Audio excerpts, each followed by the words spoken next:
Hello. Forgot to press the button. How is everyone doing? Let me change the music.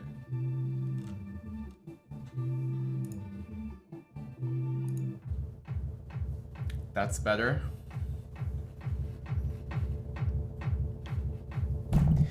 Gonna play some subs today. If you're not a sub, then I'll probably still play you, but you won't be priority. Exclamation mark challenge. Ramen Roman. EQ Yuki. Liam, hello. I got some challenges, but I'm not sure who they are. Okay, perfect. Let's go. Let's get this started. Make sure it's unrated, by the way, when you challenge me. You can challenge me bullet. I'll probably accept 5 minutes too, but nothing more.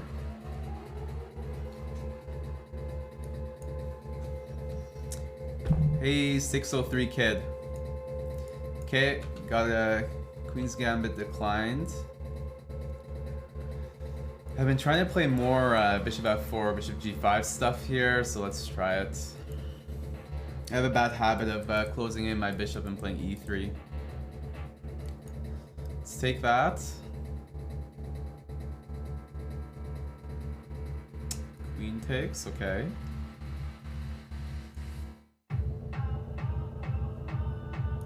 Great song.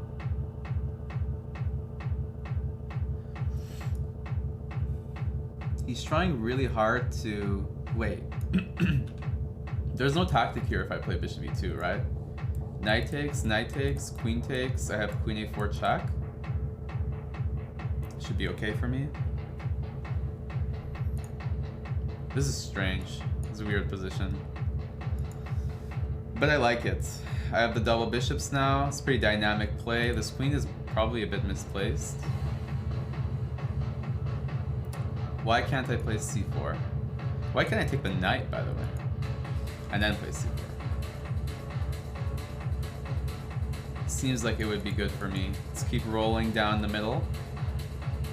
Take that. Can't complain about this position.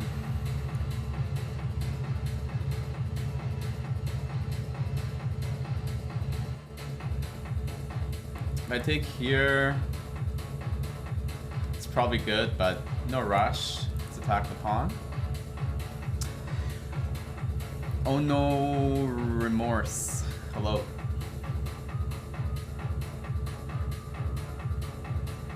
It would be good to get a rook to d1. Let's start with this.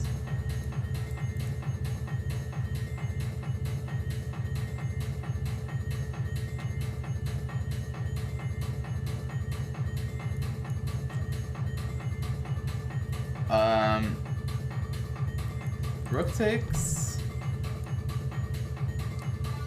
Yeah, I mean,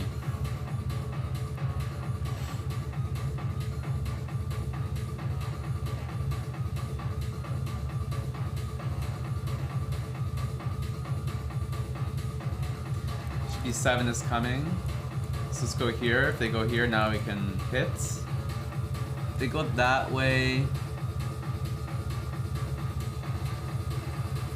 let's just go back. I'm gonna put my bishop on d5. Swing my queen maybe. But yeah, this is very solid, of course. Just trying to keep the pressure.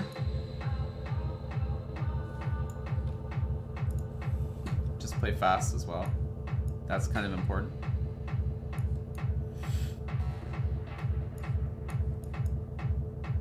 I don't mind going into an endgame.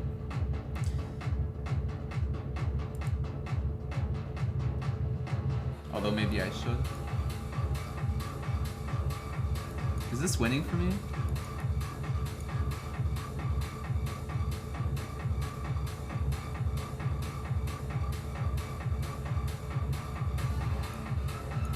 Interesting move. Trying to go for this, ideally, but that's probably not good, eh?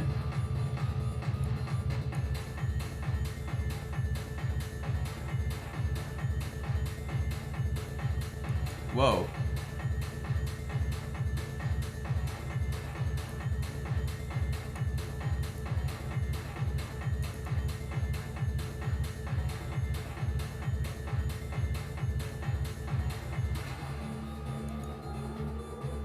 Aren't they in Zugzwang now?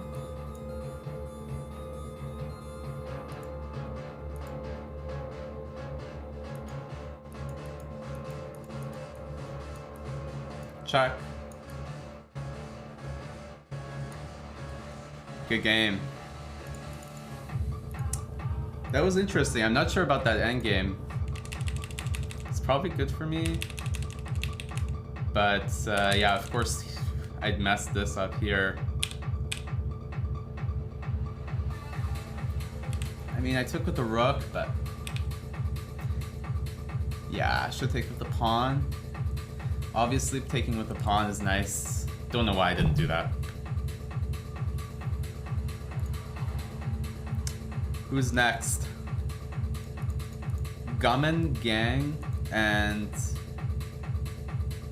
yeah, Gummin Gang. Who is that? Okay, we'll play. Guys, if you want to play, just go !! challenge.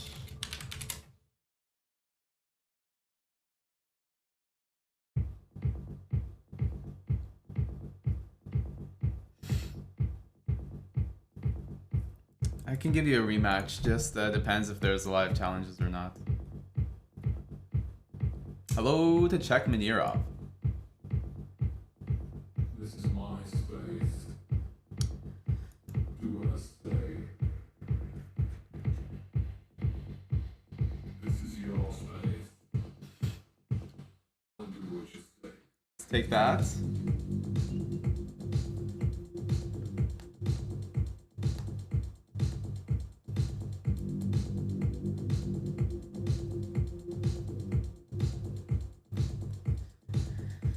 Okay, I can go e3, I can take the knight. Queen b3 is interesting. Queen b3. e4 doesn't quite work. I wonder what happens after this. Let's try it. This is your space. Knight b4, I go e4. I'll do what you say. Is the server down? Chess.com isn't working? This is your space. It's working for me. Do as I say.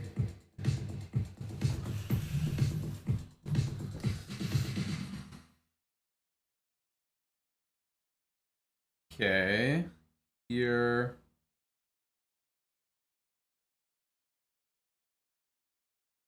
e3.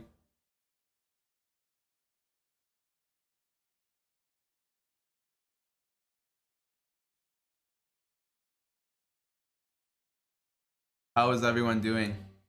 It's pretty cold here in Toronto, to be honest. Or maybe I'm just not used to it. This is my space. You usually don't have cold weather over here. At least when you compare to Alberta. This is your space. I'll do This what you might not work, eh? Let's go bishop b3. Just defending. This is our space.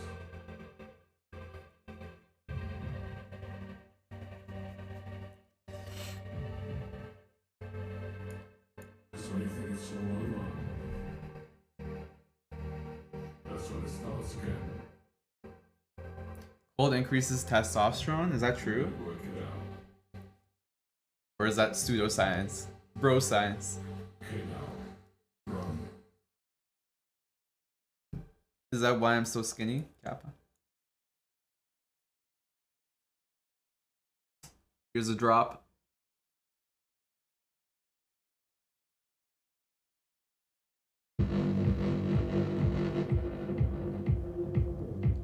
Oof, great music.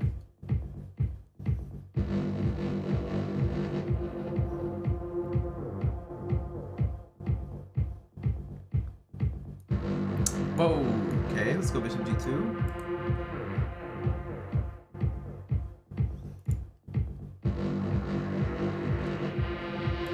Does this do anything? Probably not. This is my space. Let's do it anyway. Do what I say.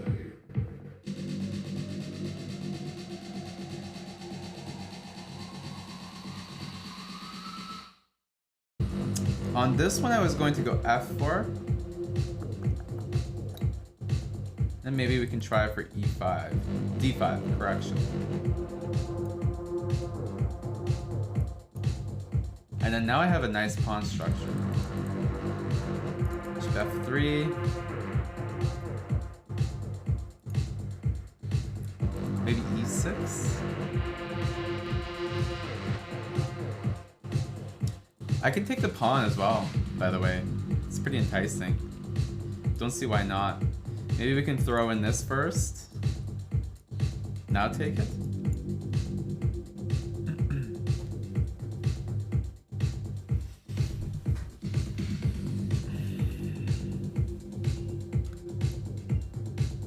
Happy to trade queens. Or just win something.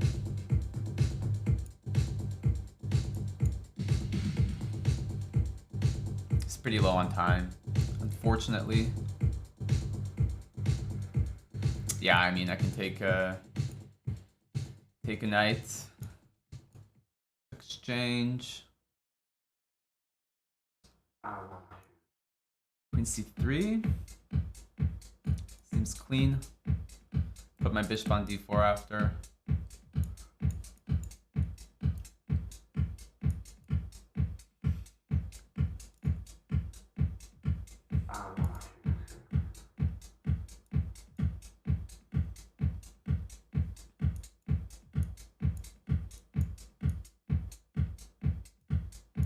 He's trying to flag me. It's kind of hard to flag when you're down so much on time. GG. Let's get the challenges rolling. Come on. I have a few, but I'm not sure if they're subs. I'm looking to beat the chat. Still undefeated after 2 games.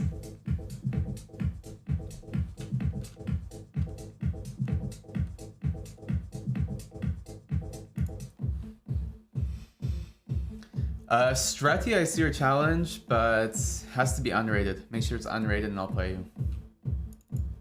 Can I press F5? No, I can't.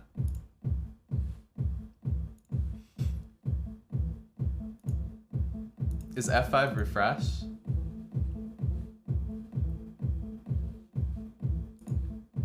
Whoa! Is chess.com just down?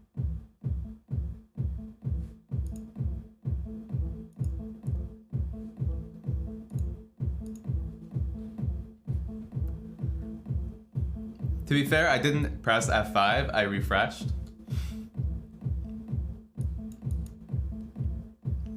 Yeah, chess.com is very laggy, eh? That's fair. Well, if I get a challenge, I know who the real ones are. Lotus Leezy McCheesy. Coacher. See, I'm serious. It's strange that they've been having this issue for like 2 weeks now. You'd think that it should be pretty high priority. I mean, I'm sure they're working on it, but like, isn't it just, if it's a server issue, don't you just like buy something so you have more server space? I don't know. I'm not a technical computer bra.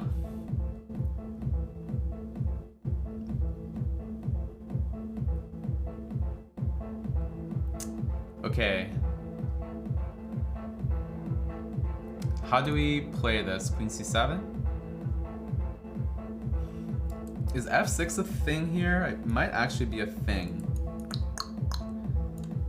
It's a thing, I think.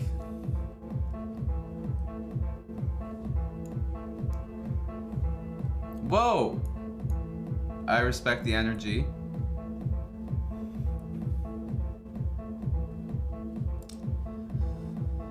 Okay.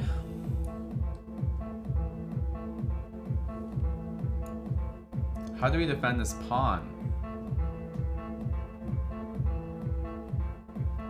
Bishop f5, g4. Might be unnecessary to go there. King here doesn't seem right, but it might be the best move.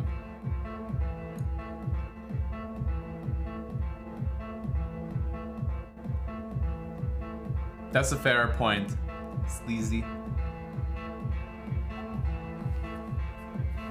Hello to Nicola, thanks for the 1,000 bits. Always appreciate it, sir. Hope you're doing well. Happy Sunday. G5 doesn't work. Maybe knight here. Yeah, I just feel like I need to trade something, so we'll go knight there.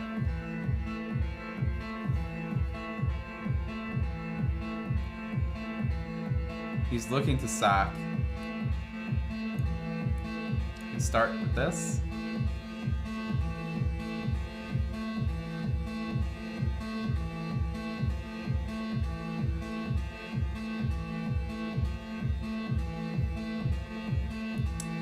F3 is not really possible. Let's get a rook on the open file. And then maybe G4 at some point will be nice to get.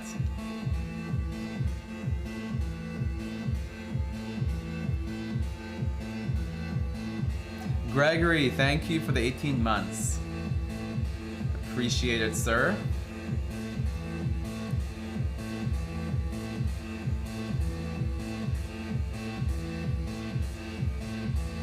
I actually don't know how to handle what white is doing. It's very ingenious.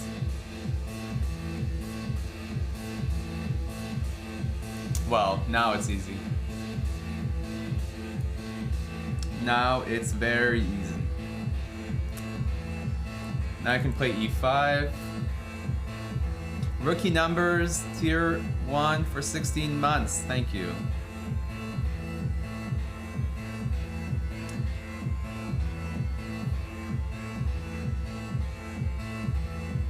Yeah, you can play me with increment rookie numbers. No problem. Just let me know if your username is different, what it is, and I'll accept.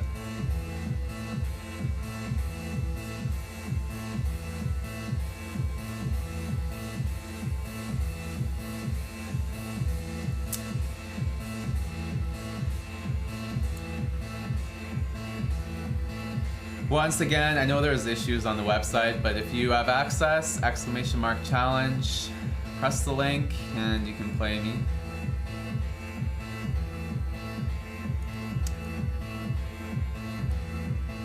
Rook f2, hopefully. Yes. And this rook is permanently pinned. I mean, they can go like g3, king g2, or that. And let's try and get a bishop mate, if we can.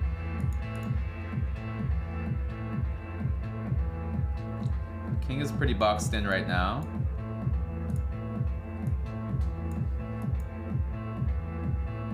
I just want the king to move so I can continue the boxing process.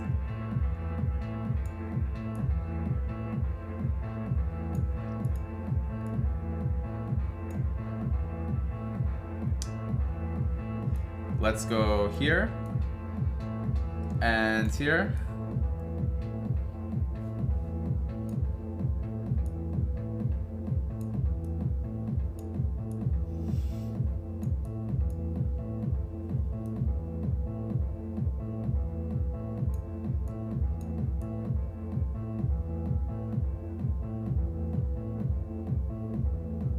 Here.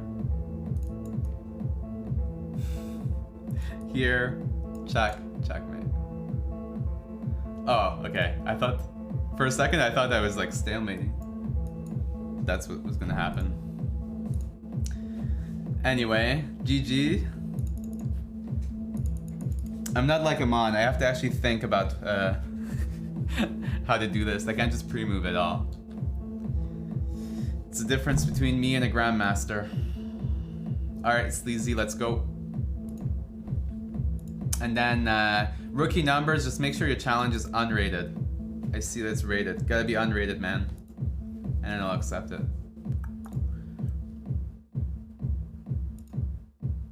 Playing some theory here.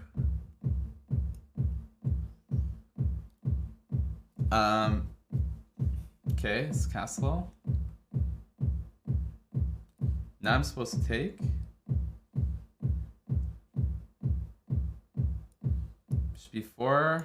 I mean, it's not so urgent yet. Bishop b4. So we can play some other moves. Knight here coming. a5 here probably. Or no. What do you do after b4?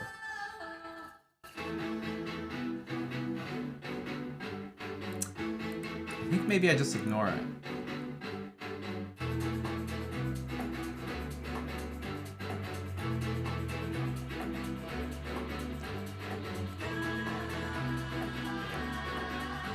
c5 now makes sense.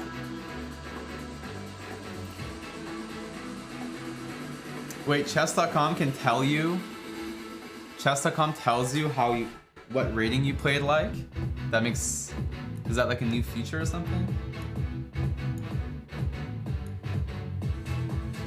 I believe here I take with this pawn.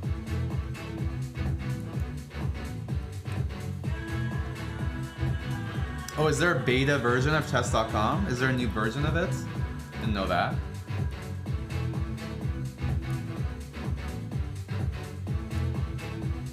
Let's go here.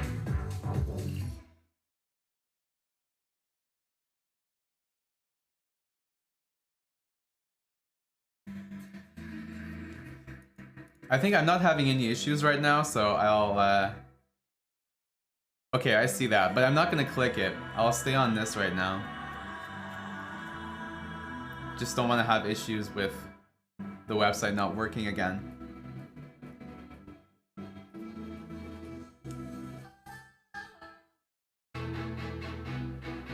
I really like my position. This is like a dream position in this line. You got nice center, you got the bishop on e4. Knights are working, rook e1, rook c8 probably. Maybe I go for d4. And here we definitely take the bishop.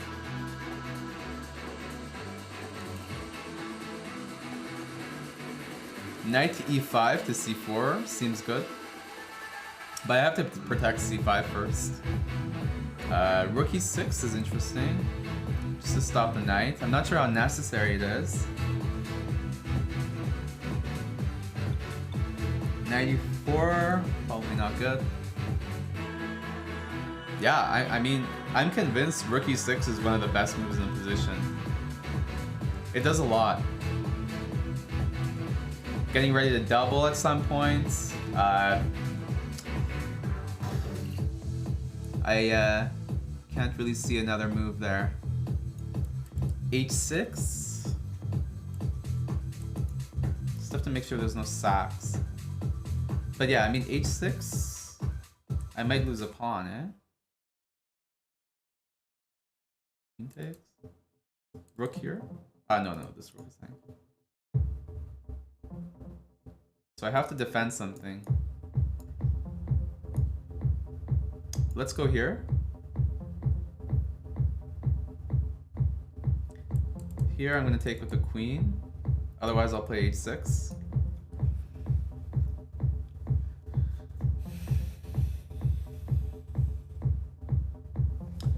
Okay. Now I am free to do this. They have to be careful. The bishop might be trapped.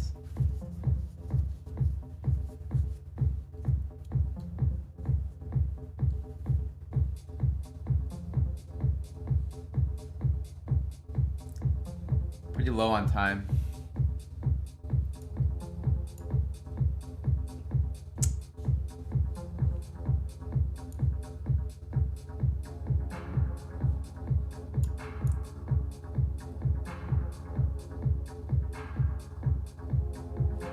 What do I even do here? Jeez.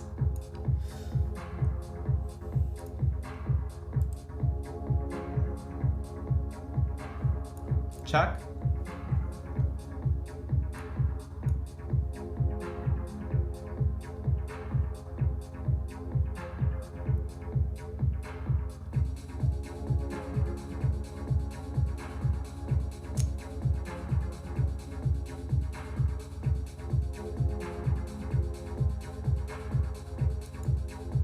I don't see a mate, so I'm gonna go for the knight.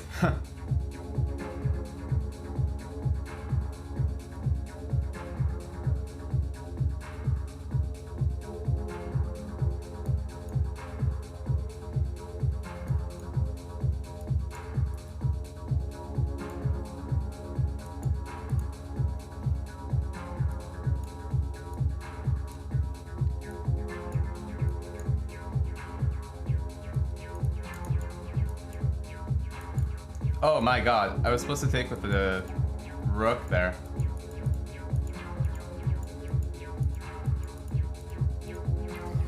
Oh man. That's pretty embarrassing. I should have won that game. Somehow I didn't see a way to keep my piece.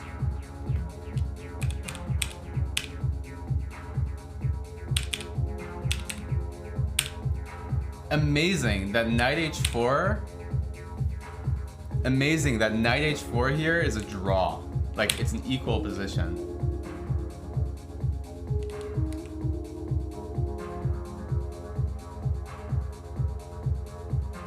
That's crazy. And it's because of the exact line. Rook takes c5. Okay, I don't feel so bad anymore. I definitely thought this was winning, but it's not.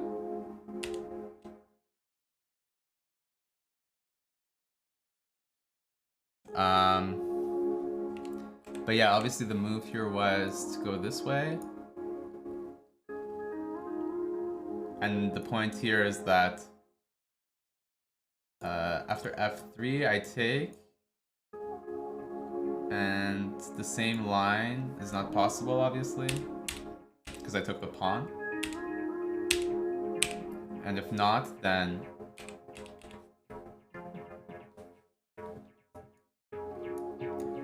I go knight here.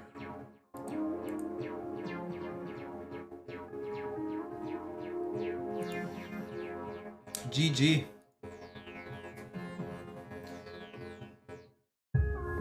Oh, wait. I'm supposed to play rookie numbers. Sorry, Sphinx, you can re-challenge me. I'll play you after this game.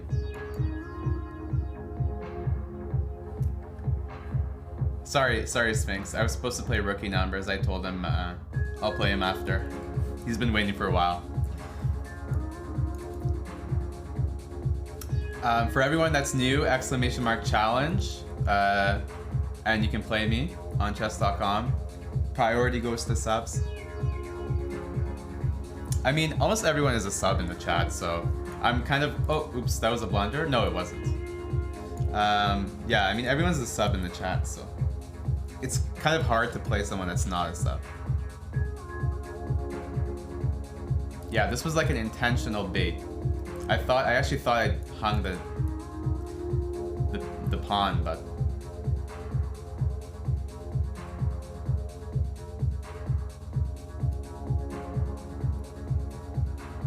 Going for easier opponents?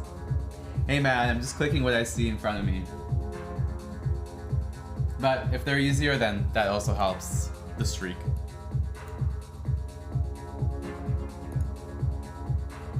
Yes, debated.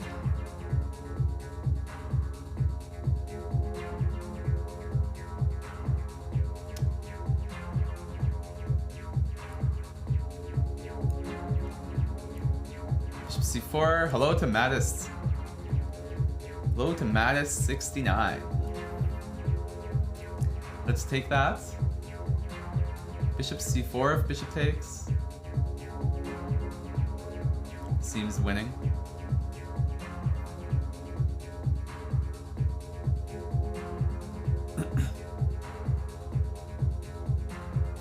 That's what I think of when I see your username, buddy.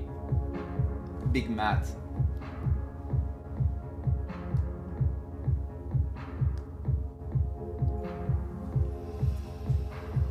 Wow, almost 200 viewers. I was expecting less given the fact that there's Tata Steel on. So thank you for watching me over Magnus and Gukesh. I like to think that I'm better. I'm more enjoyable to watch than them. Kappa. I'm not. So you should stop watching and go watch them.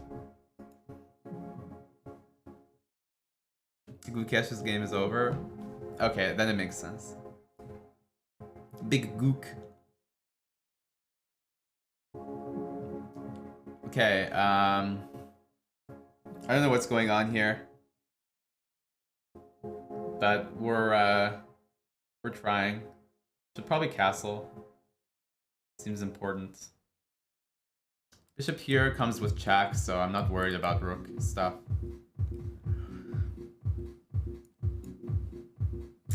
Ooh, yes, give me that free development. Knight d5. Oh, it's gonna be killer.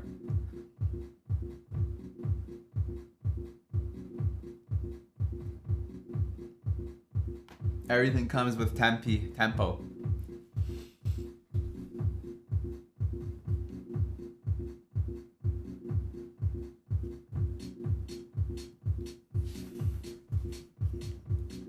What's the secret to a long marriage?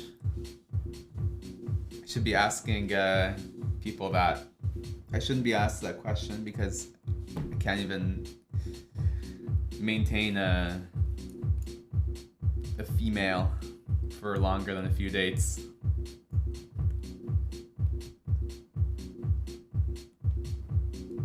A female.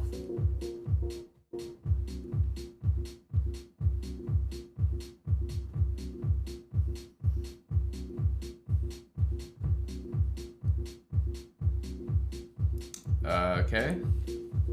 Yeah, I think it's something about the spectrum, you know? What was that? What just happened? I swear if that is the reason I lose that game. Oh, okay. Did anyone see that? That was crazy.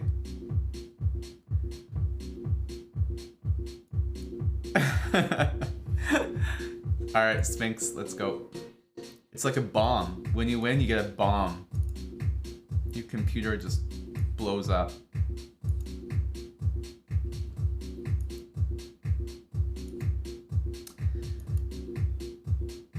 Okay, that was too much. I'm not gonna lie, that was too much. I'm being too creative. G4, yes. We're going for a walk, boys.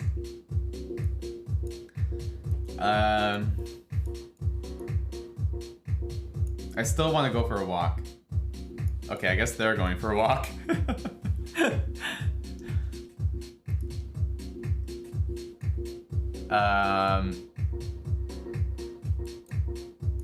Bishop G2? What a position.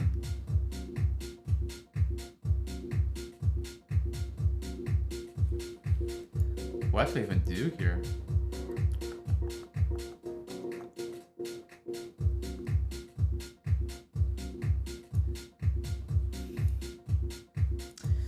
Let's just play something.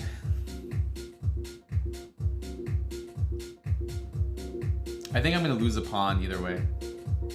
But at least this way I'm developing.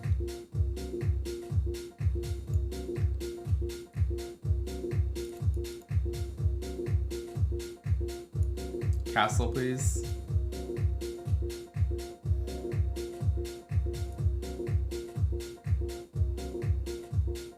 This looks awful? Looks awful for who? I think this is a fine position. I'm gonna go d5 and win. Simple as that.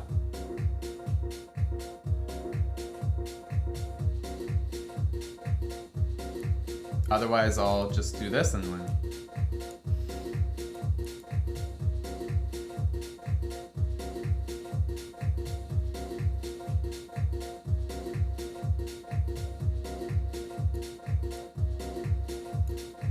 Knight g3.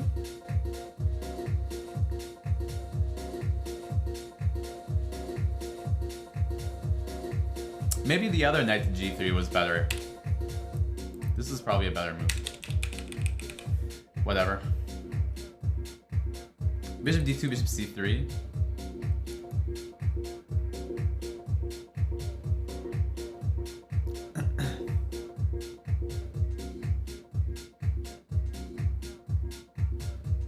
It's tough to make a move here as white, as black. It's like this knight is pinned. This knight has no squares. Bishop c3 or knight c3? I don't know. c3 is tempting. f5 is tempting too. I'm gonna go f5. And rook takes.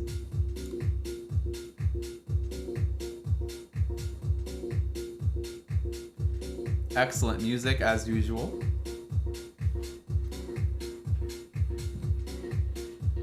Hello to all 191 of you.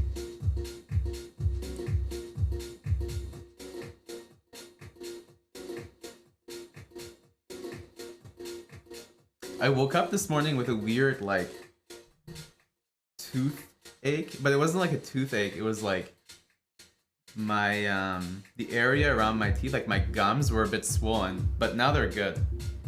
It's just like a weird 1 hour thing. Probably got some random bacteria in my mouth.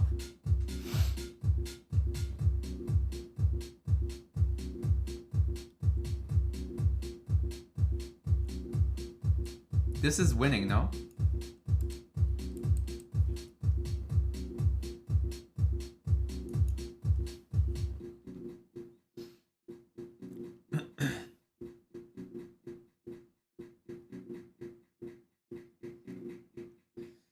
Okay, stick with the knight.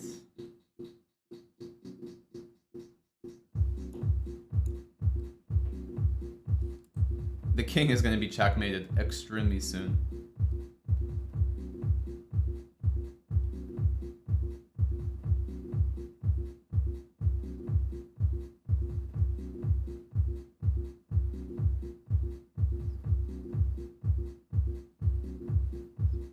I just got a 15-10 challenge.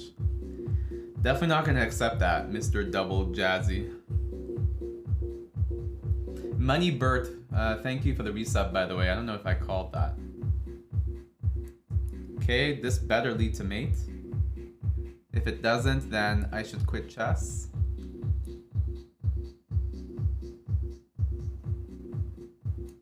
Check.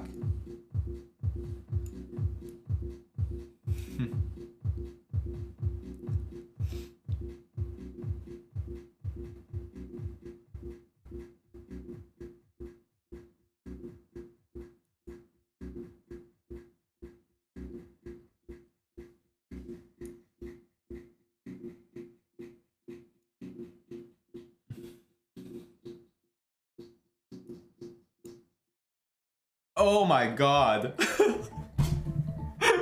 No way I just did that. What is wrong with me? Alright, guess I'm quitting chess.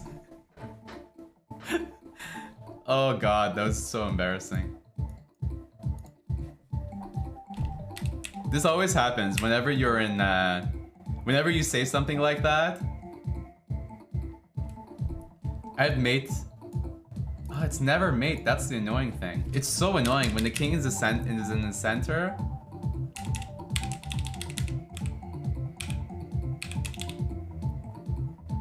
Ah, yes, here, rook f6. Of course, I have like 50 mates. It's good content.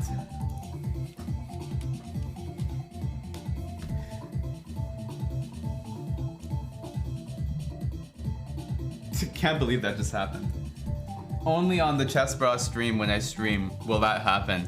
You won't ever see me play chess like that unless I'm on this stream. I can promise you that. Guys, stop trolling with the time challenges. 30 minutes, 15-10.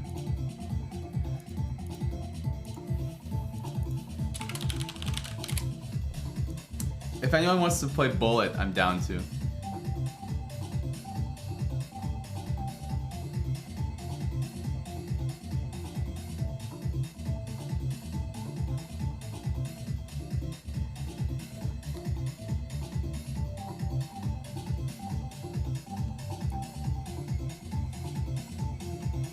Alright, let's get warmed up. I'm very rusty in this time control. Amon and I were playing Bullet over the board yesterday, and man, that shit's hard. Especially when you don't do it for a while, you just lose the dexterity. bit easier online.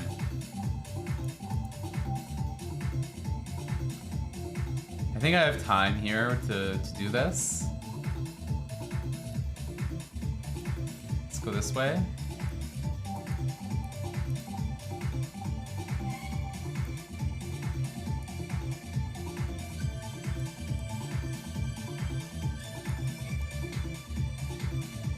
Whoa.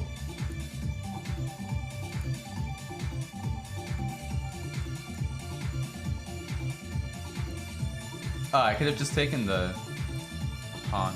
It's okay.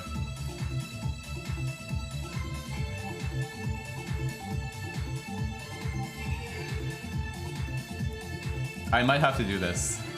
It's too safe probably, but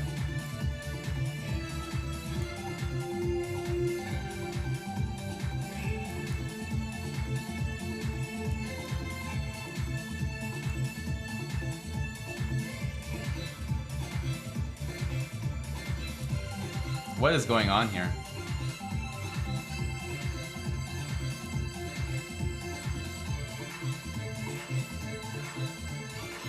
That doesn't work.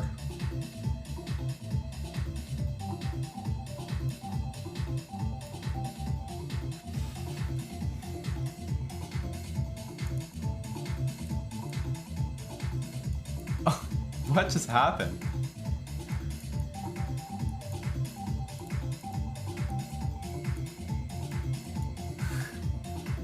What just happened? I have no idea.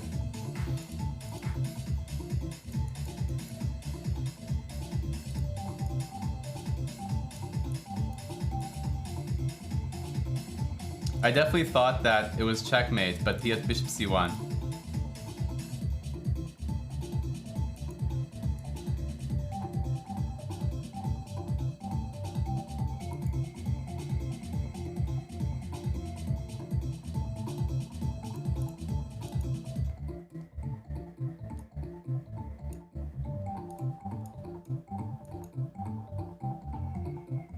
Don't think it's checkmate.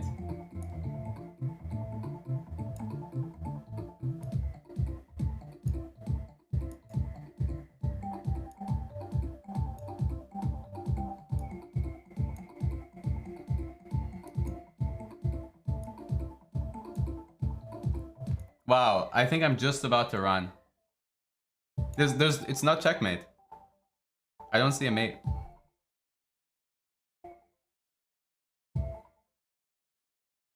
Rook g1.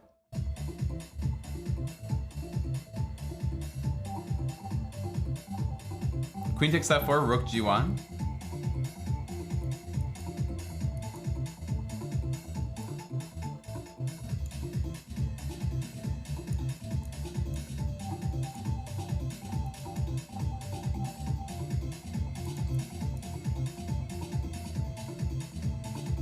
And we're out, boys.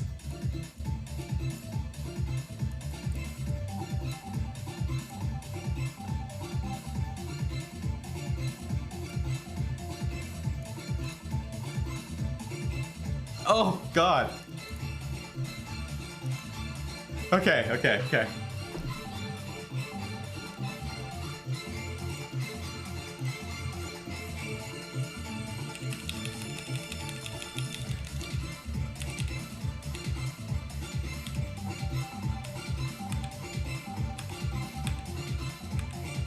Oh, okay, so here, rook d g8. Yeah, but no one's gonna play this in bullet. Come on.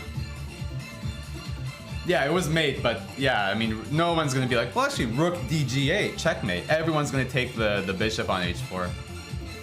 So, to me, that's not mate.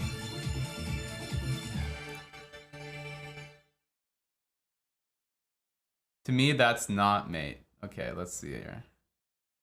All right, we'll go for Mr. G Cobb. He says hi to Lolly.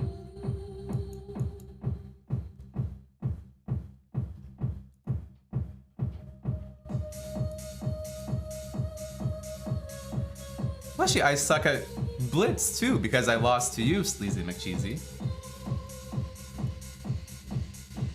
Especially if you lose to Sleazy McCheesy, that means you suck.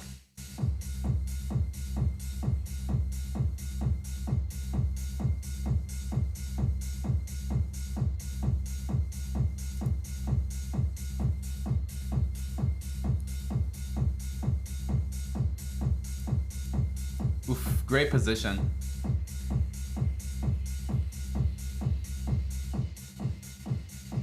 What?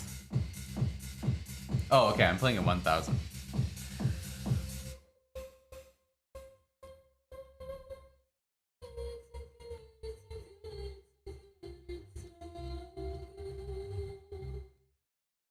Excellent song. Chef's Kiss.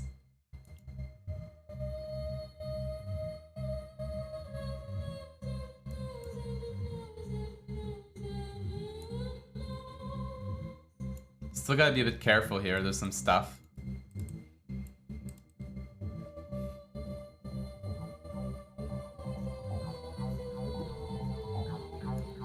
Whoa, that is not working.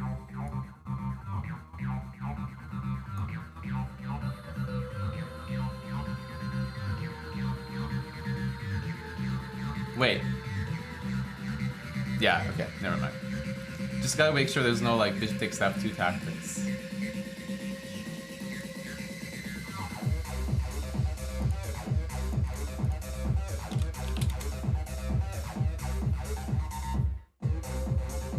We can play another one if you want, since it was a quick game.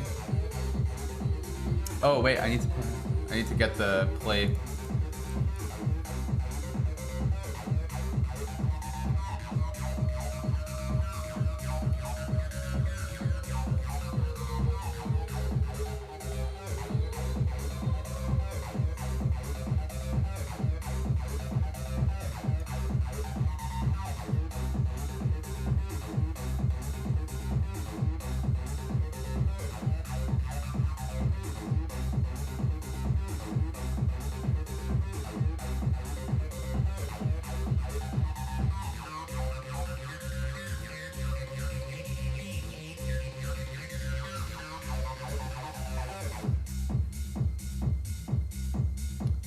Okay, so in these lines, I like to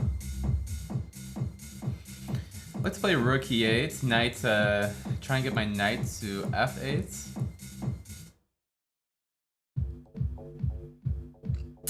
And then maybe,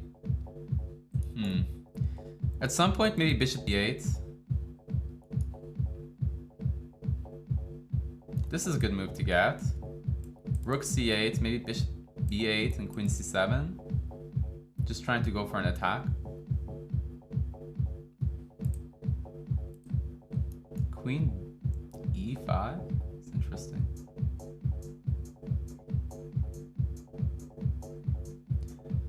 I don't really want to go f5, so we'll go back.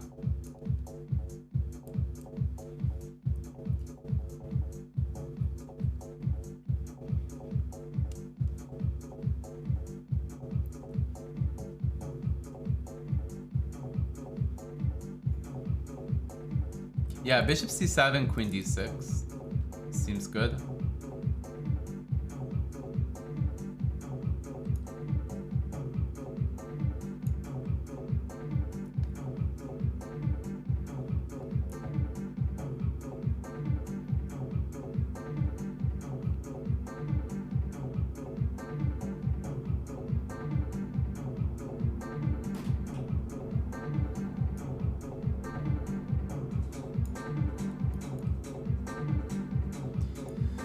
Go here.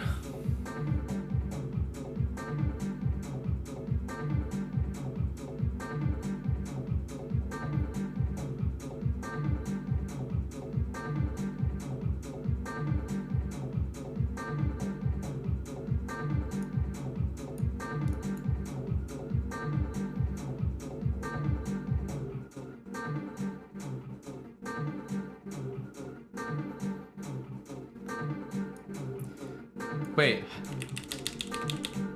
Holy crap. I was just completely oblivious to the move b5. For like 50 moves, it was winning. I'm so stupid. Literally from here, b5 is winning. Some next level chess, man. Like, I don't deserve to be in the pool today because if I go in the pool at 2300 rating, I'm just gonna get destroyed. Missing b4, sorry, b5 for like 50 moves. Good stuff.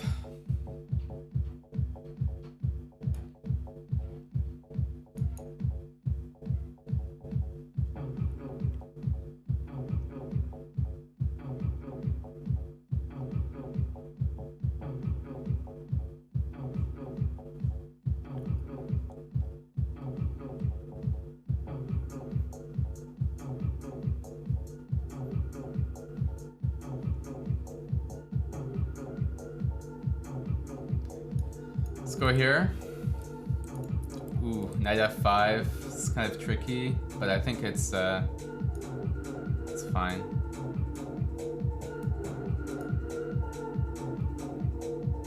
Hey, salty clown.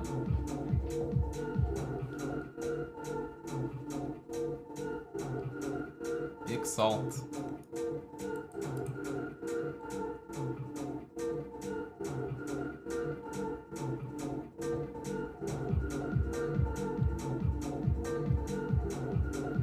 Is it just me, or is this music excellent? Just in general, this stream, the music has been really good. Really good.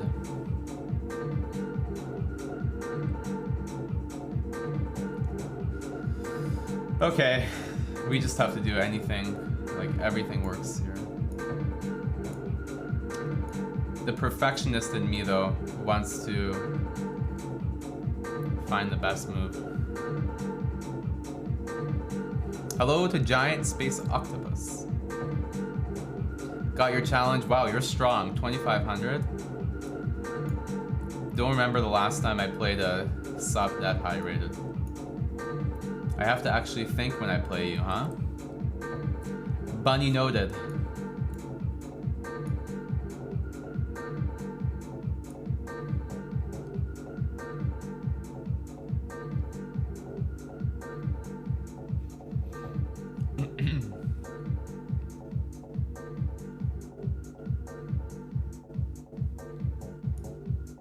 Maybe here?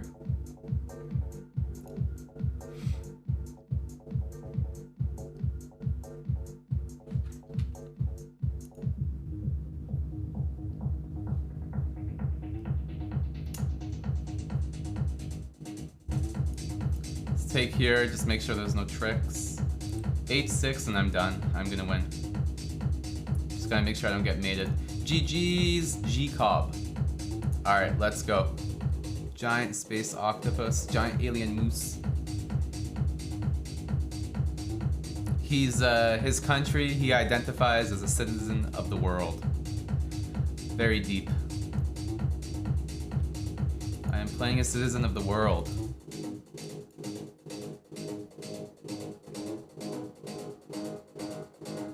Aryan told me to play G6 here, so I'm gonna listen to him.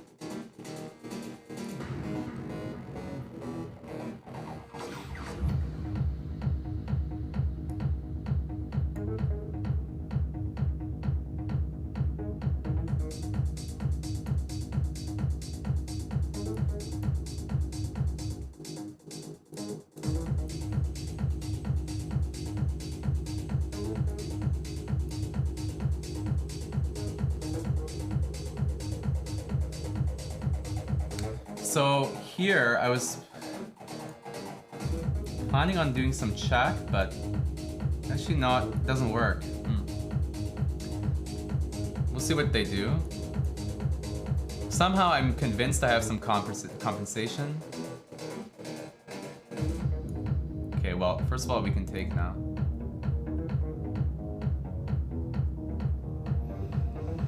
My neck does hurt.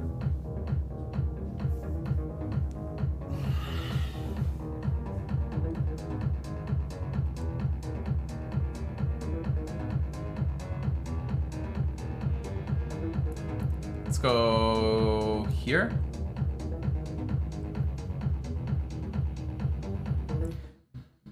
Not sure how to evaluate this, but I think I should be fine. Especially after queen c7.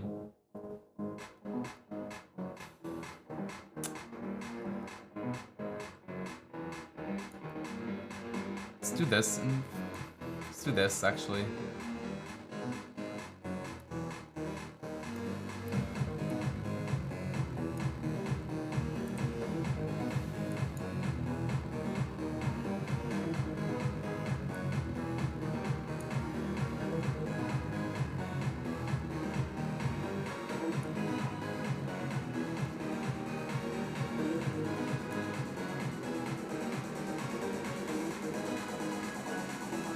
Knight here, I'll probably just do whatever. Knight d7 maybe.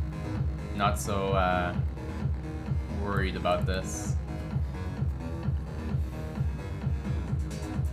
Okay, that's a good move. Definitely missed that. Can I just sack it? Let's just go for this.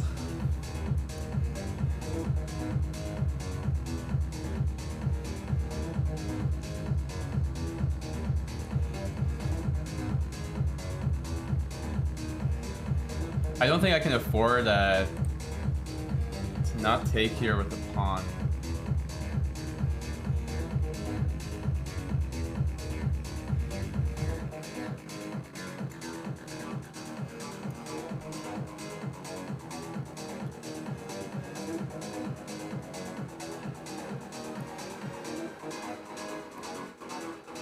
There's gonna be a lot of pressure on g6 soon.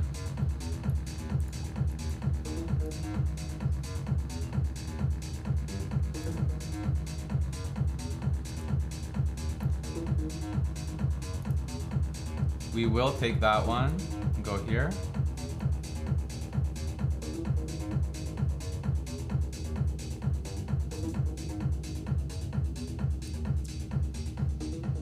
I'm actually not so... Like, I don't mind this position, to be honest.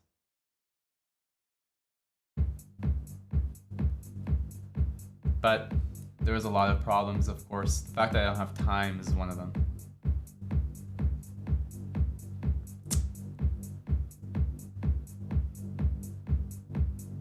But yeah, I mean, he's very good. Maybe f5 I can do. Oh, I just hung that. Totally missed that.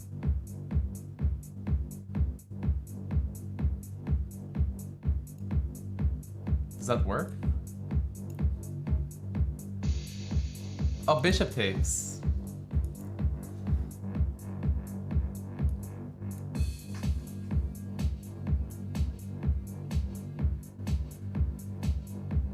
There's no way this is okay for me. He had bishop takes though, and that was just GG.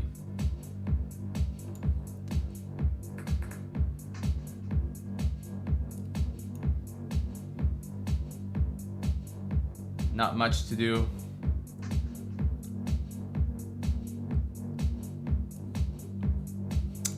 All the squares are taken.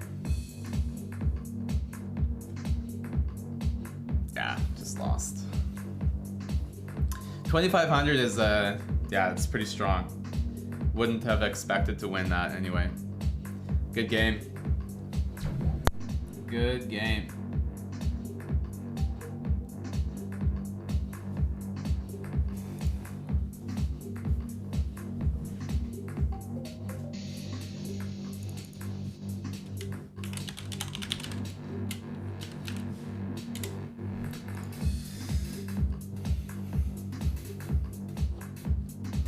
Is anyone watching the Tata Steel, by the way?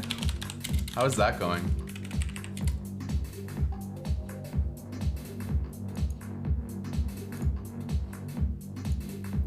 That's pretty insane. Almost 26,000 people watching the stream. Magnus looks like he's in a winning endgame. It's probably just a draw, but it looks very good for black.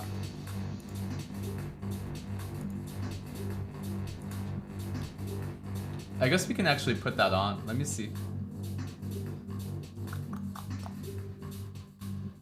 Tournaments.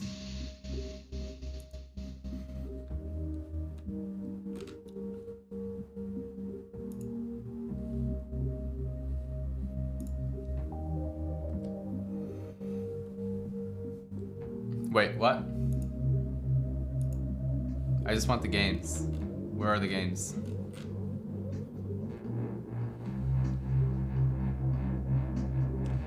Tournament?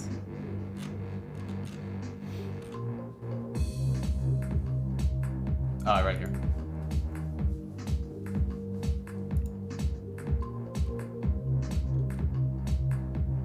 Fabi Drew against Norderbeck. Vic Parham is still playing. Looks winning. Of course. Yeah, this looks pretty winning. But you need a lot of technique.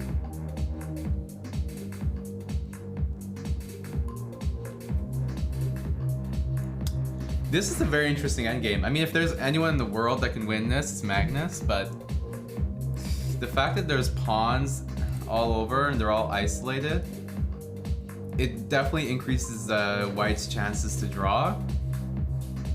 But I imagine this is still winning. Like, the king is just too active and there's too many pawns. Like, this pawn eventually, it's gonna be really annoying for White to stop this and then all these pawns at the same time.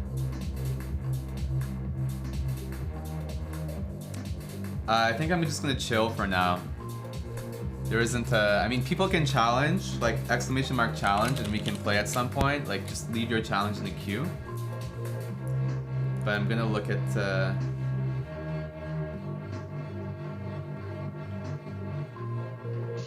Magnus isn't that good. He used to beat him all the time. Back in the hood? What does that mean? Back in the hood? Actually, back in the hood of Norway, in Stavanger.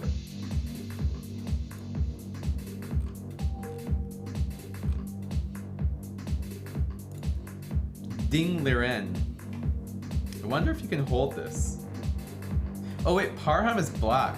Ding is white. Okay. So Parham is losing.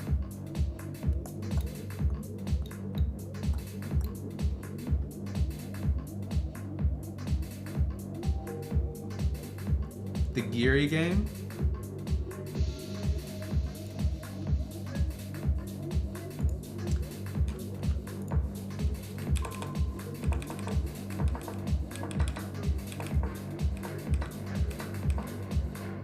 C5.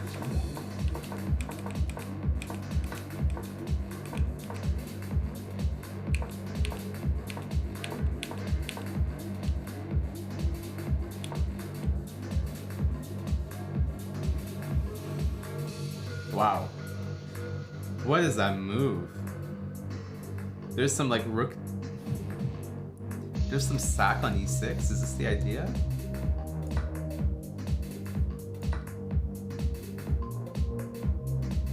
What the hell? Like, let me just turn this off. What is going on here? So here is the idea to like do this.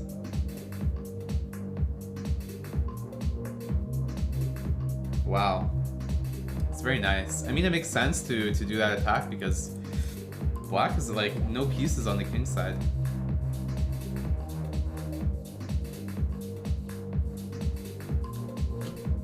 Let's go back, see what happened.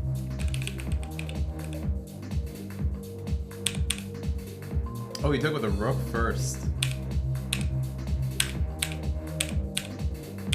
Holy crap. It's crazy to like calculate this as white and assume that you're winning. Like, you're down like 80 pieces. The calculation is insane by Geary. To like visualize this position like 10 moves ago and arrive to the conclusion that he's winning. I mean, yeah, you have a lot of like ideas, but still, you know what I mean. Like, most people would just be like, oh yeah, queen, bishop versus all these pieces, I'm losing. But like, to see that you have queen g6 like 10 moves ago, it's pretty impressive. Oh wait, it's not queen g6, queen f3. Why is it this good, by the way? Oh, yeah, sorry. You have to defend the mate.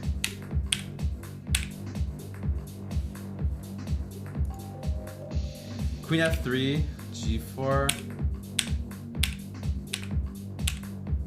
Dude, this is insane. Like, I don't even know how to comprehend this.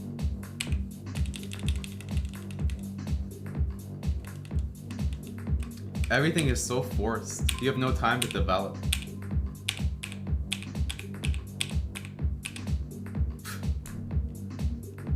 Bishop c2 and black resigns. Like any person would want to like check or like, I don't know, like do like a slow move, but bishop c2, black resigns.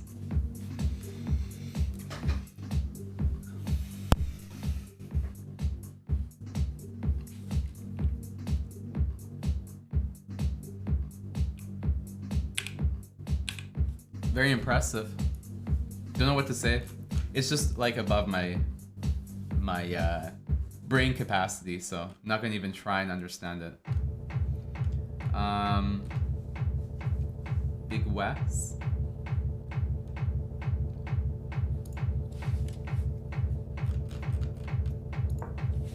CGC champion of the world. Some Grunfeld here. Or, I mean, it's not Grunfeld, but it kind of transposes to one.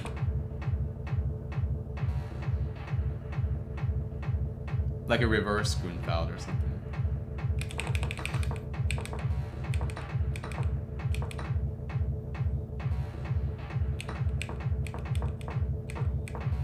I always like these positions as white because this pawn is a thorn and you have a very nice attack on the f-file potentially. But yeah, this hanging pawn structure, I mean, at my level, it's pretty fun to play against. I feel like I have a good understanding of how to play against it. I mean, at my level, of course. Van Forest. Hello to Meta World Chess. We got Not Bunglet, Zeal. Zeal, have you started classes, by the way? You're in university now, right? How is that going?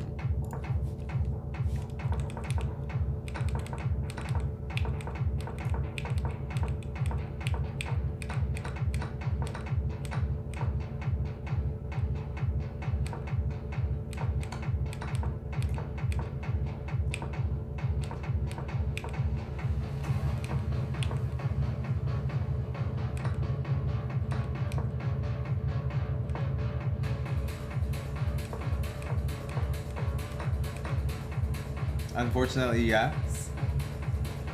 That's good, as long as they're fun and you enjoy it.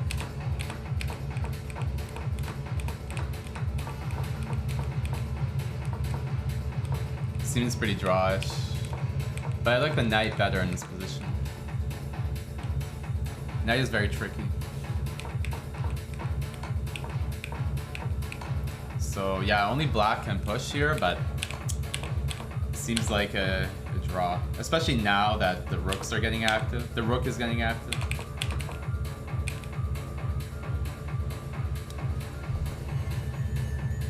The engine likes black, probably because of this past h-pawn. But I'm not sure if it's enough to win, to be honest.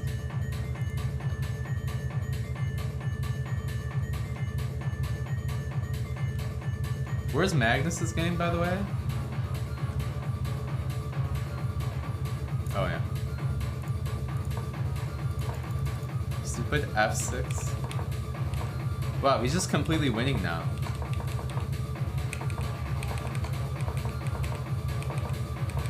He really improved his position, according to the engine.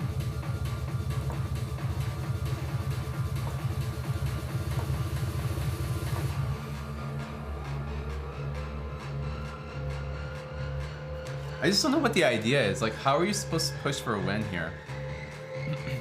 Are you supposed to run your king, like king g5, and then try and get a rook to f4 to shield the king and then go to g3? Like, yeah, I mean, an ideal position would be this, this, this, and then king h4. But, and then you go like f5 to block this pawn, and then go to g3. But, yeah, I don't know. I'm terrible at endgames.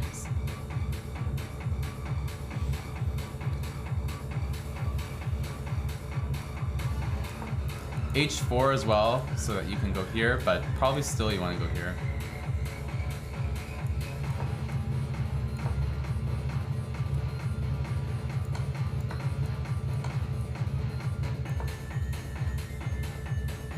Yeah, and then this position is definitely winning. If you can get this, then just too much distraction for white. You're gonna create a pass pawn on this side, and you have one on this side. Pretty easy win there.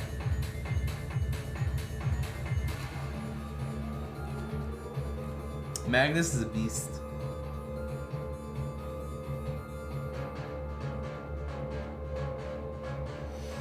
Mil Fiori, thanks for the raid. Party of 6.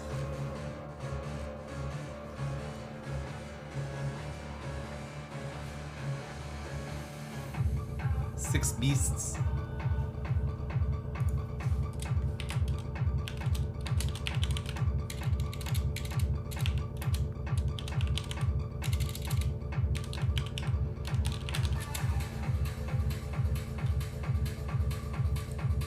But I think actually right now, this is the most exciting game. I'm curious to see how this unfolds. Because bishop versus 3 pawns is like, yeah, I mean it should be pretty easy win for white, but if black actually gets some good activity with the bishop and the rook, it can be very annoying.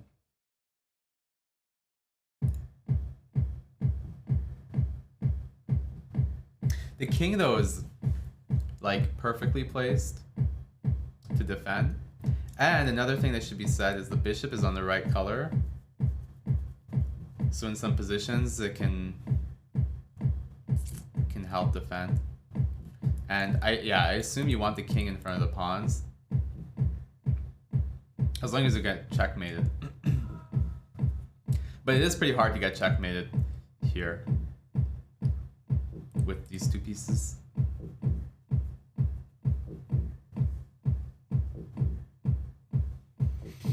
Yeah, I can play some blitz.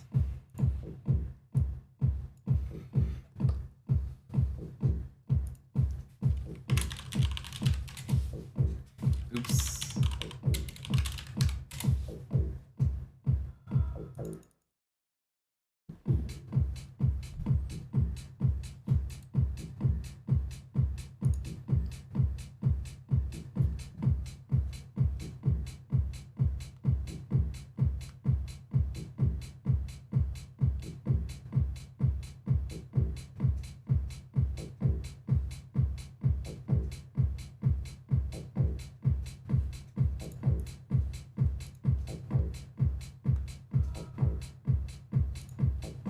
Play Gajillionaire. Roman, yeah, just send me a challenge, we'll play.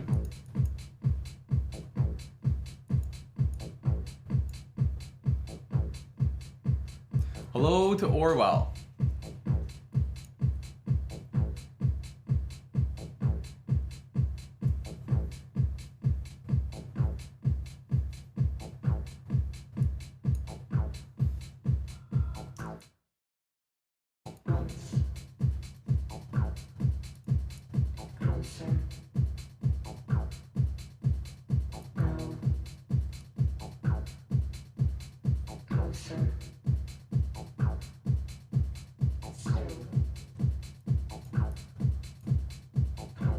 Queen b5, I'll go queen d6. Otherwise, bishop g6, d6.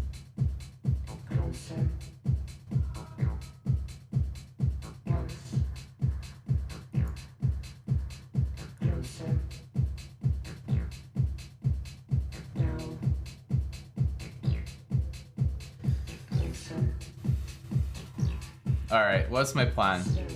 Usually I like to go rook c8 and knight a5 to go to c4. Clear. Another thing I can do, maybe knight e4 and f5. Once. But I think I like this idea. Try and get the bishop. Closer. I think we will get it. If knight takes b6 and maybe a5 is nice. Closer. Just trying to provoke a4. Still. And if a4 happens, we should be pretty happy. Closer. For example, bishop c2. There. Closer. Once. Whoa. Okay. Closer. And we'll probably keep that pawn there. Now what do we do? Closer. I think it makes sense to do this. Just keep everything closed. Get a nice Closer. hold on the position. There. And then we'll probably ignore that. Closer.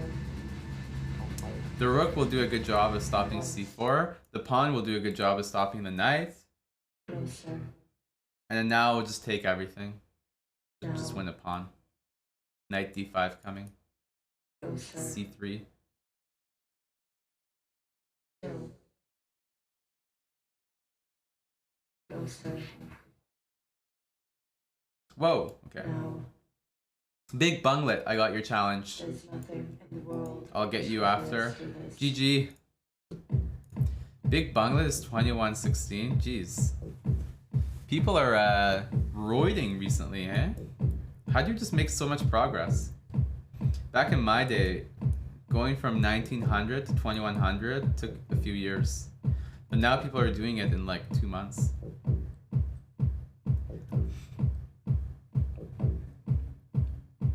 It's the chessable era. What do I do here?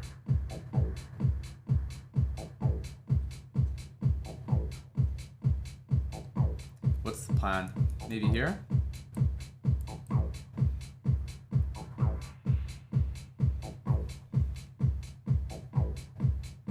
Ba-bum. Ba-bum.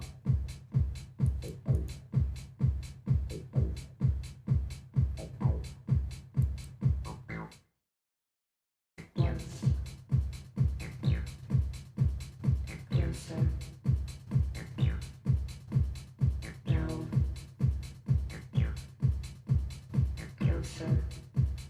Now. Closer. Still. Closer. Hello to Big Cannon. Closer. Once. Closer. Now.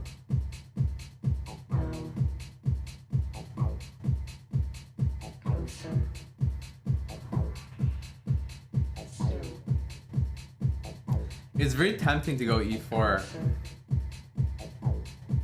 but I think I just lose a pawn. Closer. c5, c6, c6. What's my favorite music festival? I've actually never been to a music festival. I would be down to go, but I just I've always lived in areas that are not techno-y, you know? So, I mean, there have been a few that have happened around me, but just not very often.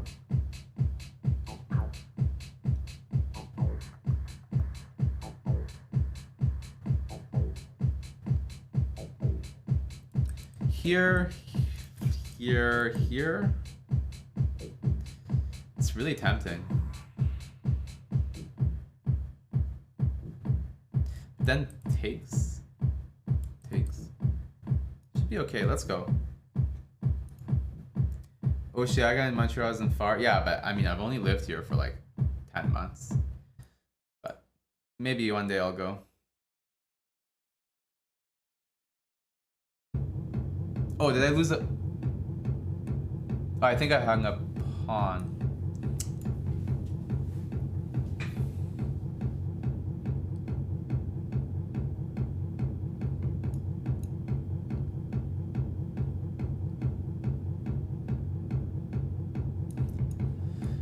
Gotta go for this.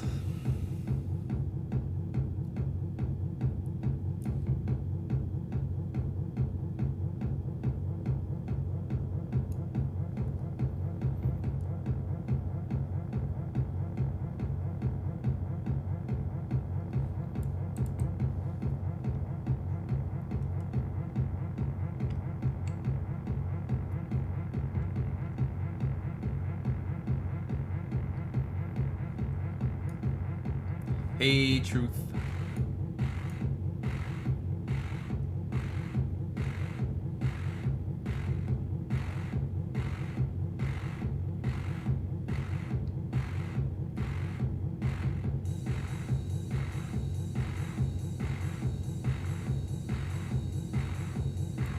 I'm trying to trap the rook.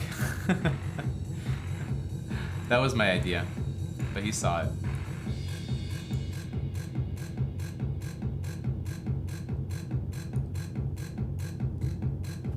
Yeah, I mean here, people are wondering takes. I think this traps the rook. But I don't know what I'm doing. I need to think.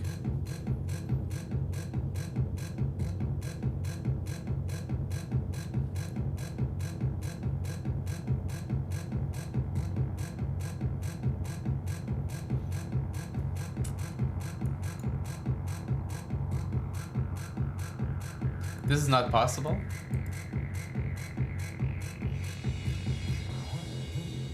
Rook d8 I'll probably play.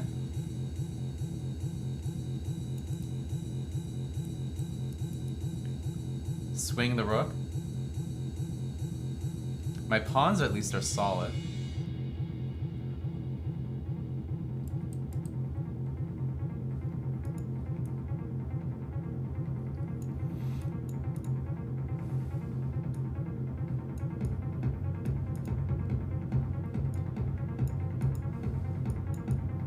Let's get some counterplay.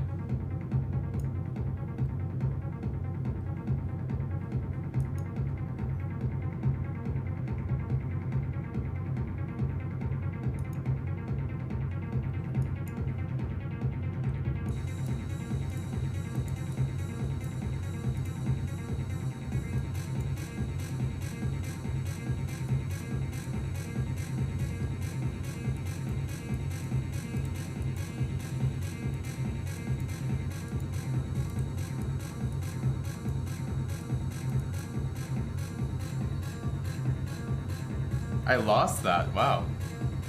I thought I was up on time the whole time. GG.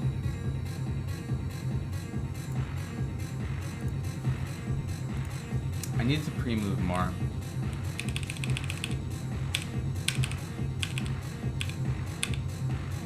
Here, I lost a lot of time.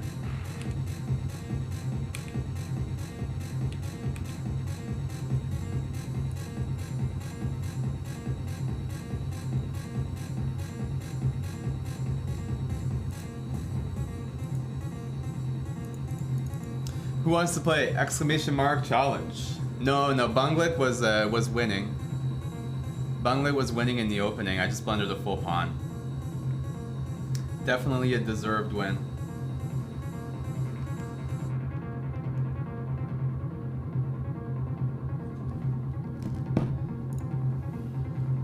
Let's go, Zeal.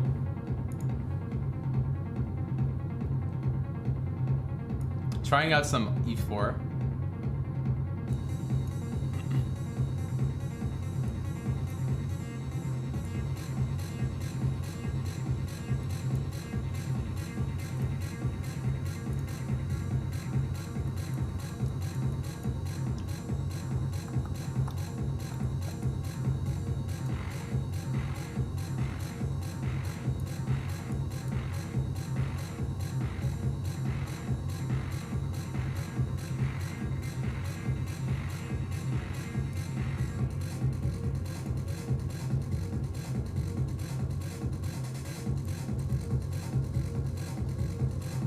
Yes. Gotta try some new openings. Otherwise, chess gets old. It's already getting old, but it gets older.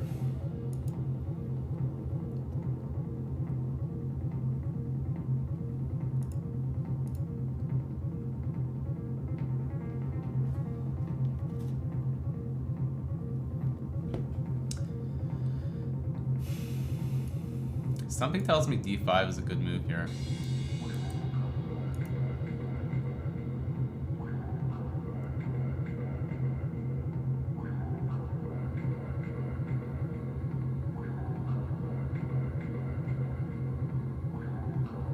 This is a stream free of rating discrimination. Let's do this. A timely e5 would be nice, but it doesn't look like it works. Let's try it now. I have an idea. An ingenious idea.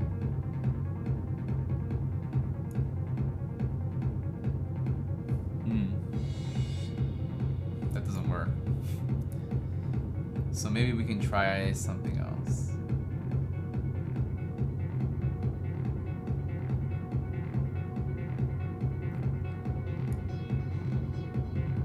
Okay, no rush, no rush. My bishop has just become 1,000 times more effective.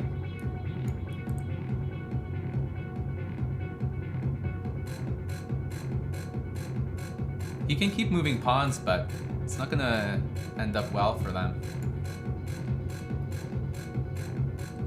Let's go here, trick.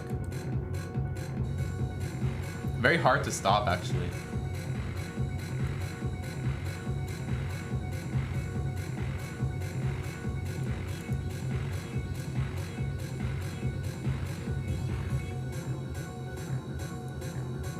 Check.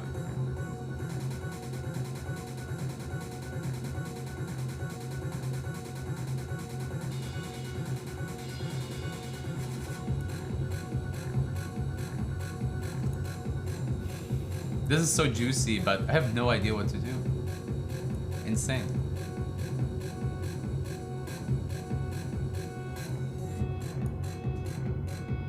Maybe this? Oh, is this the move here? It might be. Unless I'm missing something.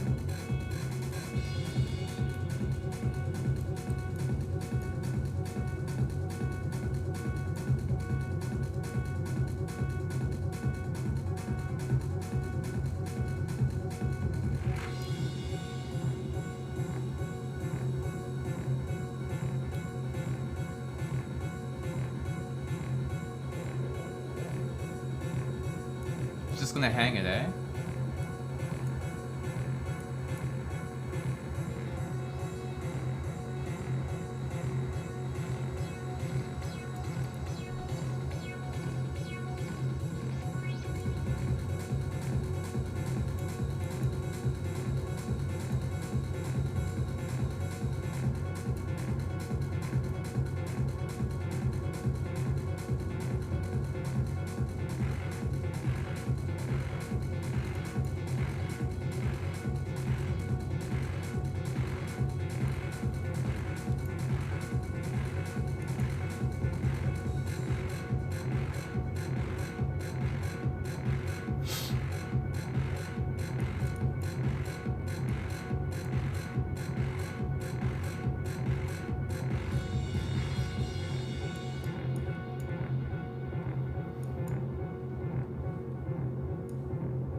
Good game.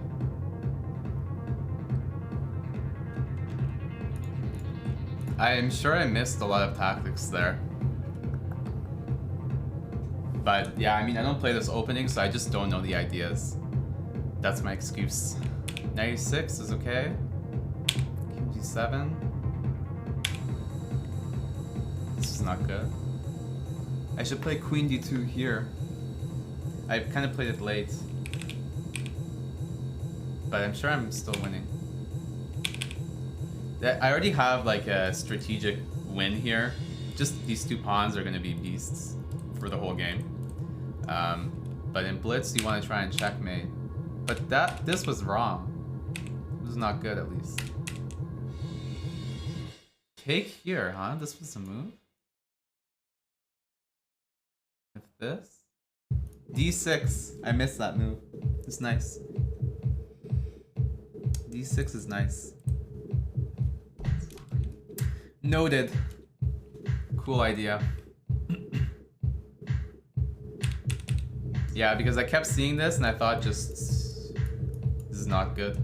Of course. But you get an in-betweener. F4 was terrible.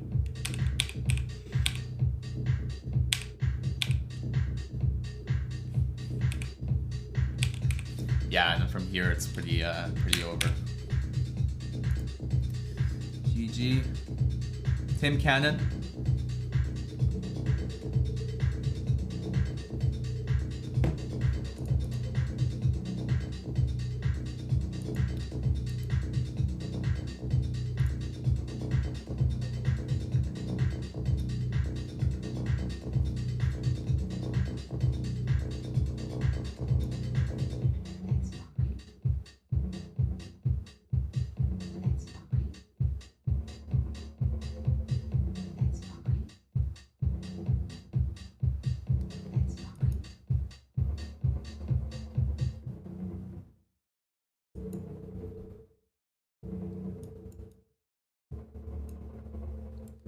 B5.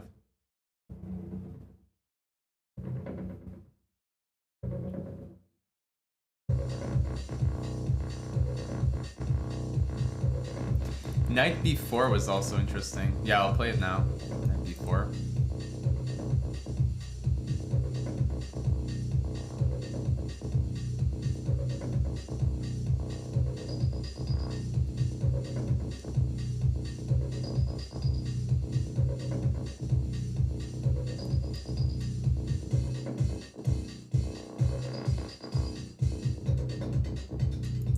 Tons of tempi. We'll take it.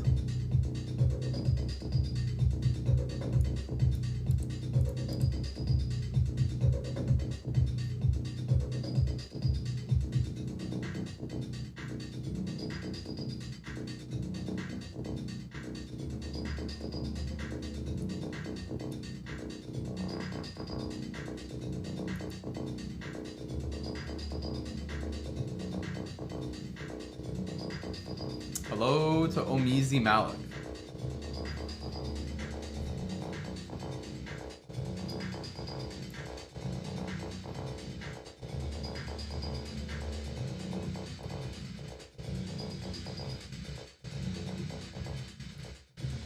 Go here.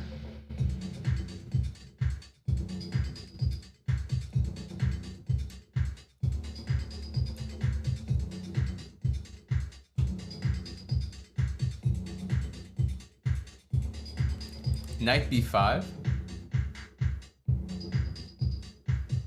Okay, I'm happy to see that.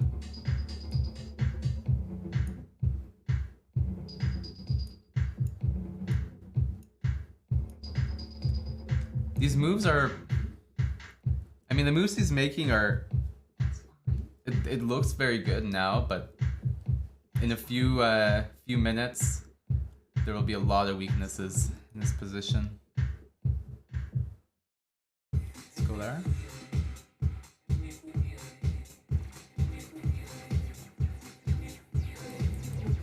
I think I missed that, to be fair. But I think it's okay because I have bishop takes at the end. Knight takes, check. King here, takes. Here, check. King here, takes. What's going on?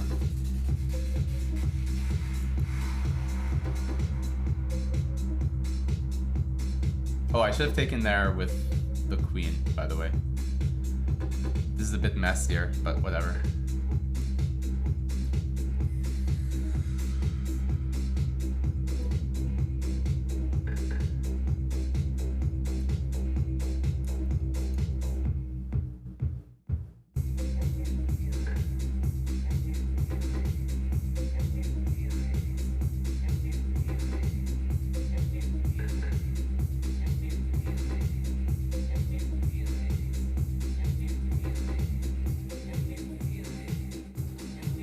take that. Should be a easy conversion.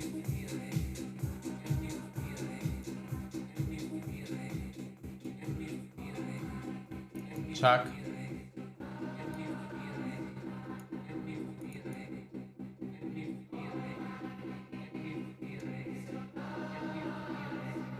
Hello to Sea Catch.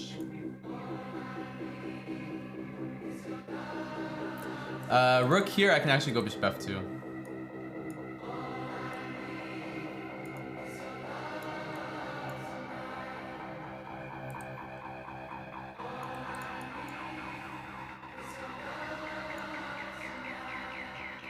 Good move. Now we have to kind of do this.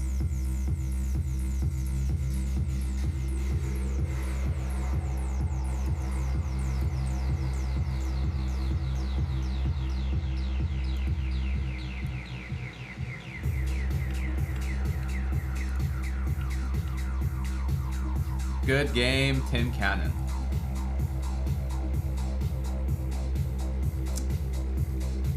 I have a rated challenge. Just make sure it's unrated. That's you, Seathol Who dancing. Then I'll accept.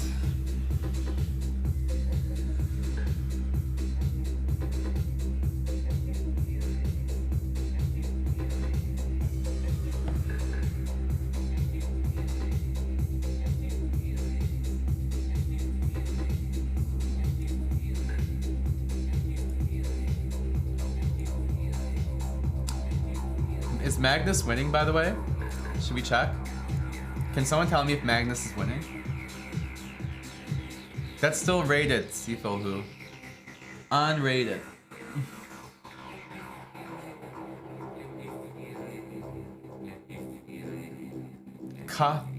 Cthulhu? 10 minutes? I'm not playing you a 10-minute game. You sent a 5-minute rated challenge and then you turned it unrated. I mean, we're struggling here. Just send a 5-minute unrated and I'll play you.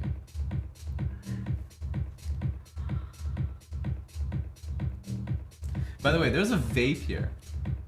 I have no idea whose this is. I think this is our boy Canty's vape. It looks very tempting, but alas, I'm not getting high today.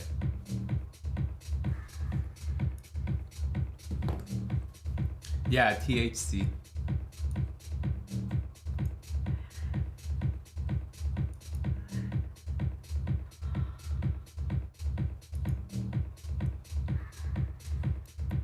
Can I bait my boy here?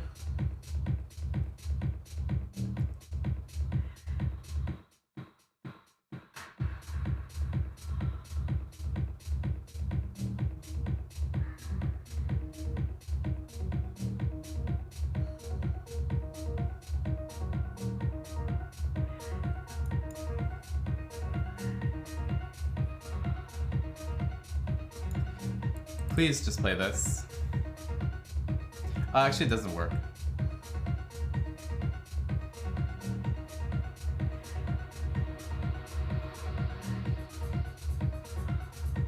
He's aggressive. I don't mind losing e4.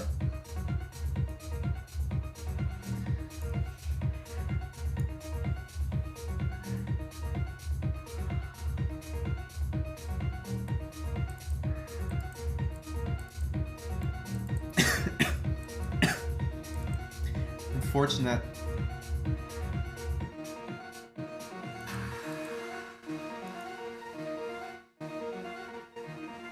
Yeah, it doesn't work.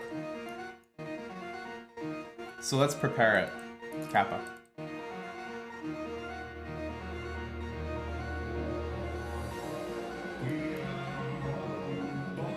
Maybe rook here for the boys?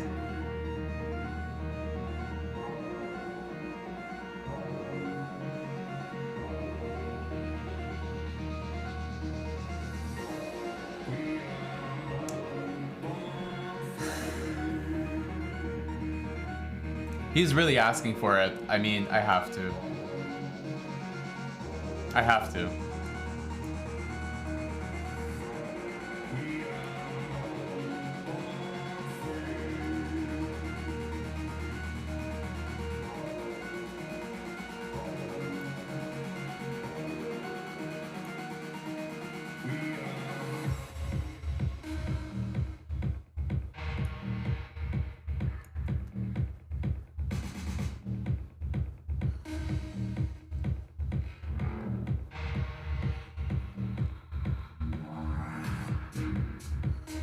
Wow. We got a lot of jokesters in the chat. Some major jokesters. Beast.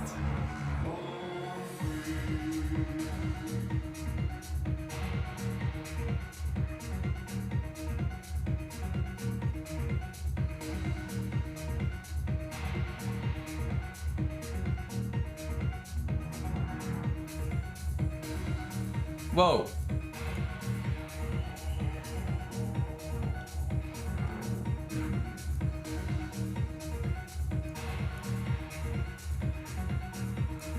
Trying to get in there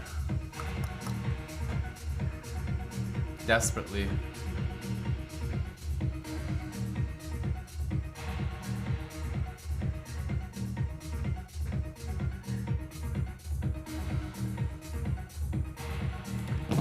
How long have I been streaming? Almost 2 hours? Okay.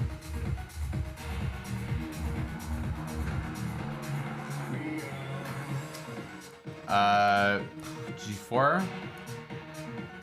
I don't know.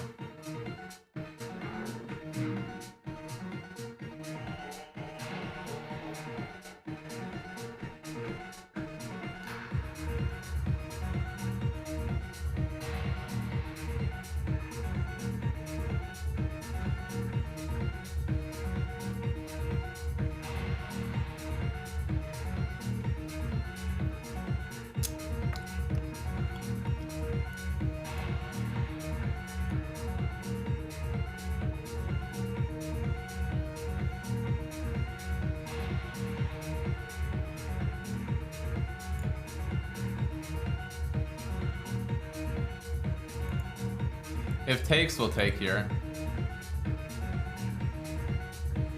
And maybe we'll get a pawn mate.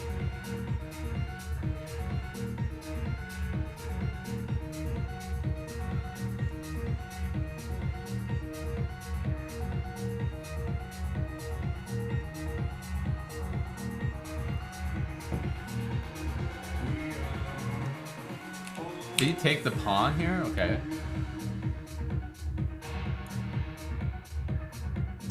How do we finish this off in a cute manner?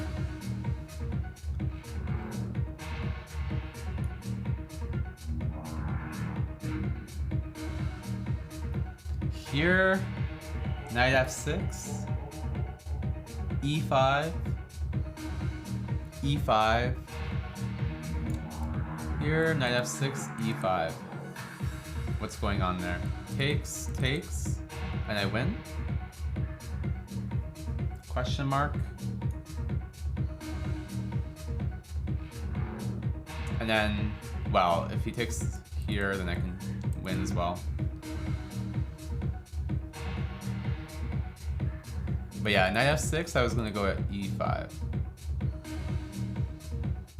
Just trying to open things up, you know, for the boys. If I can get a queen to f6, I'm mating.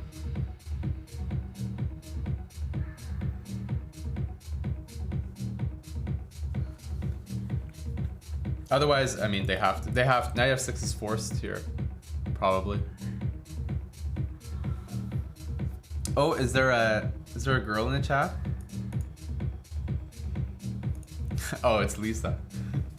I'm pretty sure last time Lisa was in the chat, I said the same thing. Hello to Lisa. Regbar, thank you for the 31 months.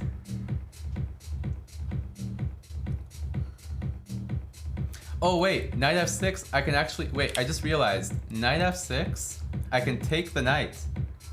Because bishop takes, f7, no, never mind. Knight f6 takes, bishop takes, it's not mate, because the rook is not hitting f7. Almost though, it almost would have worked. But yeah, this is checkmate.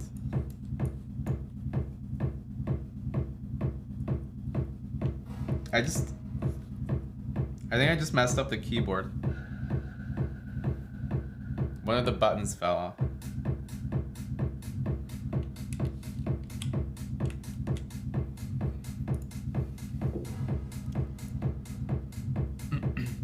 Good game.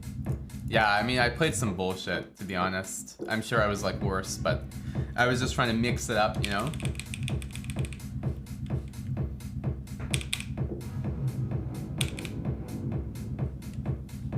At some points, obviously this is not good, but you were begging me to play it, so I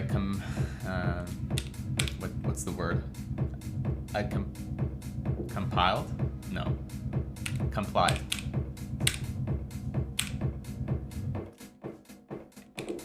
Tim Cannon, thank you for the 1,000 bits. Appreciate that, sir. But yeah, as soon as you do this, I just have a lot of counterplay. G4, trying to be tricky. G5, and now I'm winning magically.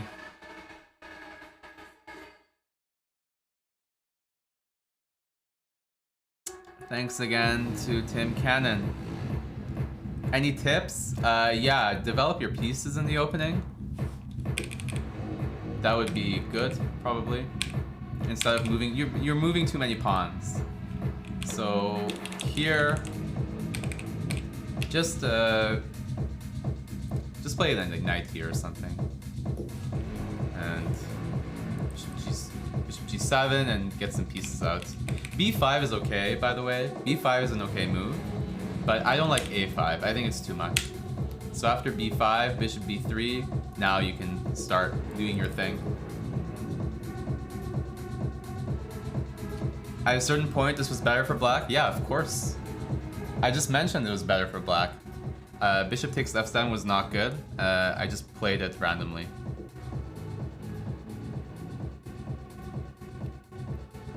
You do realize, Giant Space Octopus, I'm playing a 700, so I'm naturally not going to play the best moves. I'm going to bullshit, which is what I did in this game.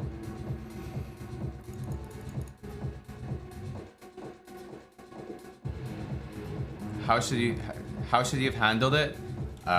It's hard to generalize. It's just you know, I mean you were obviously just winning after this. It's not a good move. I was just trying to spice it up, but in general, I think you played it fine. Just don't take here, because as soon as you take on e3, I'm opening up my rook, and you're going to be trying to defend too many things. So keep the f file closed. Just move your queen here, and you're just up a piece. By the way, if you're trying to learn the Pirtz defense or how to beat it, the most recent video on YouTube is Eric playing against it. So exclamation mark YouTube, and please watch the video.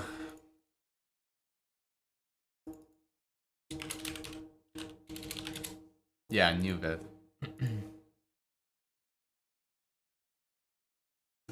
Otherwise, in a few minutes, Amon's gonna take over. I guess I'll play one more. Actually, no, I won't. I'll just hang out for a few minutes. We'll wait for Amon.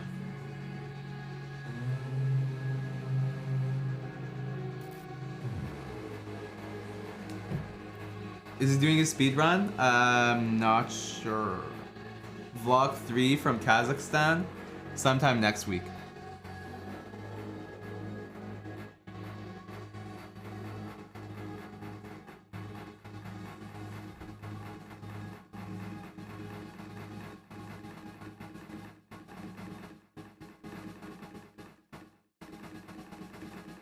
Yeah, Tim Cannon, usually the first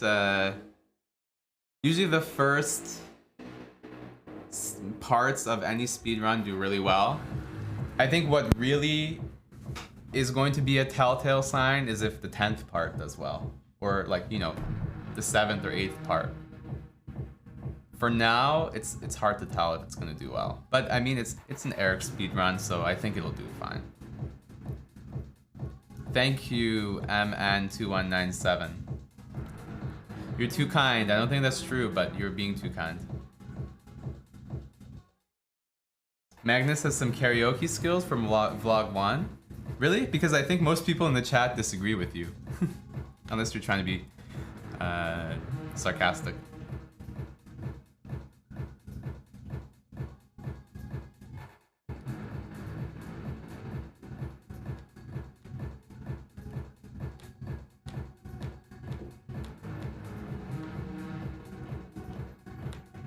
I think there was one comment that said something like, "Oh, after this video, we all now know that we don't need a world champion chess player to do karaoke." That was the conclusion that they came to after that vlog.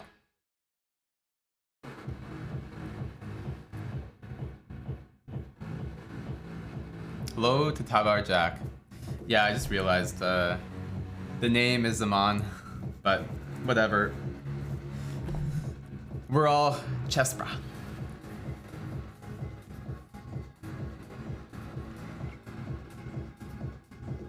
Thank you, Adi Dent. Thanks for watching.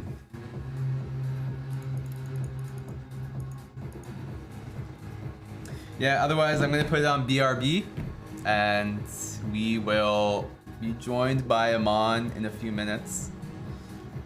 Have a good Sunday and we'll see you soon. Bye.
Hello.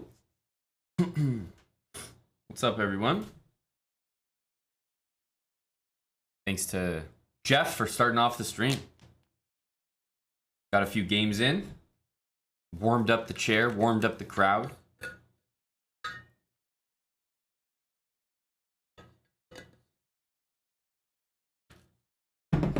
Go, Jeff. Hello, Lisa, Ramen, Zeal, Mr. Sir. What's up, ladies and gentlemen? What's up, No Remorse? I think I'm going to continue with my speedrun today. I know the Tata Steel games are also on.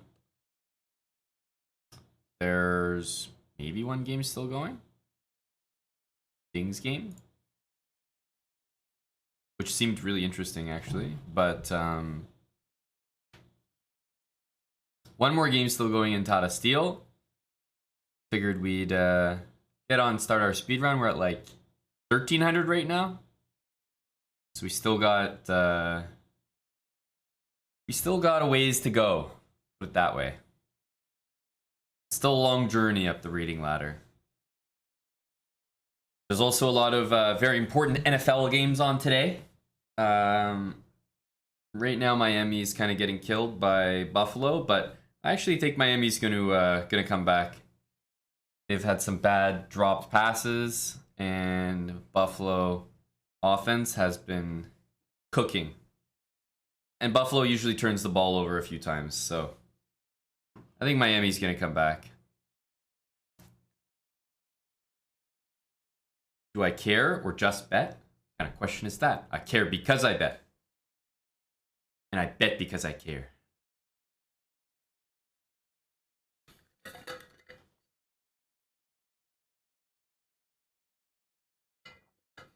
You're a Vikings guy, Jillionaire? What are the games today? What do we have?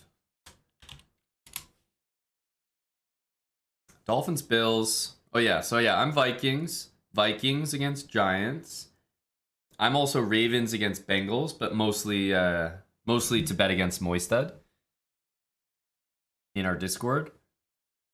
The Ravens don't have Lamar, but okay. You're also getting obviously some very good odds on the Ravens. And the Bengals can do some strange stuff. So I decided to punt on that pick. And then Cowboys Bucks is pretty much a pick 'em. Bucks are probably not going to go far in the playoffs, but I still think they'll beat the Cowboys. I got to support TB12, Mr. Brady. So I got Vikings, Ravens, and Bucks. And I have Bills winning the current game, but I also have the Dolphins spread. So Bills winning by like a touchdown would be ideal for me. Your turn for the Giants there, Bunglet. But you're just a down bad Saints fan. Are the Giants your backup team, buddy? It has, Tim, especially against Jacksonville. I was betting on Jacksonville against the Chargers, and it definitely didn't look good at 27-0. But hey, final result's all that matters. You know, they got a touchdown. It was 30-26, and instead of taking the extra point for 30-27 with like 4 minutes left in the game, they decided to go for 2 and make it 30-28, so that if they got a field goal later for 3 points, they would actually win the entire game as opposed to just tying it and having to play overtime.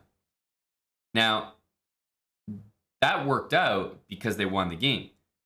But that's one of those decisions as a coach that if you hit it, man, keep rolling, baby. Keep rolling. But if you miss that, if you don't convert, doesn't matter if it's your fault or maybe the players poorly execute, whatever, it doesn't matter. Everyone's going to look back at the coach and be like, you goddamn idiot. Are you kidding me? But Jacksonville knows they're the underdog in a lot of these playoff matchups. You got to take your chances when you can get them, and they really took it. it wasn't even like it was 30 to 29 and they decided to go for the win or tie the game. No, that was for like 30 to 28 or 30 to 27. So pretty ballsy call there, but it pays off. Pays off big time, and my bet cashed. Somehow, some way on Jacksonville. Sandu, thanks for the 19 months. Thank you, buddy. Hey there, Treble. Down bad Bears fan. Oof. Oof. I'm sorry to hear that. Yeah, 31-30 is super impressive. So many insane comebacks, which is why I'm looking at this game between Miami and Buffalo, and I just think Miami's coming back. I think he's coming back. So many drops though by the Dolphins. So many drops. So I thought we'd start with our speed run. There's this game which is on, and it's still going. Have you guys been paying attention to Tata Steel at all?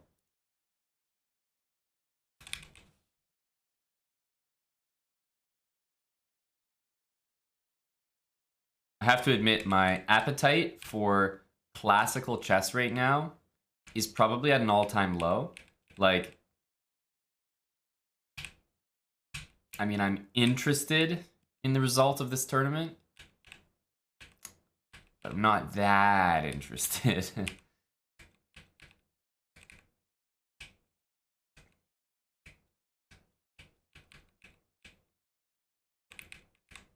This is interesting. This is like the kind of thing where, you know, Engine will give around 0.00, but practically it's pretty difficult to play, I would say.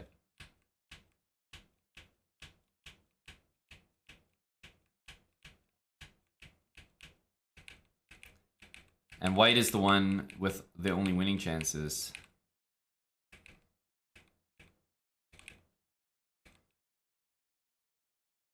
So my instinct for sure is to bring my king back, play h6, but I think it's not so easy because he ends up playing g6. My instinct is keep the pawns on dark squares against the dark square bishop, but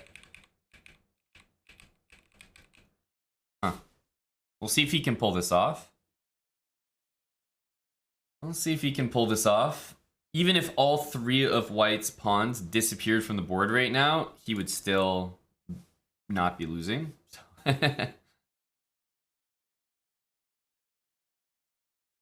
what I'm saying, man. So there's classical chess for me right now is like, I'm kind of curious who wins Tata Steel, but man, sitting there and watching a 7-hour game, I just can't do it anymore.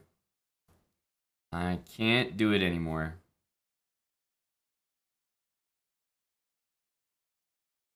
Yeah, Geary had some good stuff I saw. Like, I guess it kind of looked like prep, but at the same time, it wasn't like, it didn't seem like insanely wowing prep. It almost looked like he just spotted a tactic at the board. If it was prep, then that's very cool, like the whole game. But I wasn't sure how much of it was prep. The opening looked like prep, but then what he executed tactically, it almost looked like his opponent just kind of walked into it. What do you mean you've been taught the opposite, Dikazi? Why keep pawns on dark squares when they have dark square bishop? Us noobs have been taught the opposite. Have you really? It depends what phase of the game you're talking about, right? If you are in a position where, you know, both you and your opponent have dark square bishops, then obviously you want to put your pawns on light squares,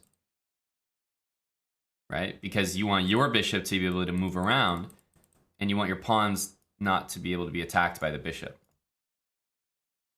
But if your opponent has a bishop, and let's say you don't have any, then you want your pawns on dark squares because you want to blunt the bishop.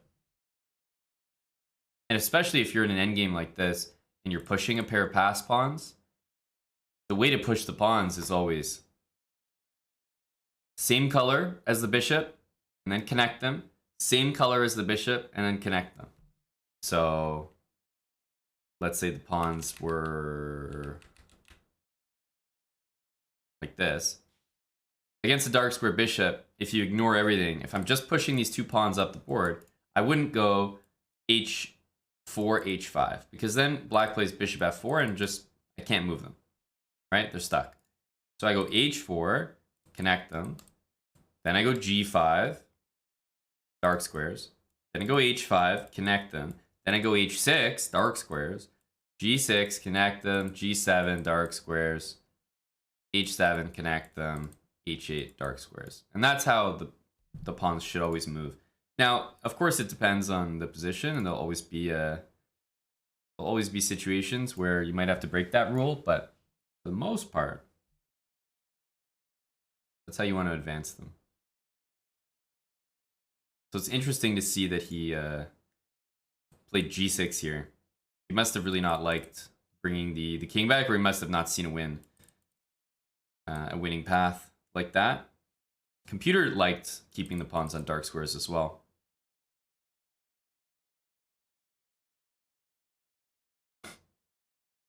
Because yeah, I can see how this might be drawish. Anyways, this game will probably go for a while.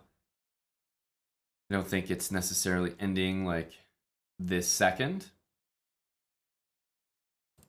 Seems like he wants to go king h6 here. But after bishop here. So what's the line? Bishop here. You're covering that, obviously. Let's say the rook moves to go here. Rook c8. And you're saying, look, man, there's nothing here. G7, rook c6, and we even have bishop d8. Or bishop takes. This is hilarious, right? How many times in chess do you see that? How many times in chess do you block a check and deliver a checkmate? Especially one as strange as this. That's checkmate.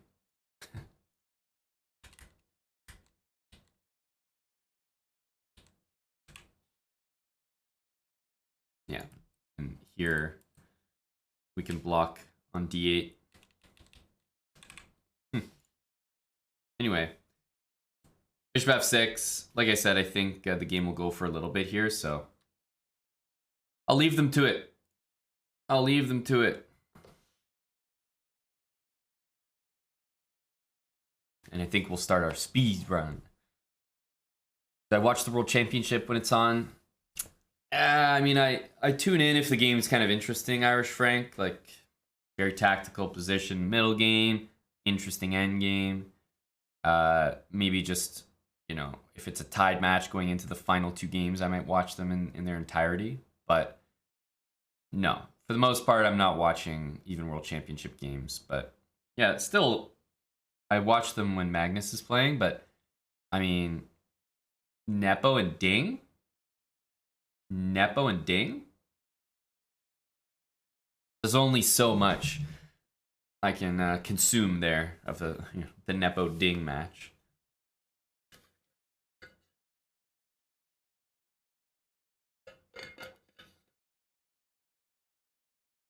Hello, JKA. Maybe you'll remember. Well, report back, Mancers. Report back. What's up, G-Cobb? Fish on fish, treble.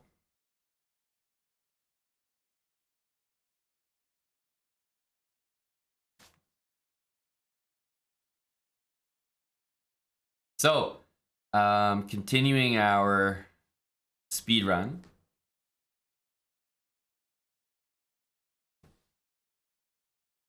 Let's get into things, guys. Let's begin. We're 1300 here. Again, I've been playing and will continue to play c4, first move for white, e6, first move for black. Lots of English, lots of French. and 5-minute games. Let's see if we can't win our first game of the day.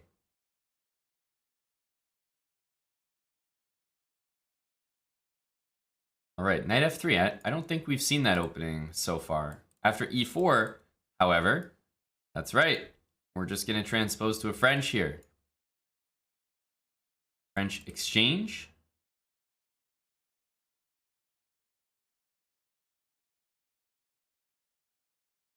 All right, so we've talked about the various setups.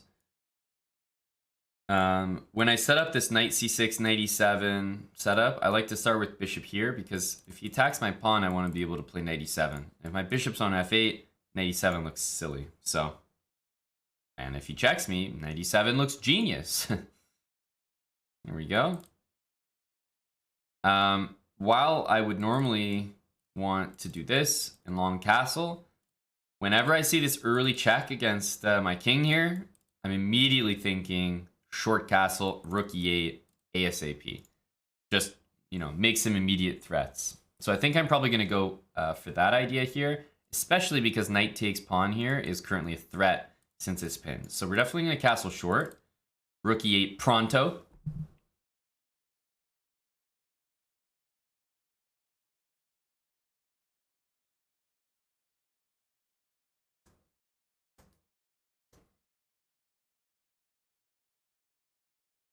Bishop g5. Again, I'm not seeing any reason not to go like that.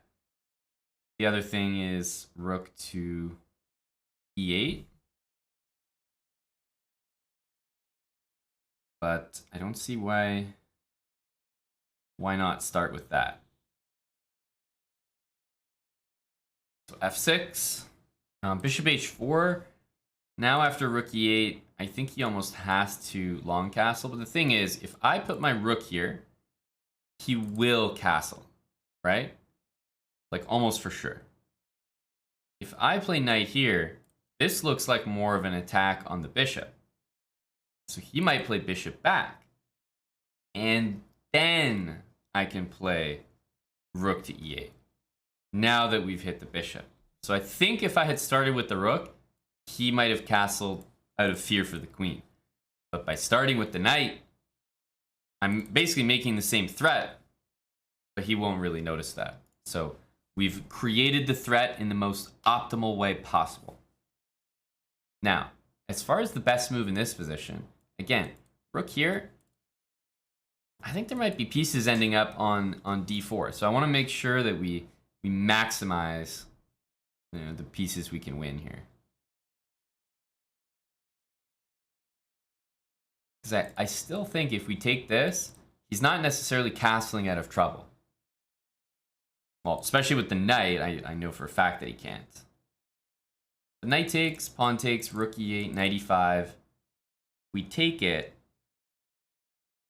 I'm not sure if we're guaranteed to get his queen. I'm trying to figure out the best way. I think it is going to be knight takes bishop. If bishop takes, he could castle. I'm only winning a piece there. If rook here, he's going to chuck some piece on e5, probably winning. The reason I think this one's the best is that it is a fork. I set up rook e8, and after knight e5, although pawn takes looks tempting, pawn takes, he might castle. Pawn takes here, maybe queen h5, right? Little annoying. I think what's annoying for him to deal with here is actually bishop takes e5.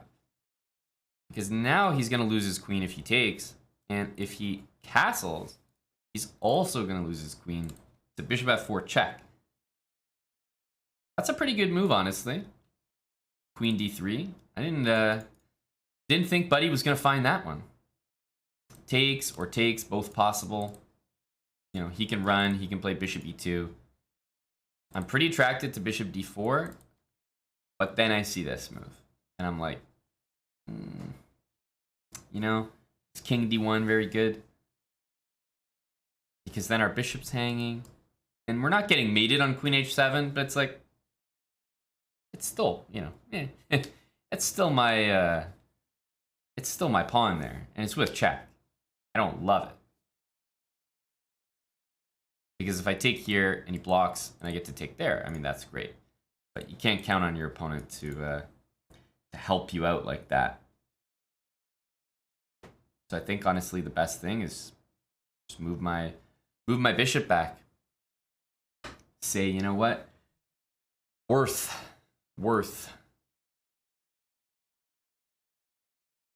We won a piece. Go me. That's all I've done today.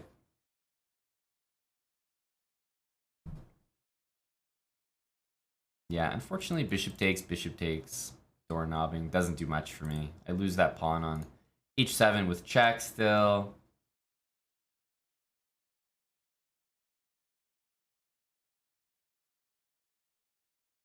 And then he can react to my threat. All right, I think we want to go for some simplification.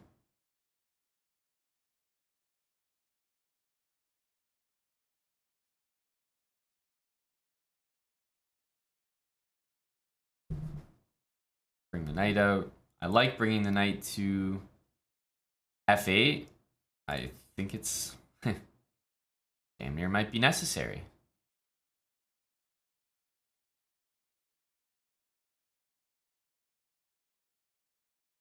Looking to trade a queen on e4.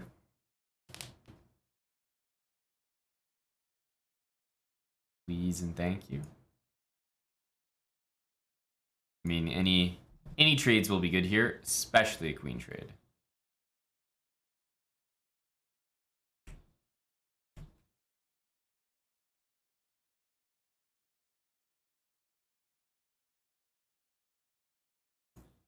Now the knight can't move because it's pinned there. We'll save the knight, the pawn, and the pawn all with one move.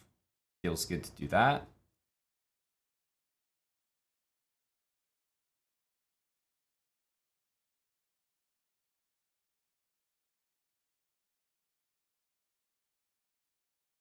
Okay. Should be a good sign. Trades on trades. Not going to be too greedy and try to win more pawns just yet. Knight d6 if b3, rook e8. And I know it hasn't looked that impressive so far, but believe me, our bishop on h6 will say hello once again this game. It's not permanently stuck.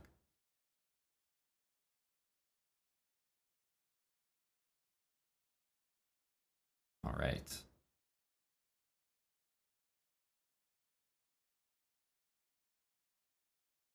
Bring the knight in. Might be time for a g5 or a g6 move. And our bishop is going to breathe air into the position. Let's take that move under control. Oh. All right. Make sure we play d4 to give our king some room to advance.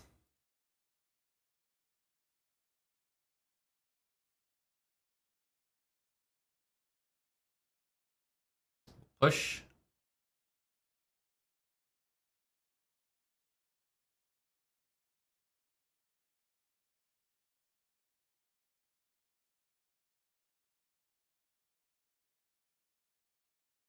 The bishop has finally joined the chess game we're playing here.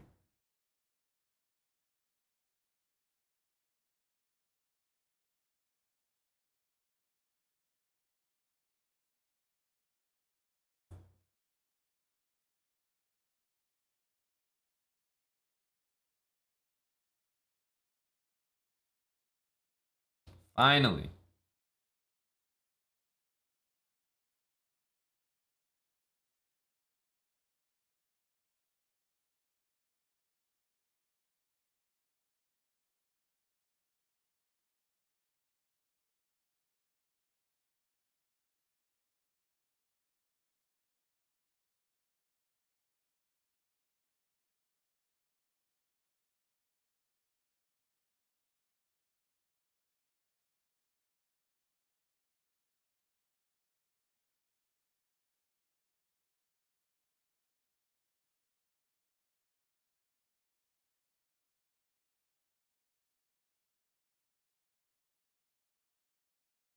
Mating with the king.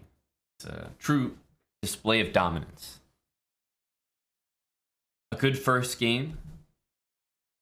I was impressed by my opponent's moves, believe me. Even though he was blundering at the beginning, I was impressed by his move queen d3. He didn't lose his queen. And it looked like he should have. Hey, you're only going to get to play king somewhere checkmate a few times in your chess career, most likely. Take those opportunities. Doorknobbing, thanks for the sub there. You know, I forgot that we were doing... I think Eric had a cooking stream yesterday and he left it in sub only. I didn't realize we were in sub only. Doorknobbing, subbed. Because we were in sub only, just to type out one single comment. And then he started suggesting chess moves. So thank you to Doorknobbing. You have fallen for our unintentional scam. Jumpy, thanks for the 29 months. Retrovan, 20 months with Prime. And Michael be like, thanks for the Prime, Michael. Thanks for the Prime. Let's open it up to our dear amigos. Our friends of the pleb variety. Welcome. Welcome, rodents. Welcome, cretin.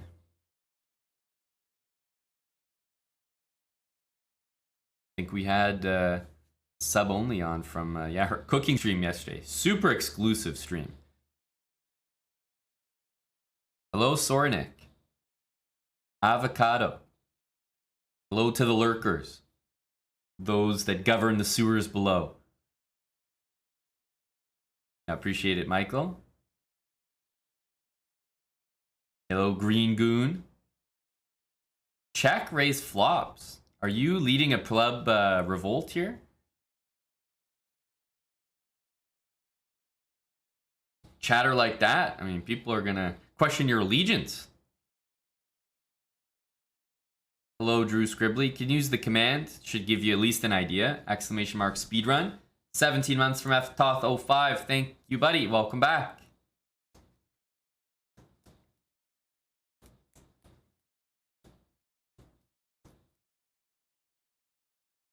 And we got Sleazy here. Good. Good. Sleazy knows how to keep a few plebs in check. Let's get to the next game. We started off our day with a win. Let's go for the English.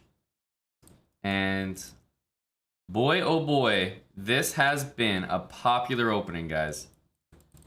It's crazy how much we've seen that get played. And it's really not a good move. So we're going to take the center, as usual. Just going to bring the pieces out. You know, knights to basic squares.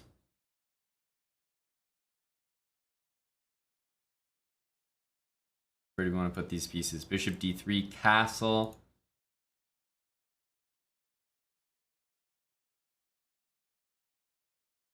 Oh, you better castle now, boy. I was going to prevent you permanently from doing it. Now, situations like this, you just start to wonder, you know, you've got your whole queen side there. You got your queen on a weird d7 square. Everything's lining up here. Now, you guys have probably heard of the Greek gift before. But truly, what conditions have to be true for the Greek gift to work? Or for you to even consider it? Number one, it's usually a pawn on e5. Now, of course, there could be no knight on f6, but let's say black had a knight on d7. Then you would go takes, knight g5, queen h5, and they would plop their knight on f6. So it's not just that there's no knight on f6, but that you're actually covering and controlling the f6 square. So that's step one. Here we're covering, controlling it. That's good. Step number two is obviously your bishop has to be in position, and obviously your queen has to be in position to reach like this diagonal. Like it doesn't work if your queen's here or here or something. So the pieces are poised, right? And the next thing is you got to control the g5 square. If black has a bishop on e7, it doesn't matter if you can play this. Doesn't matter if you have that. When you go knight g5, they're just going to take it. Suddenly, you got nothing. So I've got check mark, check mark, check mark, and check mark. So I'm going to do it. And even if all this is true, by the way, it doesn't mean that it 100% works. It just means you can do it. It just means it's actually possible. I would say more than likely it's going to work. But all this could be true, and it's still not a guarantee. But all that has to be true before you even begin the conversation of, hey, does this move work?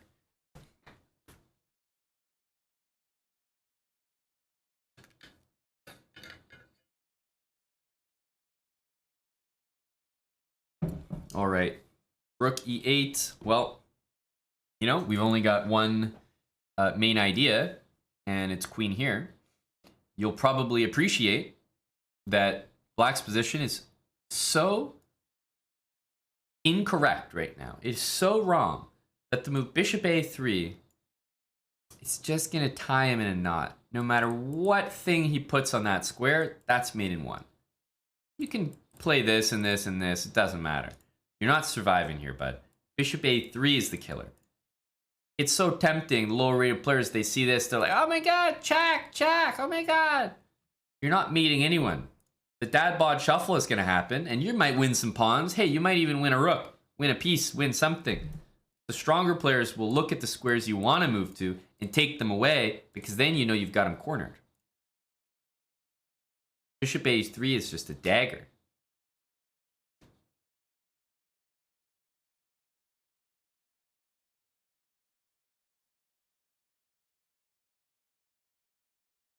That move hurts. Emotional damage. And this bishop is just gonna go on a spending spree. Now at this point, I can actually take this queen with, I think, either one of those, because what's gonna happen is I'm gonna take with either one.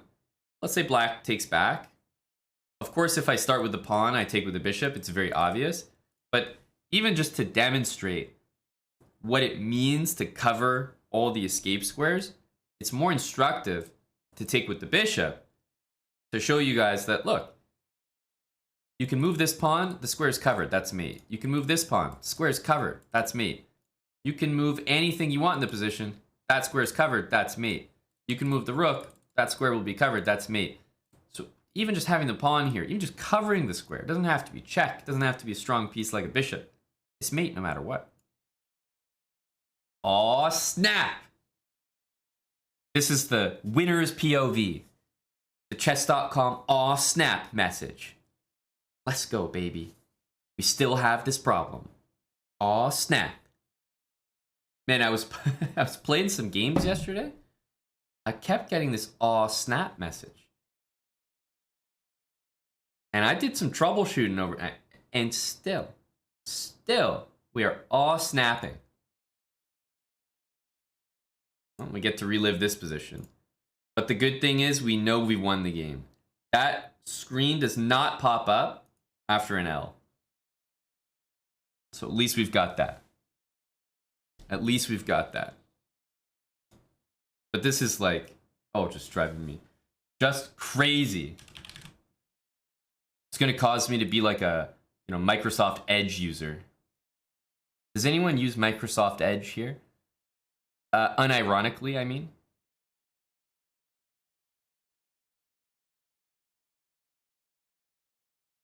Long eggs, thanks for the 11 months with Prime.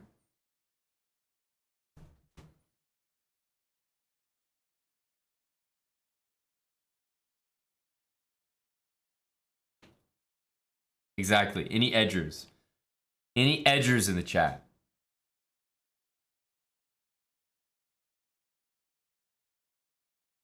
We might have to take the plunge. What do you guys say?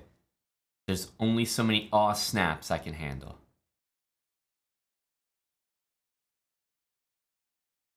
Living on the edge. I think we do it, guys. I think we do it.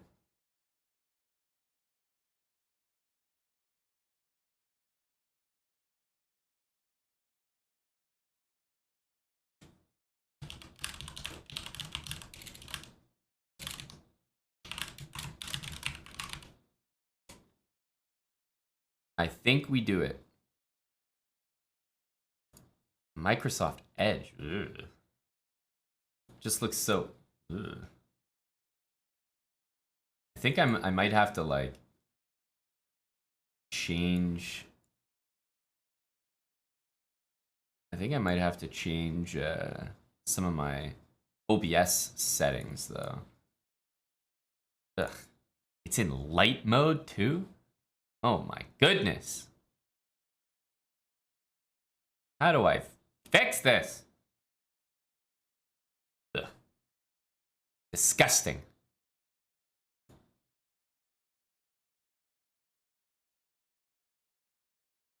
How do I fix this issue?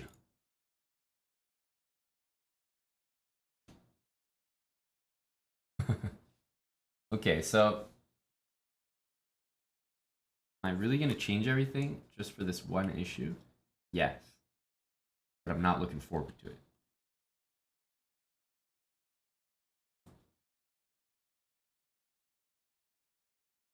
Not looking forward to it. Ugh.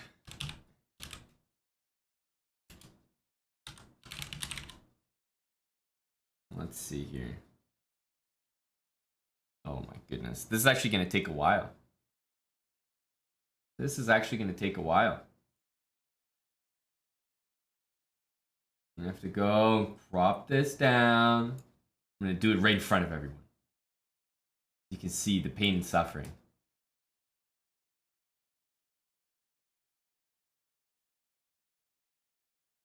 All this just to put it right on top of the same damn board. Because I keep getting this aw snap message. Driving me crazy. Driving me crazy.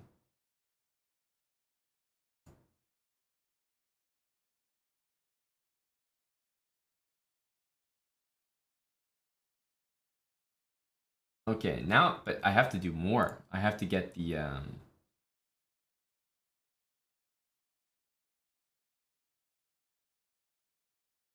oof. I have to get the times as well. This is good. This is time consuming.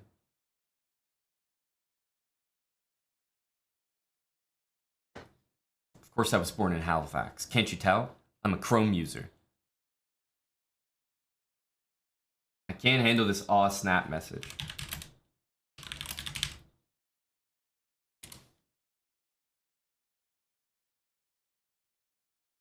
All this.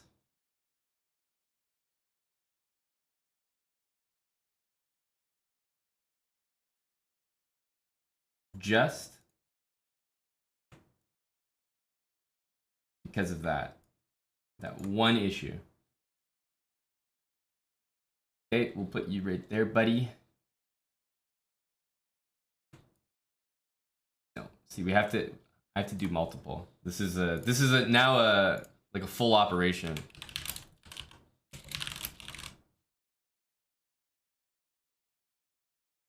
See, this takes time. My goodness, think this stuff is easy? Why can't Google Chrome just perform?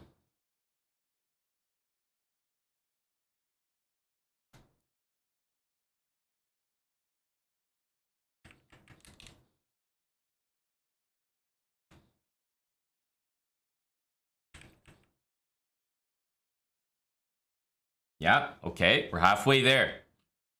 We're halfway there. Let's watch a game as well so we can see the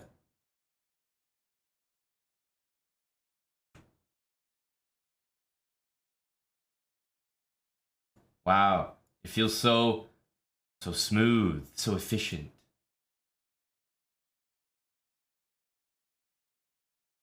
So edgy.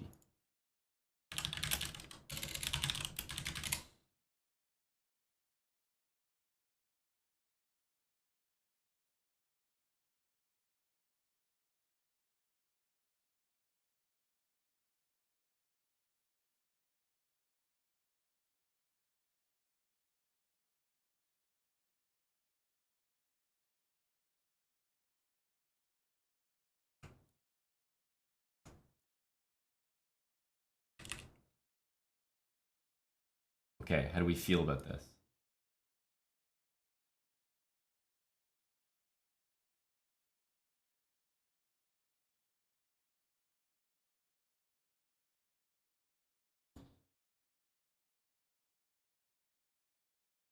How do we feel about this so far? My edge makeover.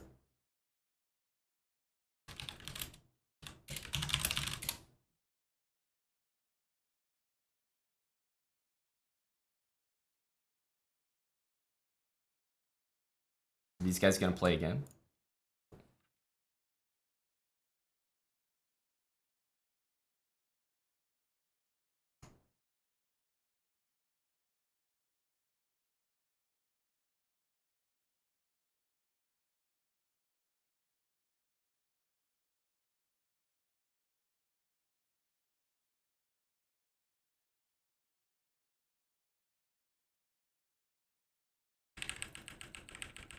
Okay.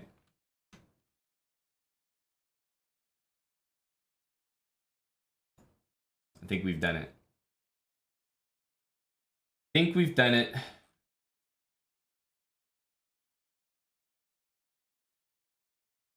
This is like the this is the type of pit stop in F1 where people get fired. Like people lose their jobs over pit stops that look like this.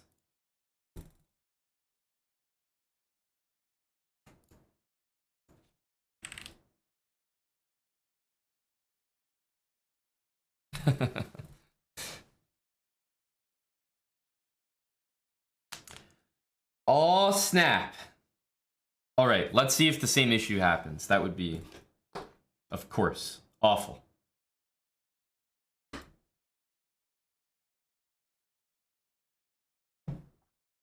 Awful. However, we're back. We've got AW here for 22 months. Stoakilla, 23 months with Prime. Thanks Long Eggs for the 11 months as well. We can't have that happen again. We've recovered well, I think. Let's see if we can continue our speed run in peace. All right, we're 13-19. Okay, we're gonna get another 5-minute game. We just came off a nice instructive W. Right, the Dolphins, as I expected, are putting up points against the Bills. They might even score a touchdown or at least put up 3 points here before half. So, you know, many things occurring at the same time. Another game. Let's do it. All right. We got the white pieces. Let's go for C4. I'm going to stick with our setup here of Bishop G2. Are we going to see like hippo energy from this guy? What do you guys think? I'm feeling strong yes. I get big hippo vibes from the lad.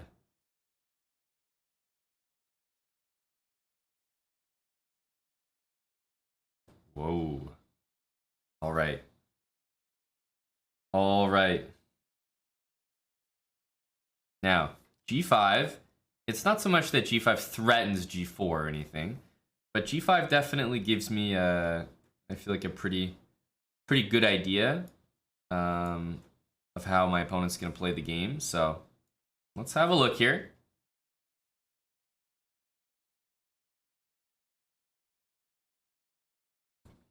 Right there, I think we'll probably play Queen C2, maybe Queen D3 is a little more aggressive. I'm thinking about playing on the light squares here. Thinking about playing on the light squares.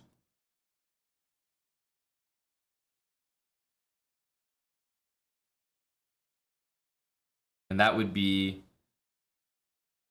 essentially that would be like D5, E4, knight on E3. That's one way to look at it. So I'm going to play Queen D3. We'll see how he wants to develop. Okay. Here.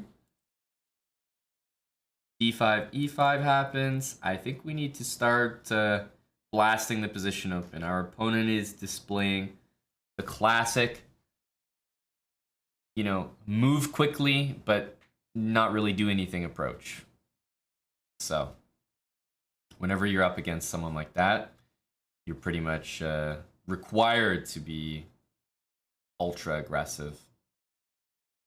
All right, f5. I really want to play e4. He's probably going to play f4 afterwards, which I'm not sure excites me.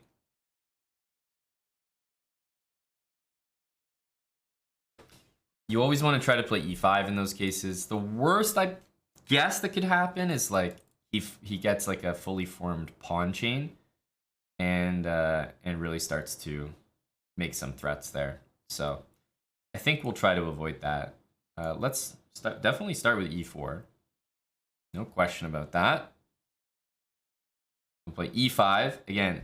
Not because I think e5 is good or whatever, but like I feel like I have to do this move. Don't do this move, and I don't like my position. Right? I need this e4 square. That's going to be so useful for me.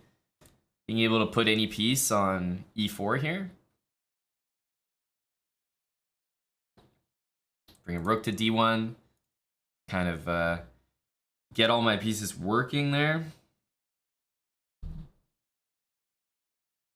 How do we want to take this? Takes c6. Kind of needs an answer.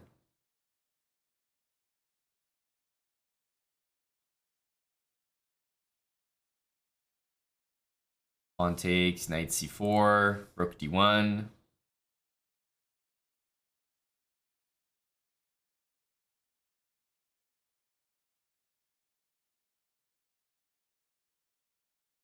Okay. You know, this one opens up the diagonal. So I think it's easy to be a little iffy about that. But I'm not seeing pieces that can get there very quickly. And yeah, this doesn't look particularly scary.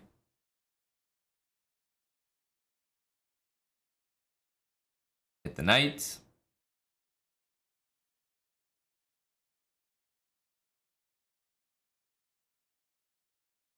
When I played e5, it's important to note that, like, for example, I am down a pawn here, right? We are down a pawn. But it's something that we're okay with. We're comfortable with that. I was thinking about this, but the more I look at the position, the more knight c4 really jumps at me. Not only do I have d6 as an idea, but rook f1 without queen b6 is preferred, I would say.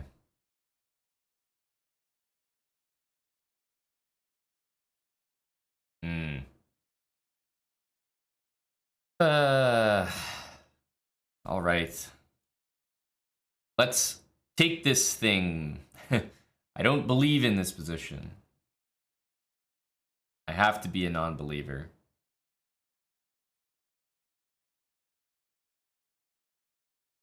Even though he has queen g5 check, I still think knight takes e5 is the right move here. I could start with bishop back, but I'm pretty convinced that this is the way to do it. Queen g5, bishop back, bishop takes e5. I don't know, knight e4 afterwards. Looks scary. Yeah, I think without knight takes e5, the position is annoying or scary, but you know, knight e5 is probably as many threats to black's king as there are to mine. Okay, queen h4. Bishop g6 definitely looks like the move. Takes. You're getting killed there. King there. Knight check. And queen f5 is damn near mate.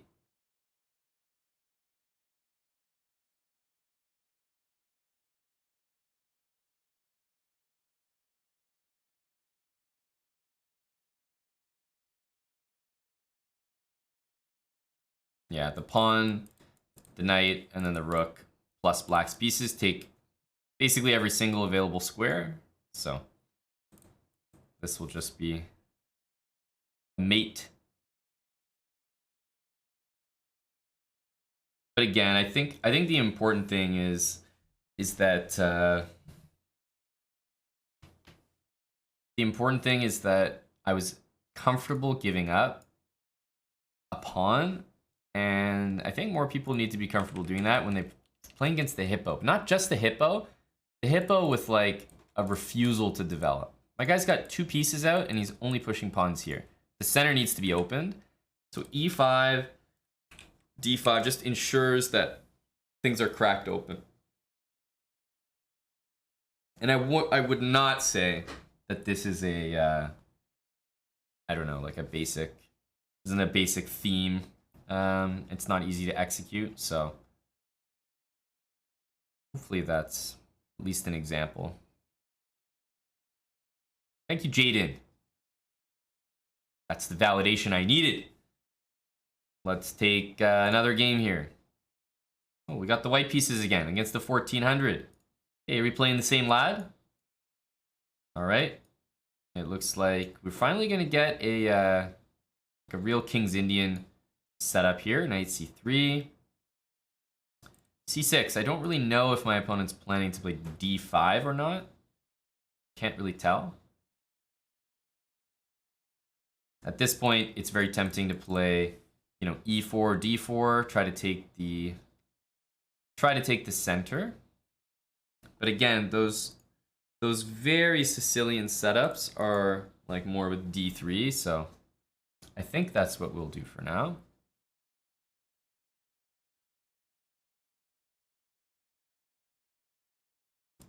Maybe b4.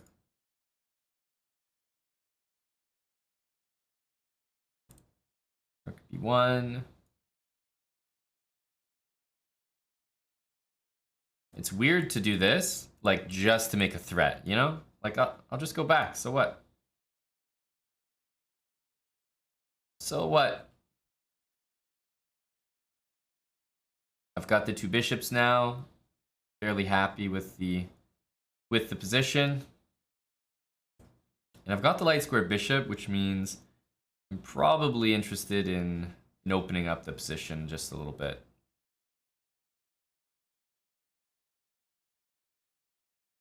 All right, bishop out. We will bring the rooks over. Look to control things a little bit. Oh, chess.com. Hey, what's up, everybody? Thank you for the raid. Look at that thing. It's humongous. Get your minds out of the gutter. I'm talking about the raid. Talking about the raid. Thank you, chess.com. We're doing a speed run over here. Speed run that started at 800 elo. And we've been working our way up ever since. With the white pieces, I am fairly exclusively playing first move c4, which means you'll probably be seeing a lot of the English opening. And with the black pieces, I'm playing pretty much, again, exclusively first move e6. So a lot of the French defense. I think those are 2 openings that are a little underrepresented in speedruns. And I'm going to tell you guys, the French defense, especially if you've seen chess.com commentary, Robert Hess gives it a really hard time. And he should. It's not a great opening. But Robert Hess is a strong player, right? It's a bad opening for strong players. However, it is a great opening for people like you, not strong players. So welcome, a raid of 4,559 not strong players. I have the opening for you. Tune in and enjoy. The French defense has literally been just freelo, like actual easy wins. I kid you not. You guys are going to enjoy. I don't know why. I didn't realize it was so strong. But the French has been working out well. The English also have liked our setups that we've gotten here. But the nice thing about a speedrun is that you get to see the exact same opening non-stop. So many different examples of basically how people would play against it. And you get to see the different rating levels. So it's like, oh, you know, that's a great opening, but you're stomping 800s, man. It's like, okay, then you see the gradual progression as we play higher and higher ratings, and get different looks against it. Let's take here. I'm actually probably going to throw in the move a5, which looks a little bit strange. It doesn't really hang the pawn because of that, and I'm also considering maybe queen a4, maybe knight a4. A few pieces might want to use that square.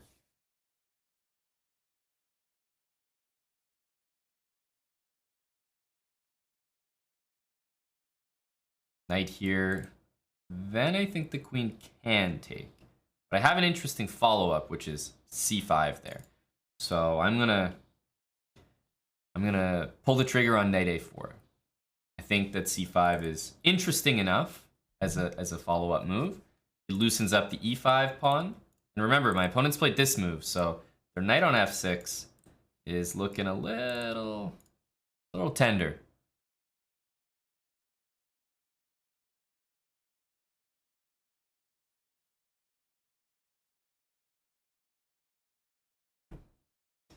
How to lose all viewership in one move. Speedrun, 100%. You think so, bud? It sounds like that's a way to lose your viewership. That's also a process that I like to refer to as natural selection. And we will mourn your departure as we continue with the speedrun. Okay, 2 bishops are looking pretty nice here. I'm gonna take this. Man, we got a lot of Croatian fans here. Play the Croatian. Didn't realize it was such a fan fave.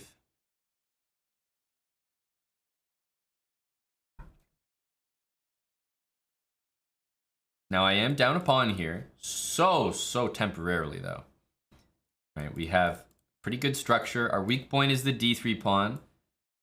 I want to say, like, you almost couldn't have a better set of bishops.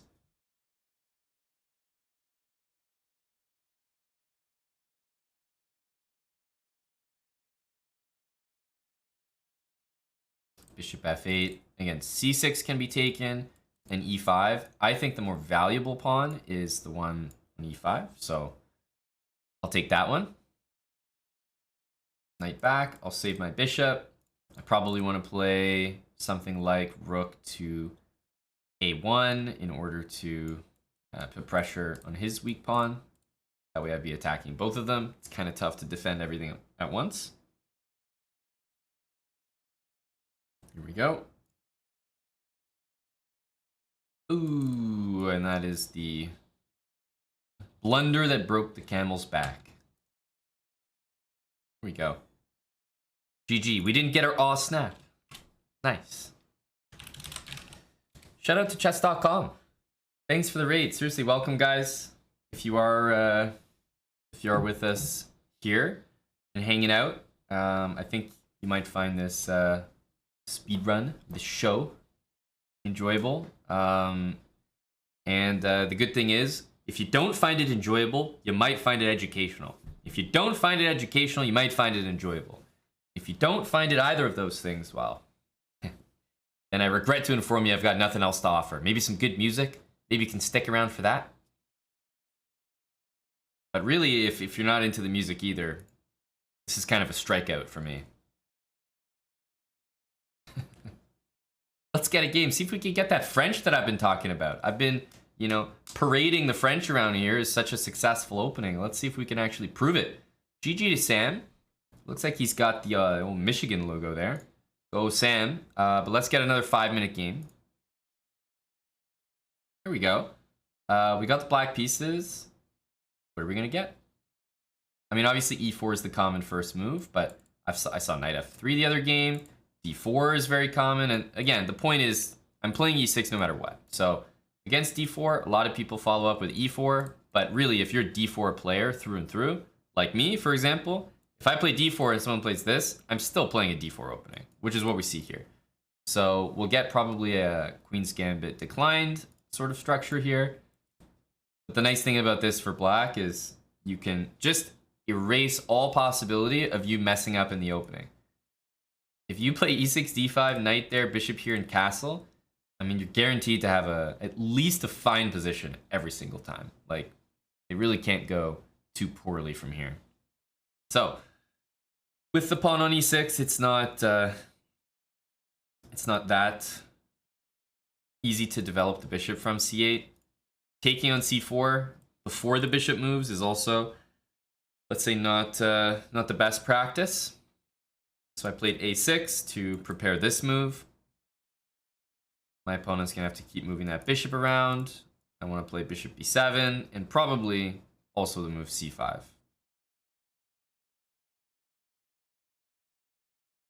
Okay, e4, kind of aggressive.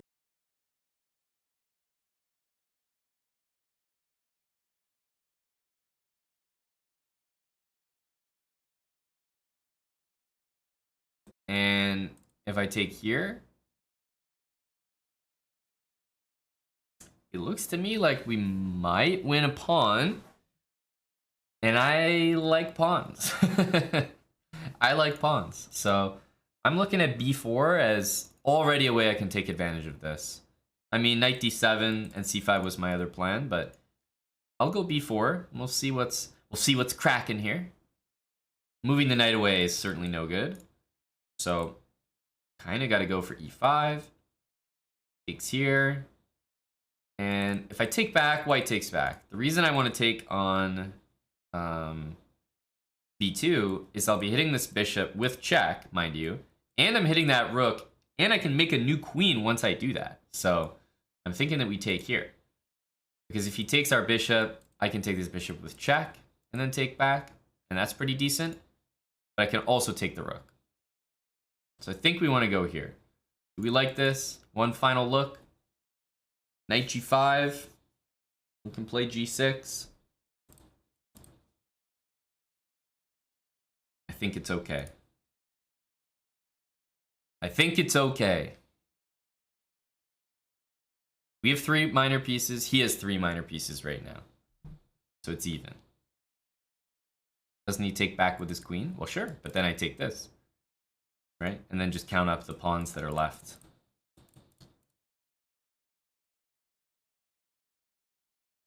Yeah. So you can definitely do this. I'm also considering bishop b4 here, but let's keep it simple. Take this. Let's keep it simple. I got an extra pawn out of that. I'm feeling good. I'm also feeling good if he castles. Maybe move like bishop takes f3. Doubled and isolated pawns on the f file for Buddy over here.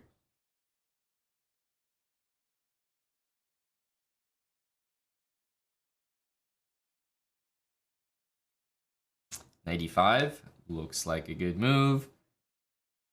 I am looking at knight d7 here as one of my top candidate moves.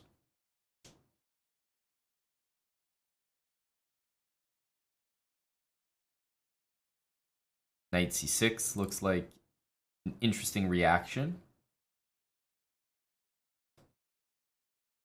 So I'm either playing knight d7 here, or I'm taking. Notice how I'm actually really not considering that move.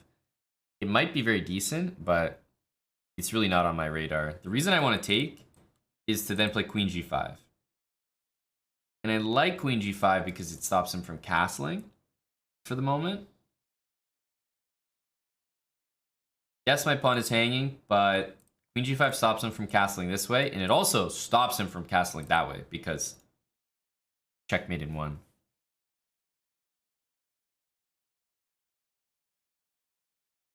Yeah, queen g5. Making a couple threats. I'm not threatening the e-pawn, but you know, if he brings his bishop back, for example, he undefends that. If he castles, he gets mated. He can't castle this way. f4 is covered, and g2 is hit. So my position actually has a bunch of threats associated with it. Surprisingly.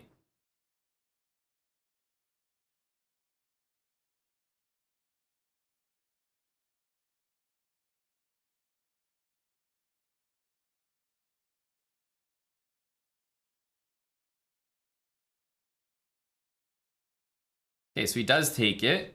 If queen takes g2 now, which guards my bishop and hits his rook, I'm expecting him to castle. Now, after he castles, it's kind of tempting for me to play rook c8 and win his queen, but he can play rook d8 check and eventually mate me. It's not so nice. I still think this is the move, and then I can drop back with queen g5 check. He'll move, and then we could win the rook in the corner, for example. So I'm still feeling good about queen takes g2, but those are the things that I'm considering here. Bishop takes g2 doesn't feel good to me because I don't like rook g1.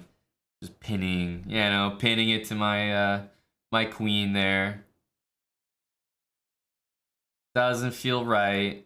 Let's give this check.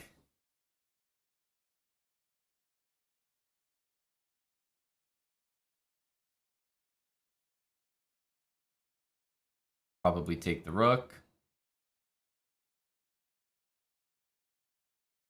Now, I can't actually develop this knight very easily. Like all the squares are covered.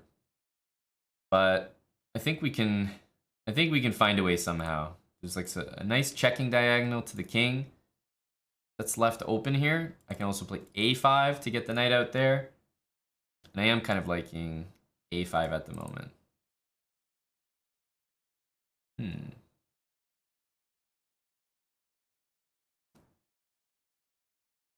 I think a5 is not bad. Not bad. f5 takes f2. You guys are so materialistic, you know? Have I ever told you that? Right? What I'm interested in doing here is developing my pieces, right? I don't need to win a pawn. I'm already up material. I'm going to win this game if I can just get developed. I've got a pawn and the exchange already in the bag for me. I'm good. Like, I don't need more. I'm okay. We're hitting the queen. We're bringing our knight out. There's a4 kind of looming. Knight b4 to d5 is probably my next plan.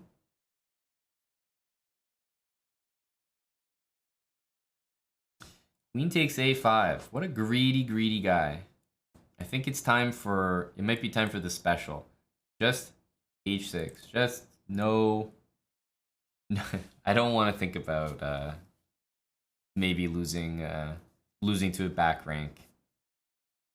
Okay, queen here. Looks like rook d8 should be played. It's a free move. Gets my pieces out. Now it really looks like the knight should join. And again, these bishops are both, honestly, both doing nothing. To put it bluntly, right? This guy's hitting this guy's hitting that. And my queen is actually doing a great job because it's preventing the rook from going to g1, which I like, you know? It feels good. All right, time to make some threats. I've had enough of this guy. Let's make another threat.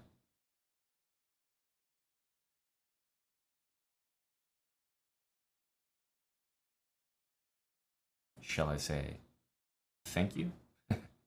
That was very friendly. Very friendly indeed.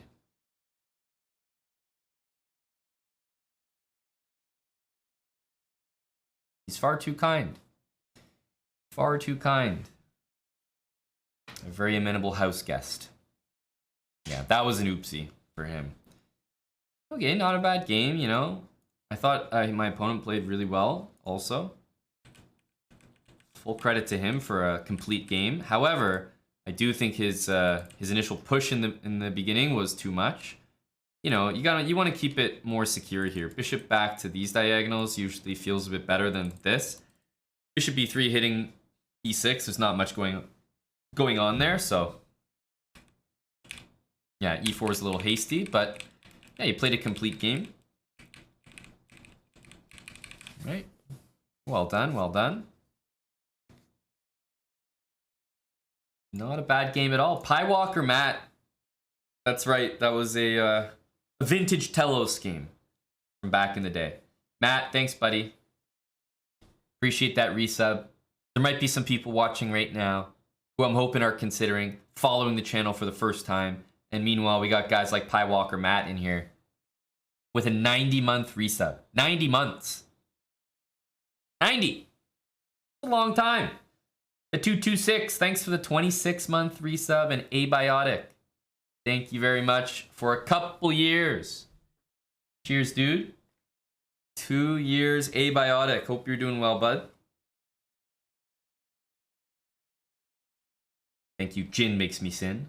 Anything for a few follows, you know? Anything for a few follows. Plems, thanks for the 9 months with Prime.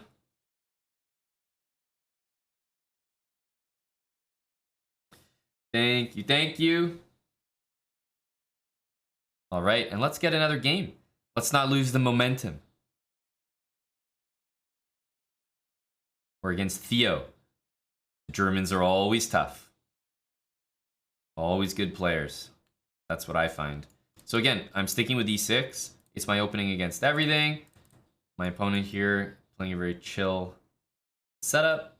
Not really trying to take the center. What have I said? You know, just get out of the opening scot-free. Boom. We're already happy. I've seen people play openings that go a lot worse than this. Right? In the first 6 moves, anything can happen. Anything can happen.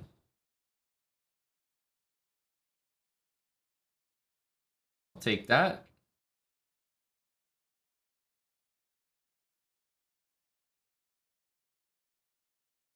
Knight c6.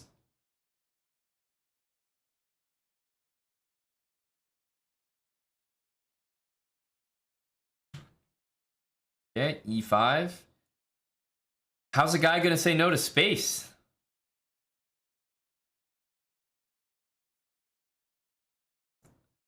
I mean, I like the position. I think it's nice and easy.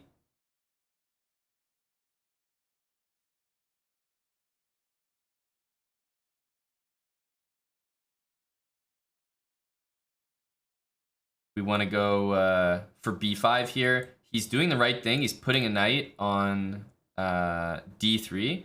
So big shout out to this guy's understanding. Absolutely. I'm going to go a6. I do want to play b5. f4, we'll just go here. f5, we're happy to drop back. But yeah, my position is all about b5. Because if this pawn was here, he would be way more solid there. It's on e2, so that right there, that's the tender spot. So we want to put the rook here.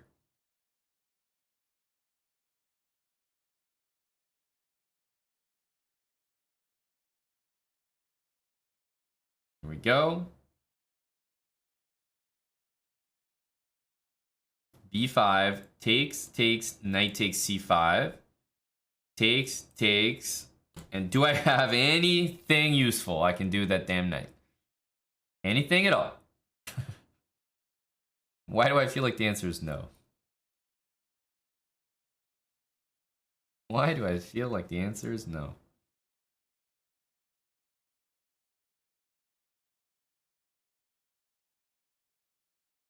I still think b5 is the right move. But yeah, I'm like trying to figure out what's the correct move there. All right, bishop f2. I think my opponent's getting into a bit of a pickle here. Let's take, and then let's play knight b4. Takes is going to open up a lot of pressure on this. Notice how both bishops, again, not doing anything. This bishop's just biting at granite. This bishop is biting on harder granite. And c4 looks like it's hanging here. So I think it's a tough thing to do, especially when you're starting out in chess, is attacking on the queen side. Because most people's brains are wired where it's like, look, if the king is the target, I understand a kingside attack. I get it. But when there's no like target and you're just playing on the queen side to open space or like to create a weakness, I don't think that's very intuitive. And it doesn't feel as good. If you're attacking on the queen side and your opponent's attacking your king on the king side, you're like, dude, this is unfair. If my stuff is successful on the queen side, what do I get? Space? A pat on the back? What do you get? Checkmate. It's like, it's not fair.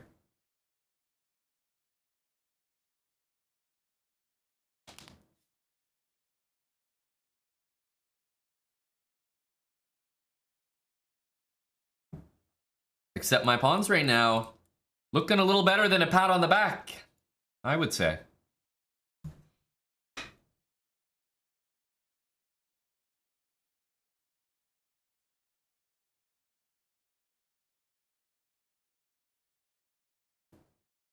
We just want to go rook b2.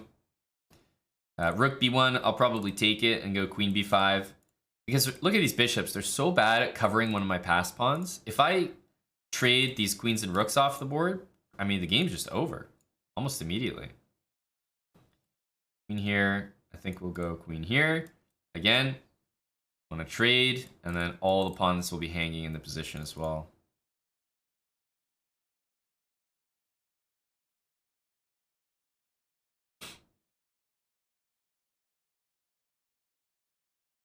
Yeah, so here is, I mean, I have to do, you know, some very, very basic calculation, but we're able to win here. So I can either go c2 and next move rook b1 and bishop a3, force him to take me. So something like c2, pawn takes, rook there, hitting the rook. I mean, what are you going to do as white? If you take me, you lose. You move your rook, I just trade and promote. So you have to play bishop e3. And then I go bishop a3. And again, it's like I'm forcing you to take me. So that's a win. And also d3. If rook takes pawn, something like d2. I'm threatening to queen. You know, you gotta like bring a bishop there or a rook there. And I give a check and I queen anyway. And I'll win at least a piece. So both of those seem winning. I imagine there's probably more stuff that's winning. But to me, c2 looks the cleanest. d3 wins maybe a piece. It seems to me like c2 wins a rook slash like might promote the pawn. So I'm liking it a little bit more. All right, bishop here. I think bishop c4 is probably the what's the word? The dagger. Probably the dagger. Bishop c4 takes, and we've got the same threat once again. Plus we're threatening d3, and after bishop c4, rook b1, we're also threatening that guy there. So I think bishop c4 is the way to do it.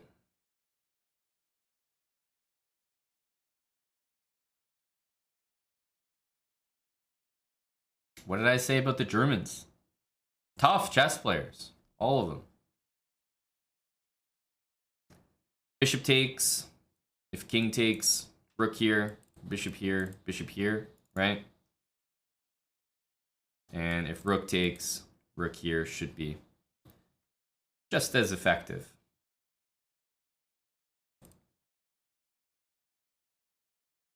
Because it is pinned to the king, so he can't play rook takes c2 or anything like that. Yeah. And we'll basically win all his material here. I'll have an extra rook.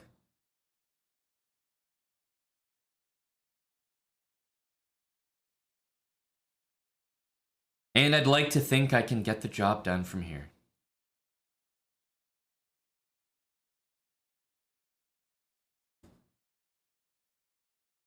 We need to bring our king out. Usually good practice for an endgame.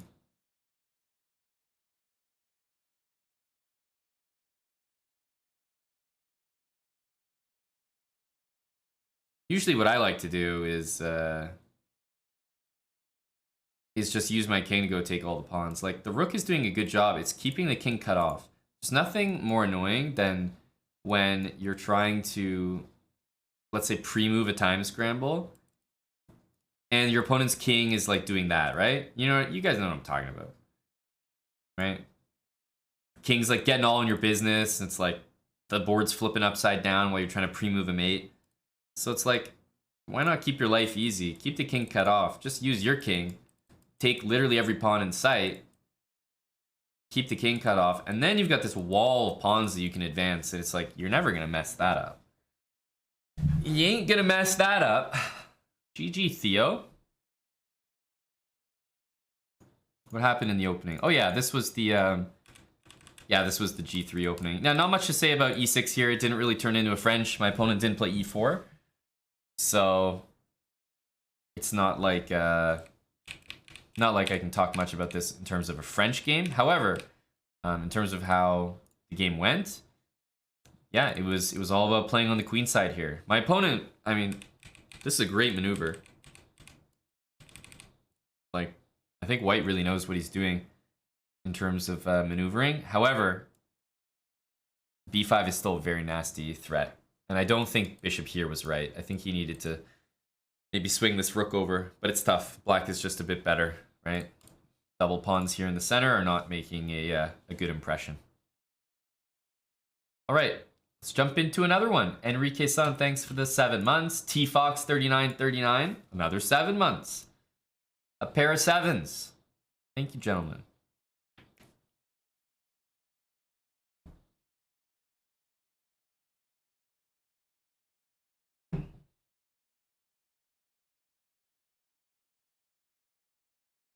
I feel like I've had the black pieces way too many times in a row. Oh, is he playing the French as well? What the heck is F3? Huh? All right, my opponent's doing strange stuff in the middle, which is always going to cause me to play moves that challenge the center. That's like a guarantee. Nice easy development with the knights. Just going to get castled. Not going to read too much into it at the moment. What is my opponent doing next? We all want to know. We all want to know.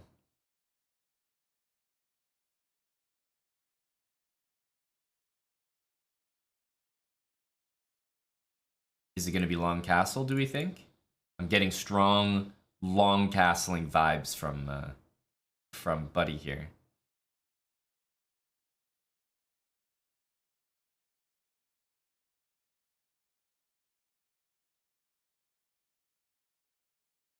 So there's an idea to push the pawn. There's also queen a5, bishop a3, which I kind of like. I think I'll go queen a5. Here I'm just thinking about a3. Are we bothered by that?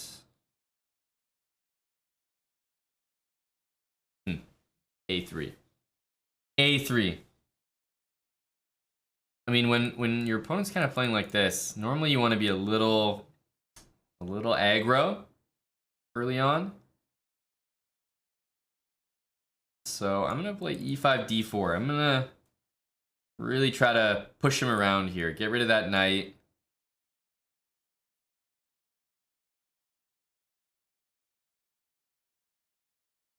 Whoa. We got too many people here to be playing moves like that. An invitation to sacrifice my queen. I wish this was a sacrifice, but it's not. It's not even a sack. I'm getting 2 pieces plus a rook. This is just a blunder by white. I'm getting so much value here. Yeah, I mean, you don't have enough pieces left, buddy. Unfortunately.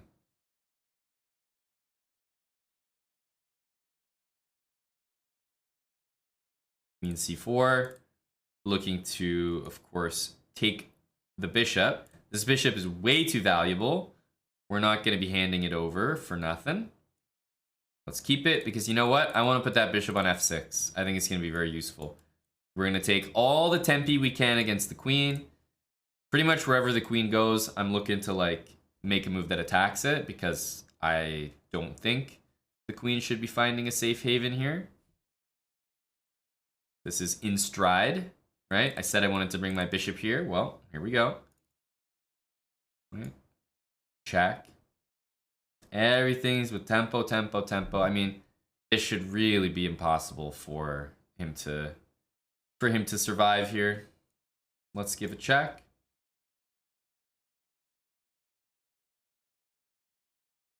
bring the other knight in.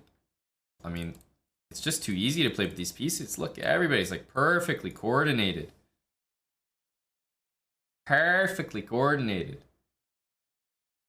And as tempting as everything is here, knight takes and knight takes e2 is, I mean, that's going to be the end of the game. That is going to be the end of the game here. Way too much material for me. Yeah, I think he knows it as well.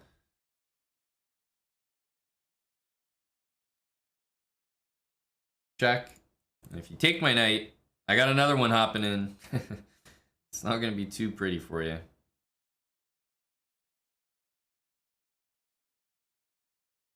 Yeah, this is really brutal for my opponent here. The minor pieces just own the board.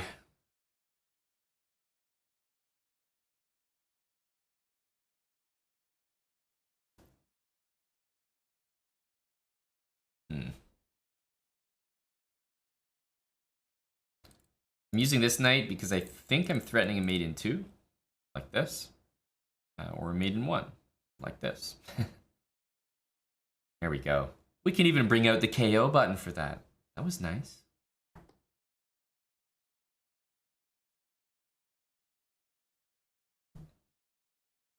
Thanks for the 25 months, Z Pharaoh. Welcome, welcome back there, Pharaoh. Yeah, I don't know, guys. Like, the openings are a little bit strange at the moment. Like, you want to play e3, d4, sure, but what the heck is f3? What the heck is queen d2, right? What are these moves? Meanwhile, I'm sticking to some real serious principles. Look, challenging the center with c5 makes a lot of sense if your opponent is starting to play moves like h3, a3, knight e2, f3, queen d2. You know what I mean? Just substandard moves. Normal moves like knight f3, bishop d3, c4, right? These moves make more sense. Then maybe I would play knight f6, bishop e7, castle. But if I see someone just waste time like that, like, I have to strike at the center. Right now, I'm the one controlling the center. Push his pieces around because he's just not developing. And, okay, we run into a blunder and we're able to capitalize from there. But just so everyone's clear, knight, bishop, rook for queen, awful trade. Really bad trade. Even bishop, knight, bishop for queen. Also bad trade. You want to be the person getting the many, the copious amounts of material. That's what you want to be.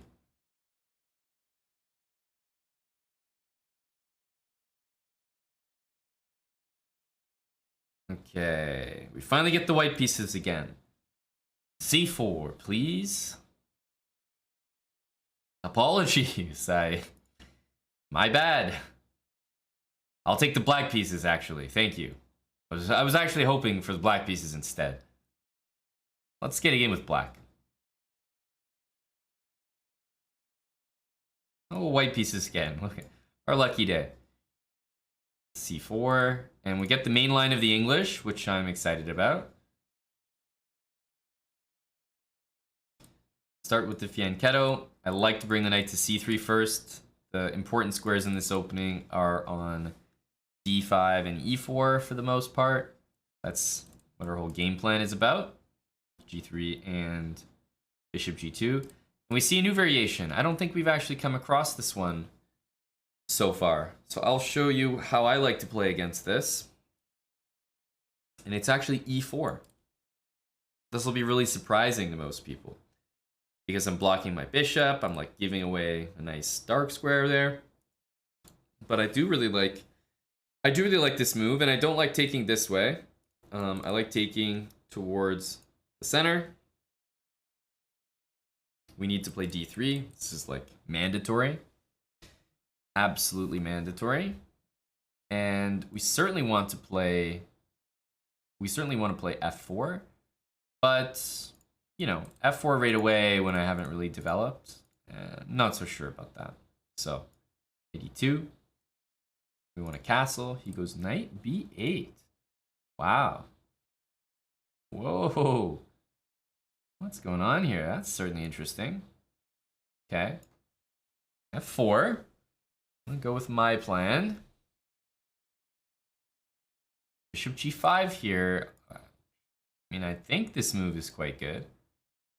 He almost has to go here, but then it's like, what did the guy do? Knight here, knight here, knight here, knight here, and then knight there? That doesn't make sense. We will definitely take here. Knight f4, but what I'm kind of thinking is the knight actually maybe belongs on d4 to be on this f5 square. So it's a question of, do I want to control that square and bring the queen out, or do I want to go like that and definitely win the f6 pawn? And I have to think about this for a sec. So I feel like I have two really good options here. Hey, MapRail.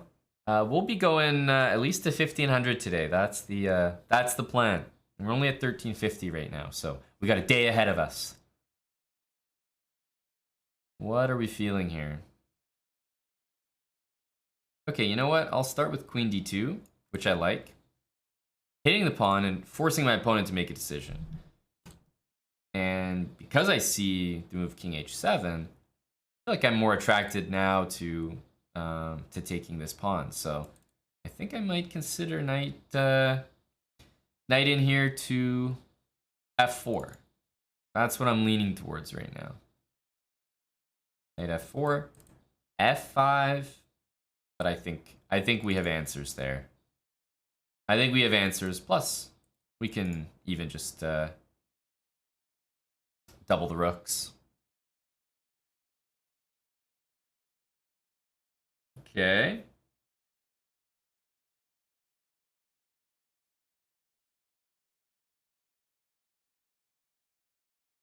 Probably double the rooks. I mean, knight h5, there's rook g6, so he's trying to play some defense here, but I think building up the pressure first, no need to rush. Yeah, I definitely like this.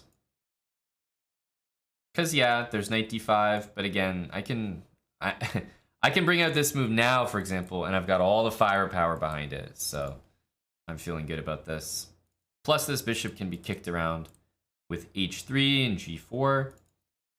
But again, h3 is a move I can play anytime, right? Knight d5, knight h5 were moves I can play anytime. So I love just getting all the pieces involved first.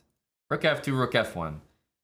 It looks a little bit slow, but I think it gets the job done.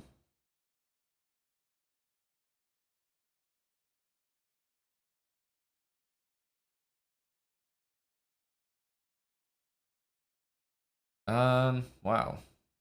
h3 is looking mighty tempting. Rook takes f5.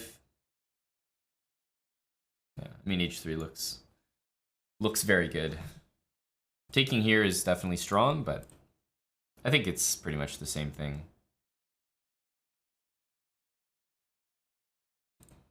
Two big threats here, knight f6 and rook takes h5.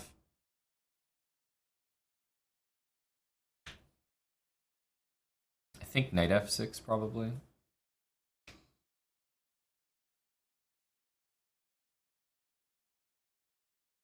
We can go knight f6, maybe take the rook.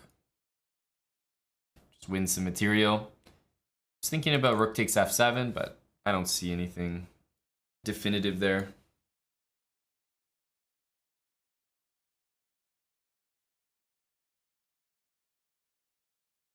Okay. Let me double check the math. I think we're up. We ended up a piece.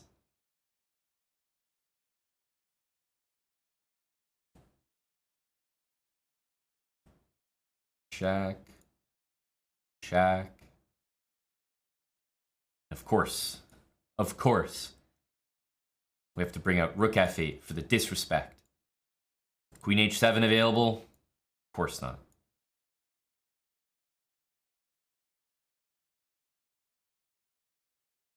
And with the bishop. So that we could do something like this. GG. My opponent played really quickly there, and unfortunately for him, not so well. But I want everyone to pay attention to the plan I utilize, because that's what we're focusing on here. That's what we're focusing on. Right? Bishop b4. So if we see this move again, I think I'm going to be playing e4, which I like. plan to play knight e2, d3, castle, and that's whether they take or not. Capture this way if I need to, not that way. And go for h3, f4, and I don't know, it just seems like a fun and easy kingside attack, so. That's what we'll be going for in general. The move e4, which I think is a good one and looks kind of counterintuitive, right? Blocking your bishop, giving up this gigantic hole here, but just a nice, easy plan. And it's nice when you're playing a blitz game to have a plan that you know you're looking to execute in the next couple of moves. It just helps you. You're not stressed about your next 4 or 5 moves because you sort of know what they're going to be. Akashi Shirawi, thanks for the 5 gifted subs. Akashi, appreciate it. You're tuned in for another speed run, buddy. Thanks for the 5 bomb. 1371. We're still going. We're getting some high rated opponents here. Less and less people playing e4. Okay, we're still playing e6 and d5. That's the general plan. Yeah, I don't really know what a3 is all about. Peculiar. Again, I'm just looking to get castled, but I probably chose this move as opposed to bishop e7 because I'm seeing, like, you know, strange moves like that. a3 looks like a bit of a waste. Like, what the heck is that check, right? He just goes here. So, I feel like he's bothered by bishop b4, and he doesn't really need to be. The structure is fantastic against the bishop on g2. It's really, really good. So, if you can get it, great. Now, after this, move a5. Looks like a good start. Takes, and then I have a great pawn structure, and my opponent kind of has a just a loose pawn on a3. Just maybe not the best. Queen or rook? Queen or rook?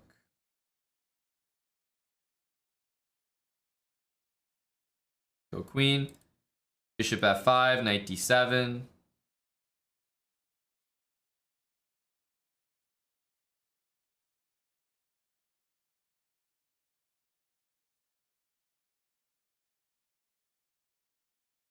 Queen a6, just to hit this pawn.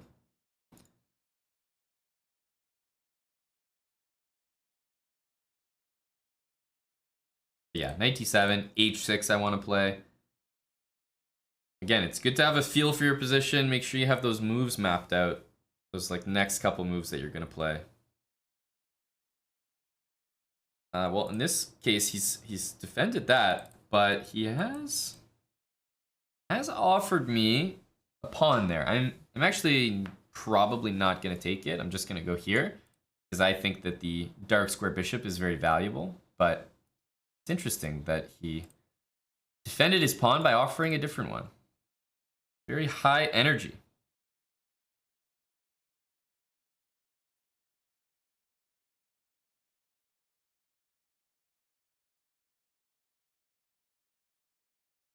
Okay. Unfortunately, if I don't have to give up my bishop, though, there's nothing in the world that's going to stop me from winning a pawn here.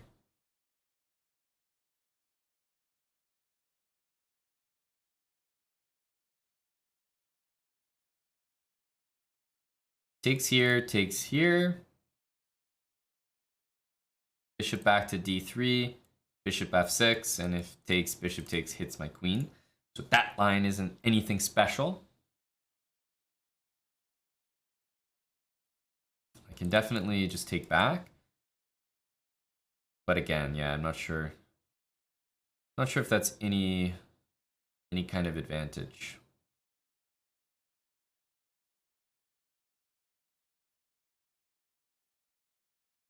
Okay, I'll play queen e3.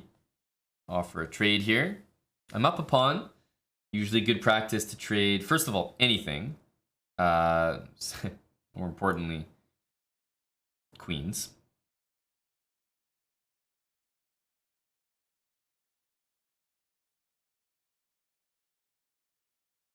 there's like a lurking idea of bishop there. It's not really that strong. I assume knight c3 will get played. I'm going to play h5. There's no rook to b1, which he would love to do, I reckon. I'm going to play rook a5, which looks like a strange move, but I don't really want him playing a5 and either a6 or getting knight a4 into some squares. And he's too hasty and does forget that my bishop is actually covering b1 from f5. He's actually going to resign after that, so we'll take it. Good game.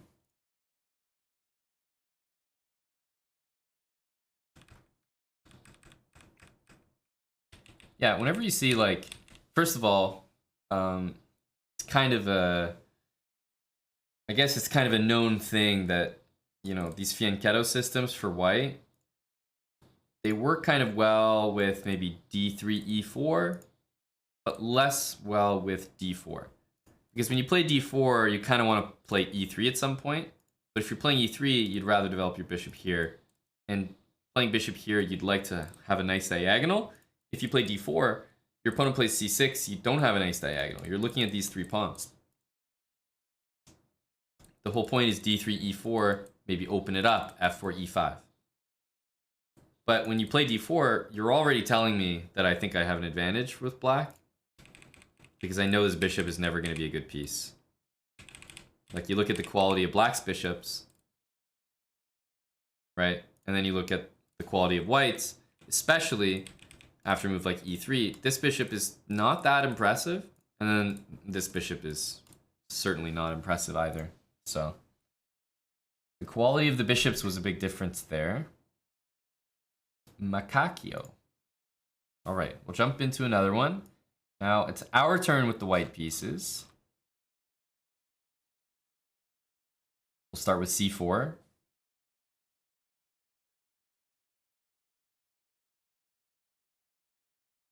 c4 is that strong. It's that strong.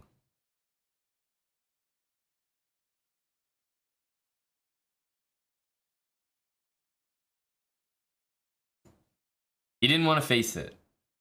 What about this guy?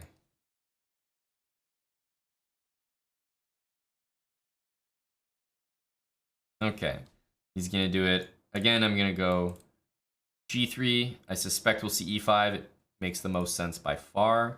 But he's going to go d5. People are really addicted to this d5 move, guys. I don't know why, for the life of me. Knight c3 is pretty much the next move I'm playing, like, you know, with his queen there, almost no matter what. Okay, knight c3. Also watching over the e4 square, so he doesn't just fire off pawn to e4 on me and hit my knight. I think we want e3. Open up this bishop. Again, control the e4 square. Let's get castled.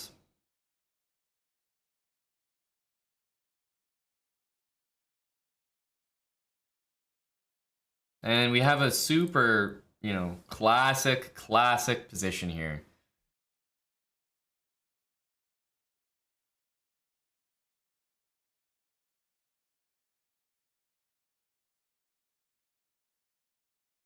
All right, kingside castle, and I like my position here. Just have to think how we want to proceed. But, you know, bishop g5 is not uncommon. It's not uncommon to give up this bishop because it gives you even more control of the light squares. And the English is pretty much all about those 2 squares. So that's why you see a lot of ideas in the opening. You're just like, hey man, forget about it. Let me just toss this bishop. It's not really a part of it. And if you're wondering what this setup is, I mean, if you play the Sicilian as black, you're probably looking at it and being like, wait a minute, this is the Sicilian dragon. And you're right. It's the Sicilian dragon. But imagine you play the dragon and your opponent played that setup against you. It's way less dangerous than, like, you know, all these other setups with long castle or bishop e6 and, you know, f6, which if you flip it would be f3, bishop e3. So I just think think of it like you're playing the Sicilian, but with a lot of friendly extra tempi. Rook to the c file. If the knight moves, there might be a knight b5, and you know, knight e4, knight c5 is a nice maneuver to have. a3 is often incredibly important. Take control of that square, and also get off the a2 square there. So far, the game is progressing in very classic style for the English, that is. Okay, I think I'm gonna take knight e4. This is I think this is great. You guys are getting a really good look at some of the most classic ideas in this opening. Giving away the bishop, knight e4, c5 square, knight takes f6, all possible here. Something about knight d4 doesn't look right. I was expecting bishop e7 to take care of both, but now I can double the pawns here. I think now we have some kind of an advantage. Knight c5 also looks really good. Looks really good.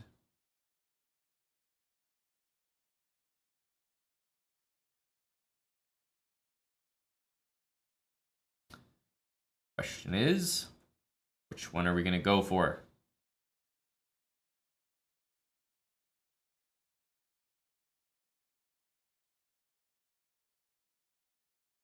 I'll pick a really solid option. Start by taking this knight here.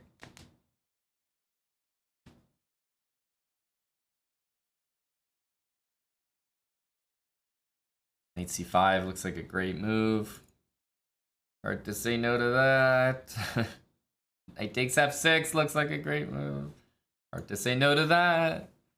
I'm going to take this because it looks like more permanent damage, so to speak. I'll take this pawn, and on rook b8, I can go bishop c6 so that I don't lose a pawn straight back.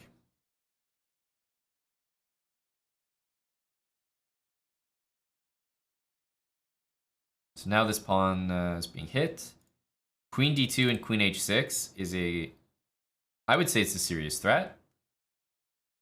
I know it's just a small move, queen d2, but you should probably react with that. If he doesn't, then I'm really considering just putting the queen out there. So I think he's made a great decision.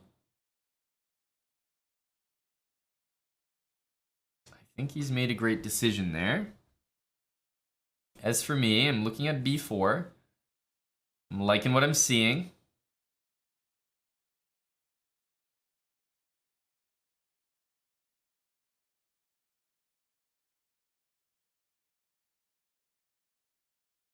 Could probably take with either one here.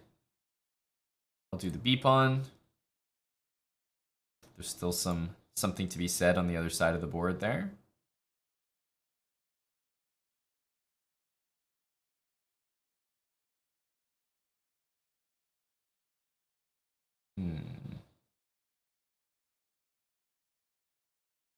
I'll take that for now. Queen f4. Or even rook c4. Yeah, rook c4 looks kind of cool.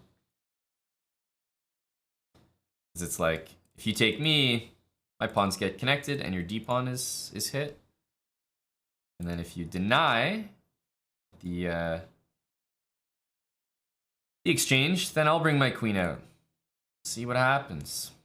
Probably rook there after rook there.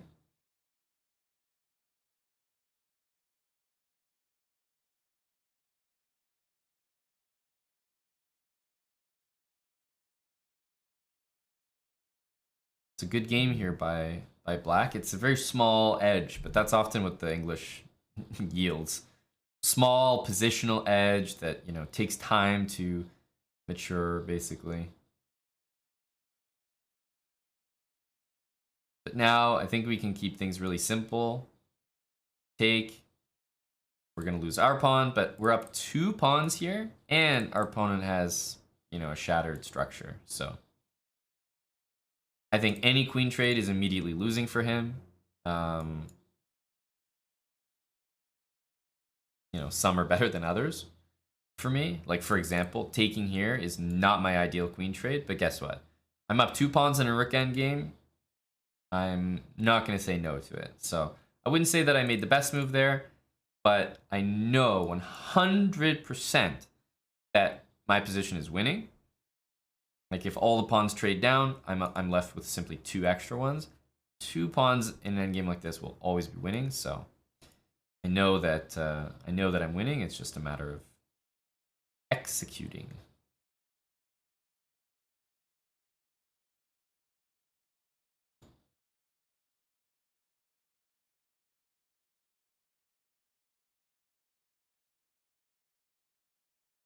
Probably G4.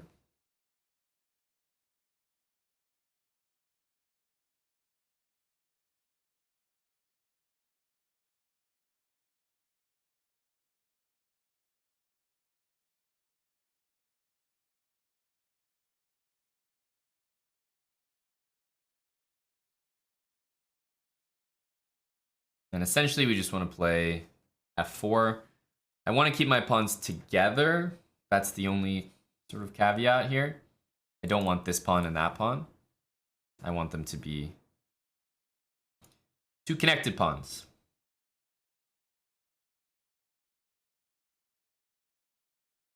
Yeah, now that we've got this, this will always be winning. There's a nice trick that I hope I get to show you. I think I'll be able to, but it's what you do. I mean, there's many ways to win it, so it's not like you need to know this, but it's helpful, like, in terms of simplifying.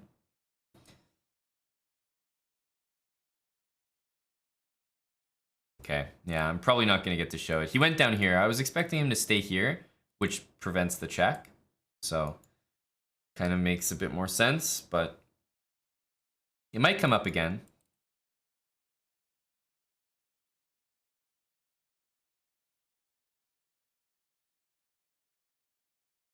We'll see.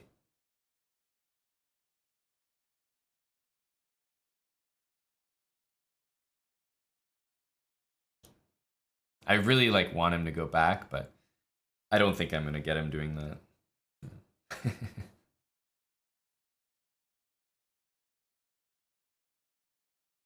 Unfortunately. All right, another time for that trick. I can still show you it after the game. Oh, it's an interesting move. Maybe like this. May as well keep both pawns.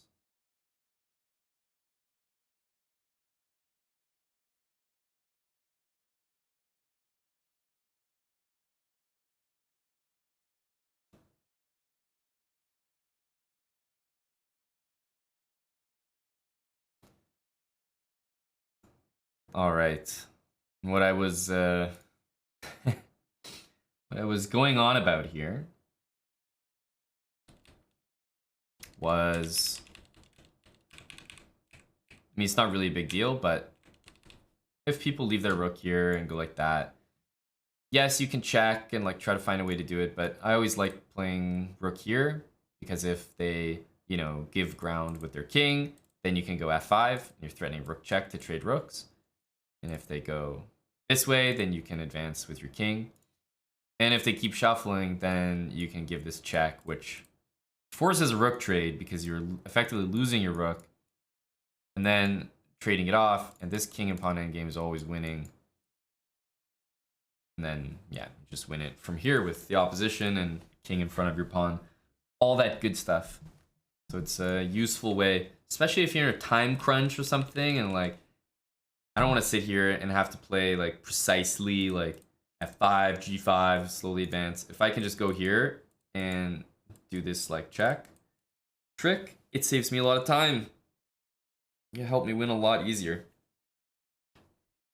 JCAK 24, not Jack, but Jack. Thanks for the 7 months, buddy. 7 months of nothing but the London. Well, maybe this speed run will change things for you.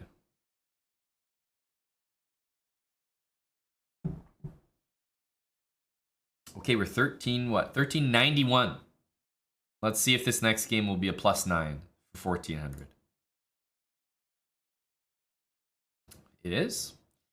It is going to be our 1400 game. Let's go for e6, c4, if my opponent is a true d4 player. But e4, if he has the opinion, hey, the French sucks. Well, let's see what line he's got against it.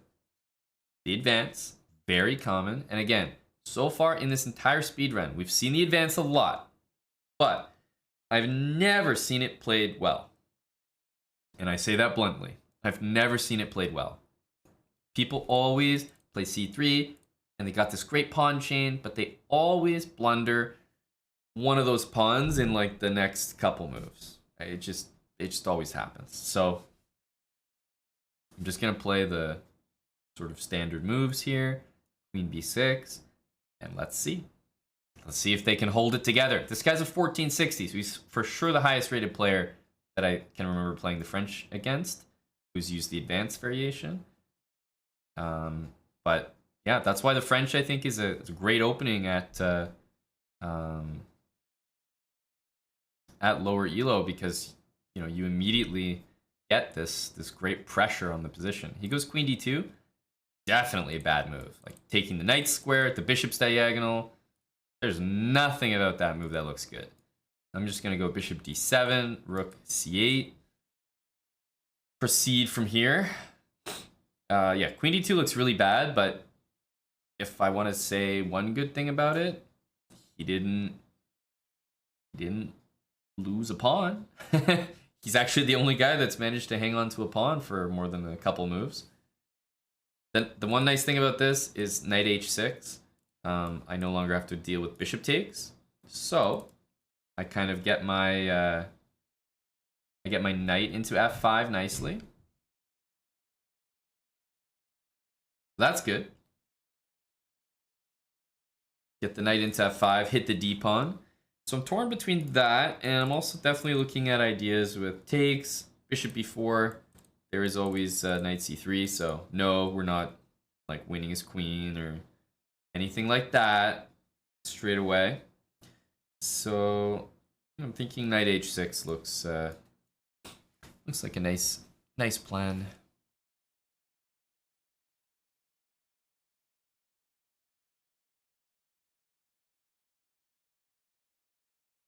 I've seen a lot of people react to knight h6 with knight a3 because they want their knight on c2 when my knight gets to f5. But knight a3 has, you know, drawbacks of its own. I mean, b3 has drawbacks of its own. That's for sure.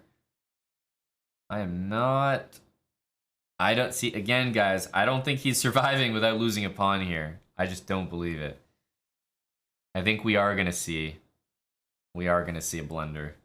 Well, I think it's already happened. So we'll take b3, again, is a move to seriously avoid in this opening. So we'll make a threat against this pawn. Has to guard it with bishop b2. And then I'm just going to throw in bishop b4. And it's like, you know, pretty much whatever you do on that square, you're going to end up losing this pawn. So when I take this, by the way, yes, I can start with this, but I generally like to take with this knight so that if he did castles or something, then I still have this knight available to do something like that and take the e-pawn. Like this knight is attacking both, this knight's only attacking one. So if I'm going to trade a pair of knights, I'd rather start with my f5 knight, the knight that arguably is doing less. This move looks like a big blunder. Knight takes b3. And again, the French, I have gotten some of my easiest wins in the speedrun with the French. No one can hang on to, remember the pawn structure? b2, c3, d4, e5, remember that? I've won 3 of those pawns. Or at least I've gotten rid of 3 of those pawns. Probably the last one is falling as well. It's not looking good. It's not looking good. I think probably takes here. I don't like being this greedy, but I think it's statement here. It's like, sure, you got castled on move 15, but at what cost? You're missing your entire queenside set of pawns, right? Every single one. You know, this can't be it. This can't be it. Let's bring my bishop back. Back to safety. If I castled, I might have to deal with knight g5. Wasn't terribly interested in doing that. Here, I'm actually going to do something strange. I'm going to play knight here because I can support it with my pawn. So I'm basically going to put that in his way, so he's always dealing with a knight on b4. Pretty annoying for him, in my opinion.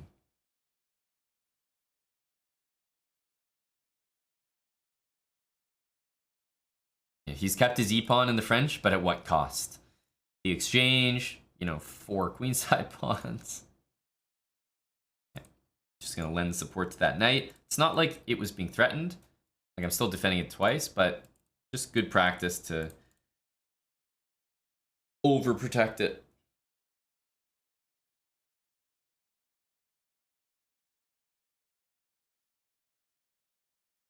You know, his knight doesn't have any specific inroads that it can make.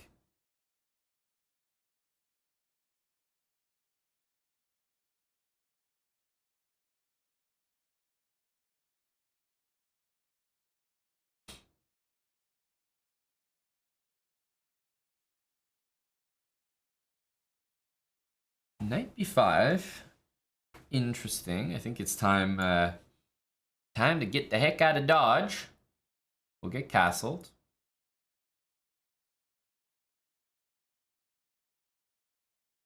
Not too concerned about that.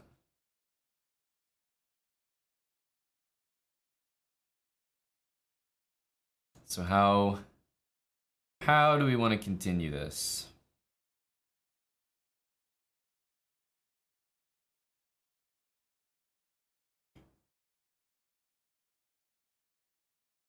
Thinking f6 might kind of accelerate the opening of the position. If takes, I am going to take this way. It does lose a pawn here, but might actually help me in terms of getting things simplified. Because I'm up what? Like, I feel like I'm up a bunch of pawns. I think we can unleash rook takes c3 here, followed by pawn takes e5. And it just looks good. I mean, I just don't know how you're going to save this, this, and this all at once. You got 2 knights hanging.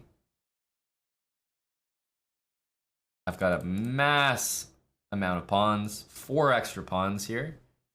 And although I'm temporarily down a piece, that's not for long. Yeah, we can win this, but I think this one is better. Like, better to win that piece, because then we're also threatening checkmate. I wish I could mate him right away, but the way the pieces are lined up, it actually prevents that, so. Take this, we're threatening rook f1 mate. We're also threatening a free piece on b5. So something like h3. And then what I might do is rook f1, trade, and go win that piece.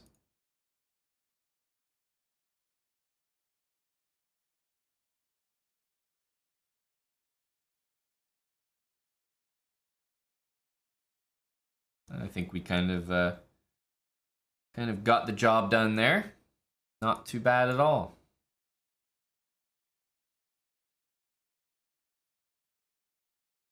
All right, we're covering the h2 square. So now there's real threats. e4, knight there, right? And then knight f2 mate, essentially. That's what I'm intending. That's what I'm intending. Go here. It's not quite mate on f2, but let's go for this check. Maybe d4. I think the d pawn is actually the one we can push all the way here.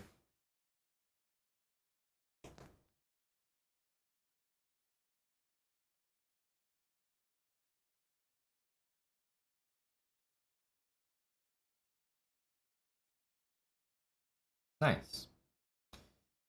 GG.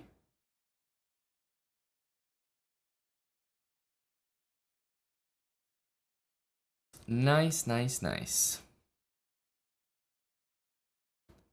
Jobby Head, thanks for the 2 months. Subscribed. Indeed you are. Thank you, Jobby.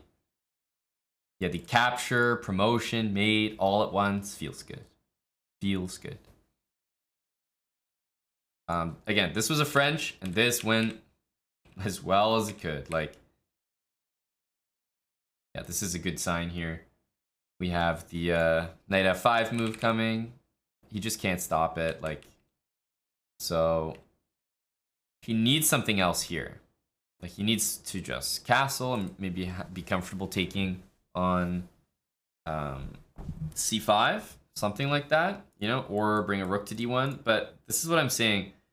I haven't really found anyone who can really keep their center together. And the French advance seems to be like the really popular opening at lower elo. I don't know why. I don't know if there's like a video series out there that's saying, hey, play this. Because I really don't know if there is, because it definitely feels like everyone's doing it for a reason. Maybe it's because it gains space, like it looks menacing, like you're just going up the board. I don't know. But everyone does it, but no one can handle Black's most basic theoretical response, right? Like in 4 seconds, you can learn these moves to just pressure the center. Like that's just what you do. And then maybe the idea of this to follow. And with that alone, I've won almost all my French games. So I'm just saying, it seems like a real serious weapon to use. French advance and French exchange are super, super common. If you know how to handle those 2 openings, there are other ways to respond to the French, but I haven't seen them much below 1500. So this seems like a pretty good weapon to climb with. And we're 1400. Yay. We hit 1400. 1401. Not bad, not bad. Did it with a pretty nice game in the French. Once again, taking out our opponent's center.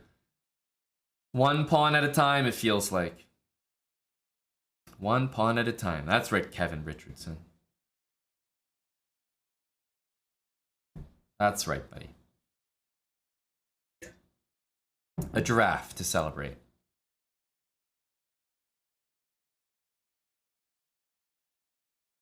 Hey, no worries, burnt tuna. That's what I'm here for. I think you can learn a thing or two if you're paying attention during these speed runs. Especially, we're probably at the most instructive rating range, you know, 12, 1300 to 1500 or so. So we're at 1400, just crested the 1400 barrier. We're definitely going to continue here.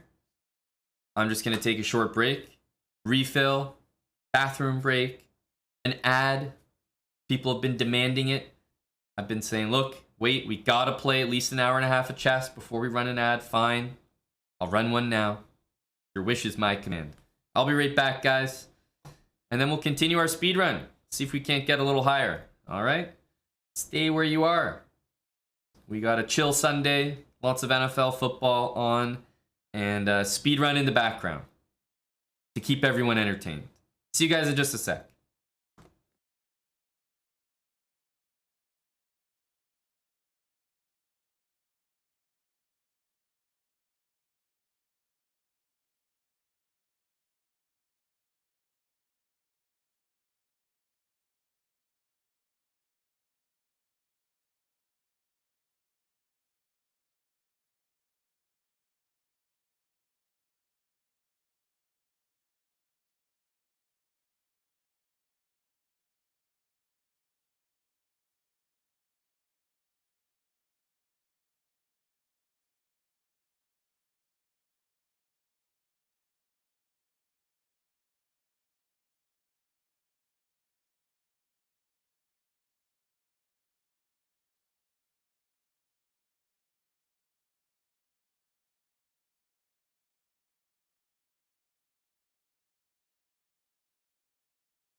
All right, we back.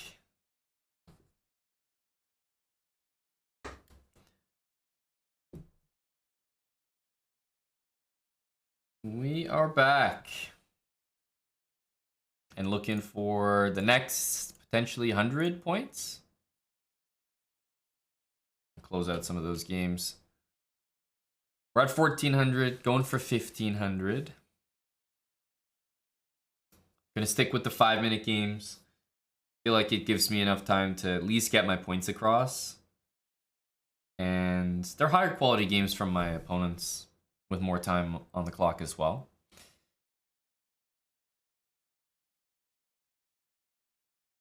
I've also decided to switch the music. We've been listening to some lounge music, which is nice and chill for a Sunday, but I think I'll put on a nice Solomon set here to increase the BPM.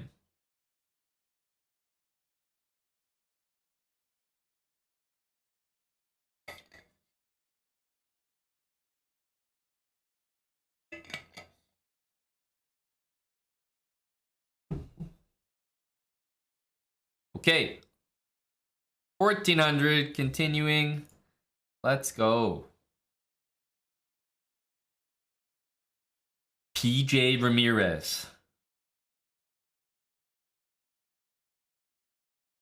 Okay, we got the symmetrical.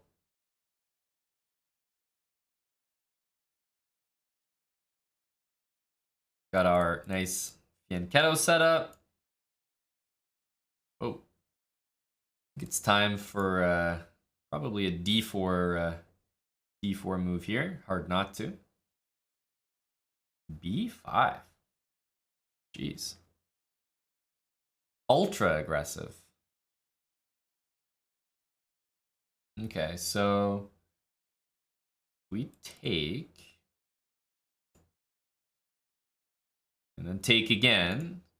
The knight takes, I think knight d4 is quite strong. If the pawn takes, I was going to go a4. Because the b5 square looks really nice to me.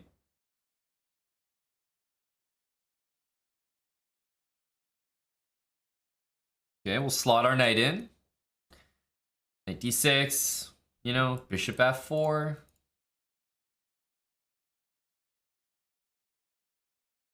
I'm thinking bishop f4 here.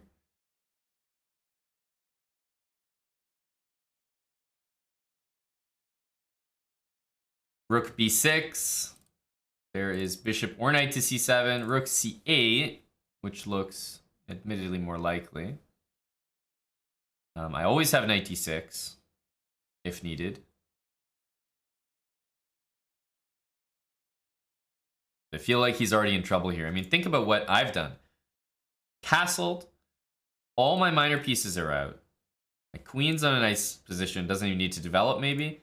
My opponent, so many moves away from castling.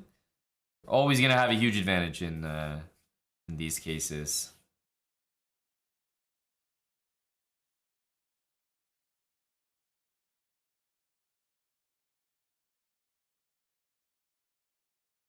Okay. E5 played, but I'm going to take this without much consideration.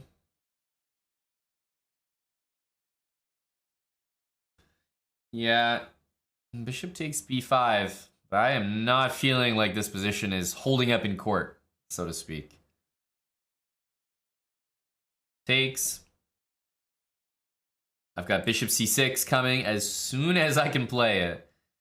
Yeah, I'm sorry, bud, but bishop c6 is pretty much going to put you out of business. I don't know how you survive this. Like, there's rook a8. There's bishop c6. I got all my pieces working. Again, he's only moved 2 pieces here that he's got on the board. This is rough.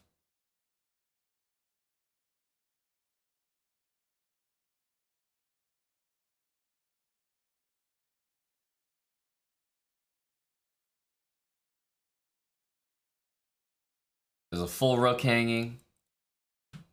Rook a8 idea. Rook a7 might actually be more devastating than rook a8 just to take this successfully.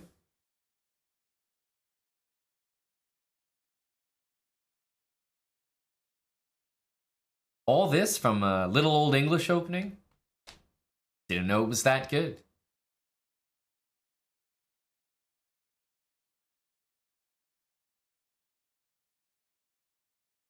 Oof. Oof.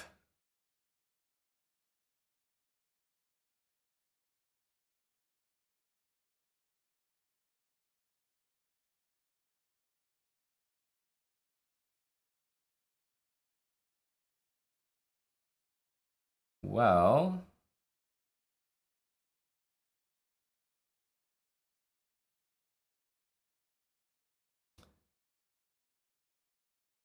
I mean, it's just so much material hanging here. It's like what's really the most winning? I'm trying to make sure I spot it. And I actually think Queen D5 might be the most winning. I really do. Because in this position, it's like that's the tender square. He can only defend it by going there, and we just take that. So I have a feeling somehow Queen D5 is gonna be the answer. So we'll start by going here, and then go Queen D5, or Queen D5 and then take. But I think Queen D5 is a really nasty move. His knight's pinned.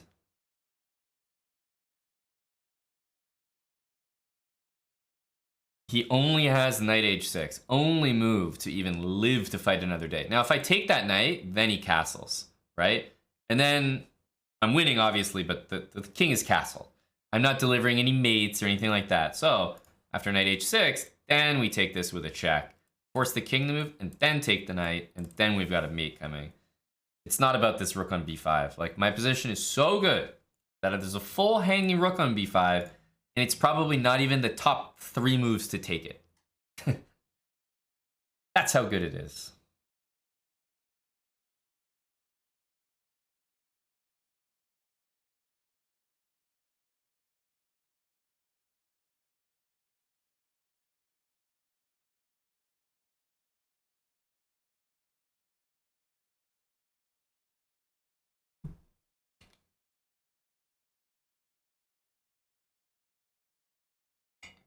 My opponent's thinking here, but I think it's kind of decided that knight h6 is the only move.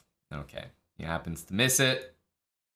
We'll put him out of his misery there. That was a really ugly position for him. That was a really, really nasty position. And how did that happen? That was only not even 20 moves, 17 moves, right? How did that happen? Just did our English stuff, and for some reason our opponent went on this, you know, this whole queenside escapade. It's like, what's going on here, buddy? Right? Takes. I mean, there's lots of good moves here. Bishop f4 was probably much better. I decided to go with the a4. And then bishop f4, same idea. But yeah, black's just dead at this point. This was that was a really rough one. He's gonna want to forget that one quickly. As for us, on to the next one. That was a good game in the English. Really crushing. Okay. We'll see. E6, D5, sticking with our French move order. Our opponent is essentially playing a... Ugh, this looks awful. He's essentially playing a London without a bishop on f4 and with a fianchettoed bishop for some reason. We don't know why. We don't know why.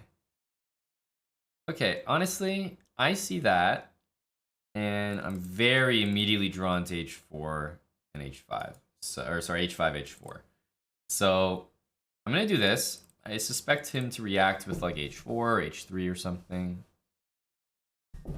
Doesn't. I'm gonna play here, and hopefully you guys can already feel just how dangerous it is to get a pawn here against a bishop like that when the knight goes to e2. When the knight's on f3, it's covering h4. Right? There's nothing really there. But when it goes to e2, all of a sudden it's It's a pretty serious threat. I mean, I'm really feeling the energy here. I'm feeling G5.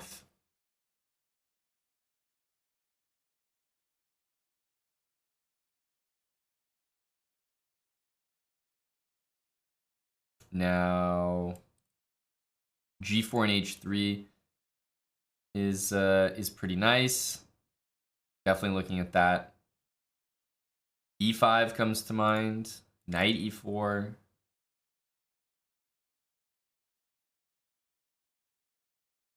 But I think we'll stick to what we know is good, you know? Take all that space, force the bishop back. Try this. E5 is probably going to be my next move.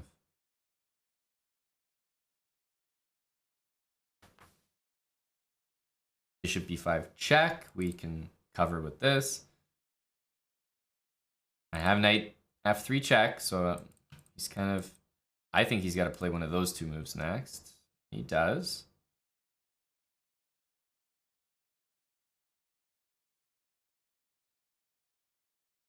There's maybe a bishop E4 move that can show up in this position.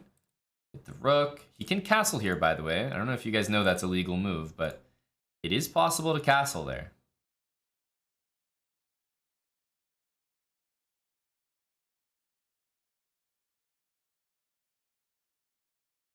I feel like I want to go here. I'm still not convinced by my position. Like, it feels so good, but at the same time, it's not 100% convincing. That's a nice move for me, though, because I think his knight wanted to go to that square. So for his queen to take it, like take it from the knight, is great for me. Knight E4.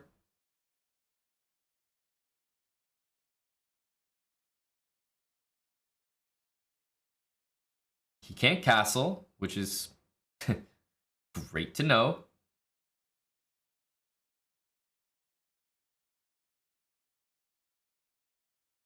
Okay, we want to castle long, bring the rook here. I'd love to go knight here. For the moment, queen takes d5 is playable, which isn't the end of the world for me, but I would like to keep that under control if I can. So if I castle and then go knight e4, I think the game is close to over.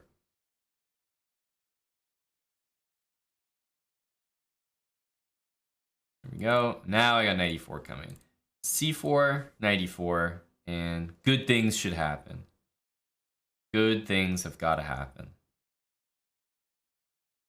This rook needs to activate to e8, and then every single one of my pieces will be working. We just have a really successful position. And you know what? My opponent deserves to be punished in the way that they are here, because the game they played d4, c3, e3, g3. Look at all those weak light squares you're creating. On top of that, to lose your light square bishop for a knight, that just can't be. That just can't be. Bring the rook over. I'm going to be a good schoolboy and make sure to activate all my pieces before going for a kill. c4, d4, and then everybody's working. Knight's even guarding this pawn. Yeah, d4, we're not even going to entertain trades just yet. If I pry open this e-file, we know that he's going to be in trouble. Okay, just a6, man. Go on back where you came from, buddy.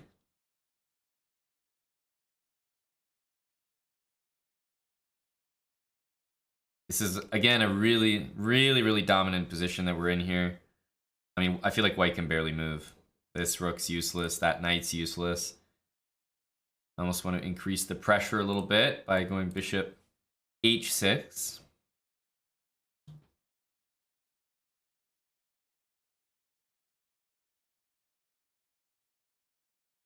That is nothing more than a free knight.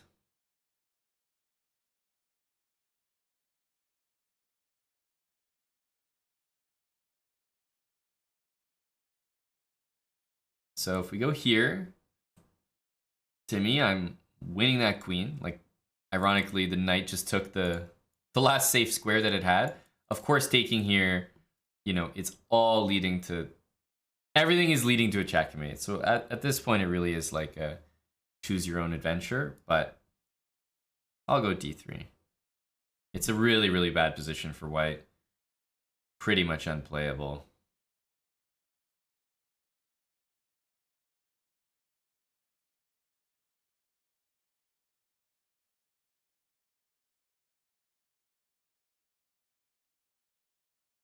Again, this looked really good. Bishop takes rook. We take the queen, and we're threatening so many things.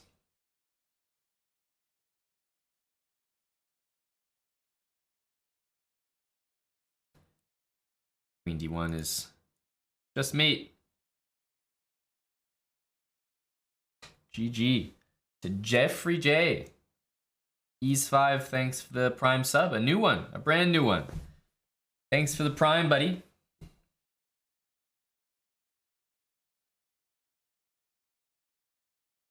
Yeah, this, I'm not gonna lie, this was pretty grotesque.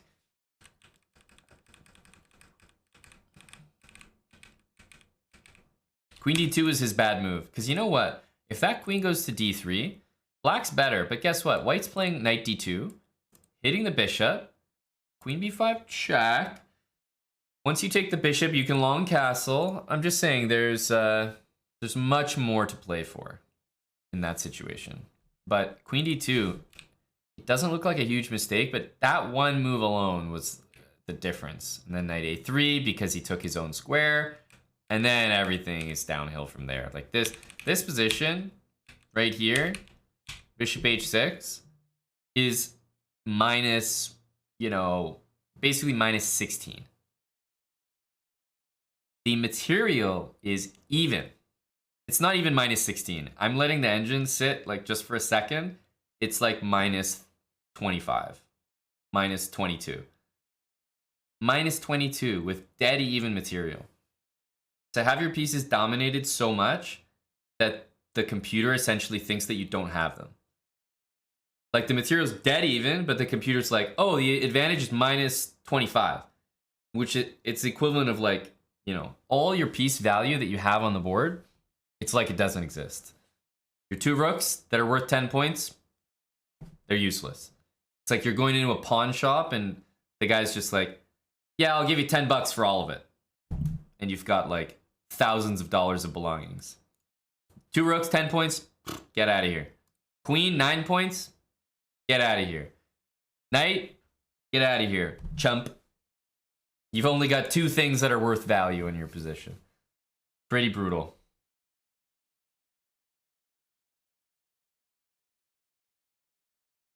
All right, we're gonna play e6, d5. We're gonna stick with our setup here. Against bishop e2, we faced this before. I'm gonna keep it pretty simple. Against most things that white plays, I think when I start with e6, d5, this is what I have in mind. Pretty much exactly what I'm playing right now. Okay. It seems to me like knight to g4 can be considered here. I mean, that looks like a tasty square. Plus, this bishop is so strong, I would love to trade it off. Bishop f6 next. Is this a French? Well, nothing I can do. If my opponent doesn't play e4 and I'm playing e6, you know, if they're not playing e4, then of course it's not going to be a French. But the speed run is about playing e6 no matter what. e6, d5. So if they play e4, which they usually do, then it becomes a French. But if they don't play e4, then it's not much we can do.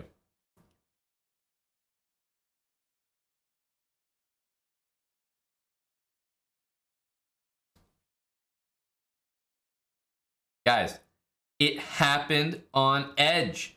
For everyone that was telling me it was a Chrome problem, dude, it's happening on Edge. And that was in the middle of the game. This was a new one. The game is still going. Oh, wait. The game didn't keep going. It ended. It ended. He actually resigned. I was like, wait, that was in the middle of a game. What the hell? It's because he resigned. So it was still my winning screen. It is still... Whenever I see it, I know I've won the game. Okay, that's good. But guys, You can't convince me. You can't convince me that it makes a difference.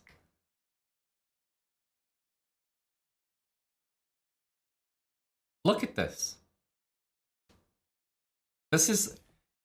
Are we saying that this is like a...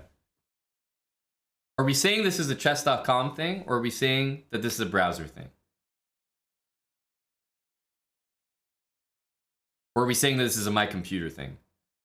Because I've cleared the cache, I've restarted things, I've uninstalled, reinstalled, changed browsers.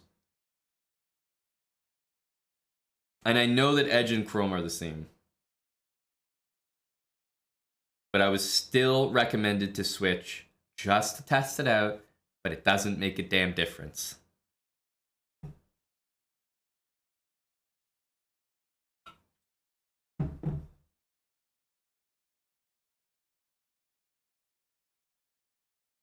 If I turned it off and then back on? Splendid idea. Has anyone got this themselves? Has anyone got this exact message? It's the aw snap message on Chrome, or this one. I don't even know what this one said, but it was a little different. Is it my wins? Are my wins too brutal? They're just crashing the servers?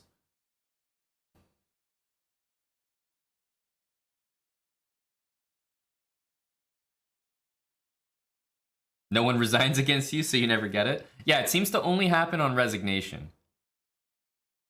That's what I'm saying will be fine. I feel like it started so recently. I've never seen this message before, but it started so recently.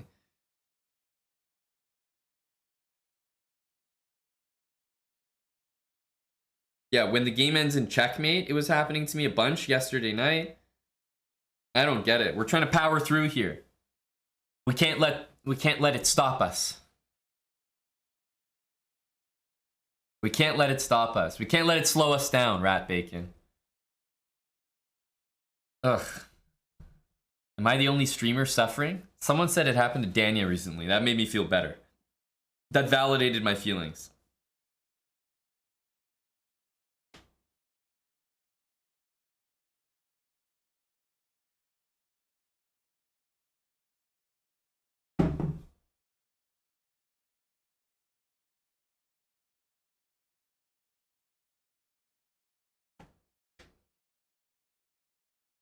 All right, we're gonna try the next game. It doesn't seem to show up if the game's in progress, so.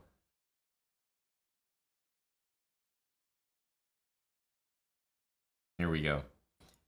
We got the white pieces. We're battling another Canadian here, and I believe we have the newest, highest rating that we've played against. Not a great connection from Canada there. Only one bar. We've seen this before. Mainline and d5 straight away. Knight f3. If e4, we're going to hit him with knight c3. And queen c6, we're going to hit him with e3. All right, queen here. It's looking like a knight d4 kind of day. The only other move that I'd really consider is maybe knight h4. Check. But the correct move is queen a4 check. I mean, there's a real reason why what my opponent is doing is not popular, right?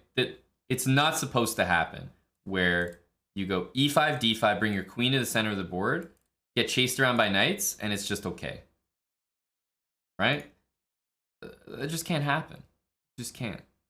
Let's take this. I'm up a pawn. Love trading queens. Knight b4 to c2 looks bothersome, so I just have to make sure I have an answer to that. I think I am going to play a3. It feels like a small waste of time, but it's okay. It's okay.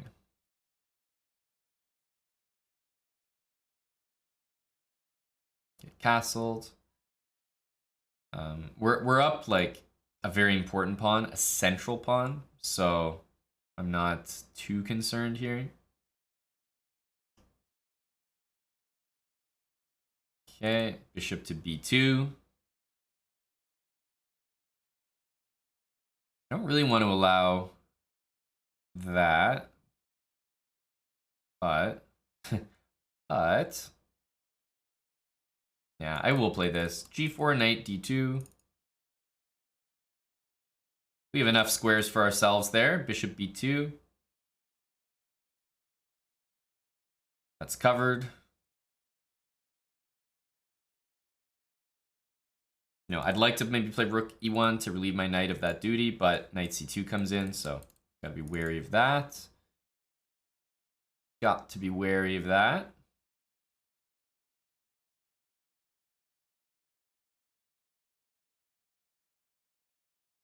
If bishop h6, I have e3, which is important.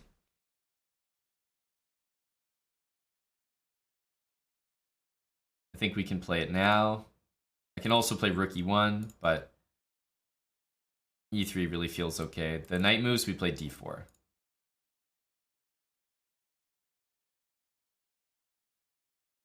Oh, that's a fancy move. I kind of like it for him. I mean, it's still good for me, but ooh, I thought maybe he was gonna take here. Yeah, this move I don't like for him so much. So 95, gotta be the only move. I'm gonna go here so that I keep my pawn. It is Smokahontas. I believe it is. The chat does seem dead right now. Is everyone preoccupied on Sunday? However, when the error message popped up, all of a sudden everyone started chatting and laughing at me. Haha. So I'm not sure. Is the chat dead? People definitely seem lethargic today.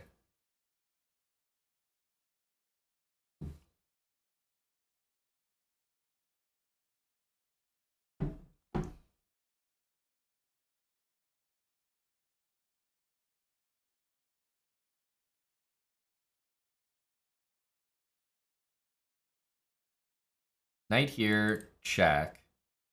Check. Doesn't work. Yeah, okay.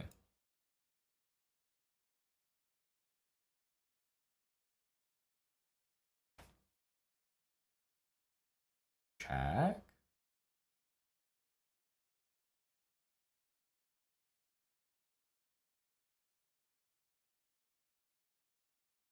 He's gonna win my knight on b5, so it's not like game over or anything like that. Rook takes g4 and bishop takes h8 is like a nice way to simplify, actually. So if he goes rook here, I think that's what we'll do. Here, knight h2 doesn't change anything. Yeah, this should always be good.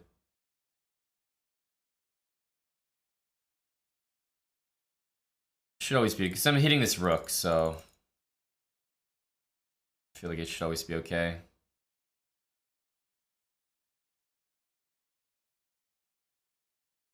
Takes, and rook c1, take the only open file in the position. This has to be okay.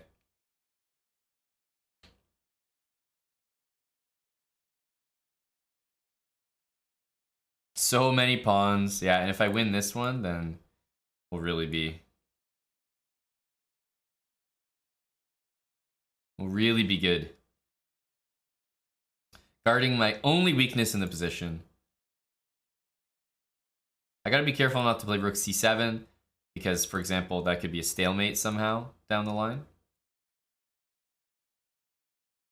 Right? For example, if I'm black right now, I'm probably playing this and that, just because it's a nice try for a stalemate. If he's able to play that, I would respect it.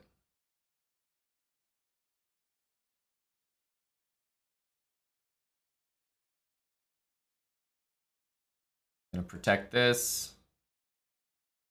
Take that, and we are so many pawns to the good right now.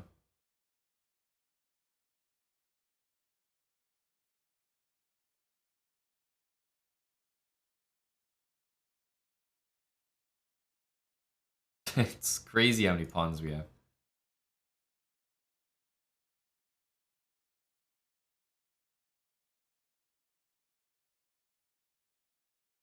This is too enjoyable.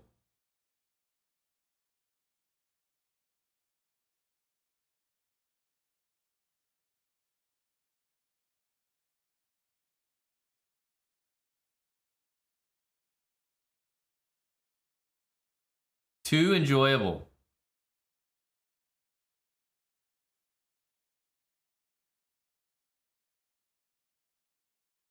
I am having way too much fun. You guys don't know what it feels like, all right? Being able to push this many pawns.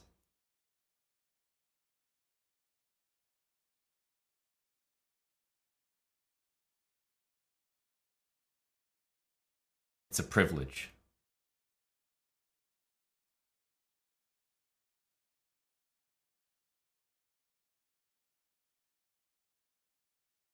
You don't always get this.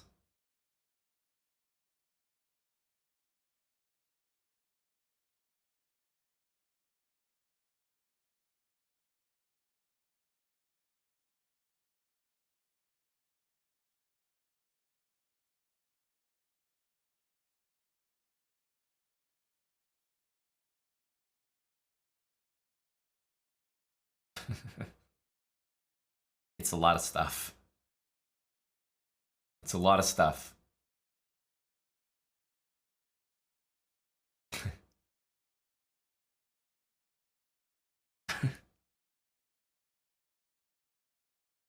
It's a lot of stuff.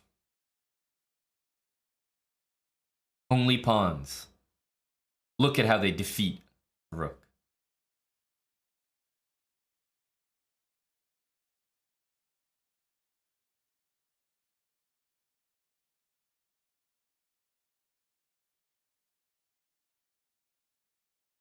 And even trade?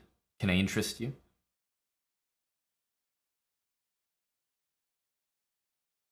I have to be able to compel my opponent to resign here. Yeah. When they see King B8, they know. They know. But it's King B8's the kind of move where you know you're playing against someone who's not right in the head. Like, when you see King B8 come out, it's clear. Your opponent is deranged.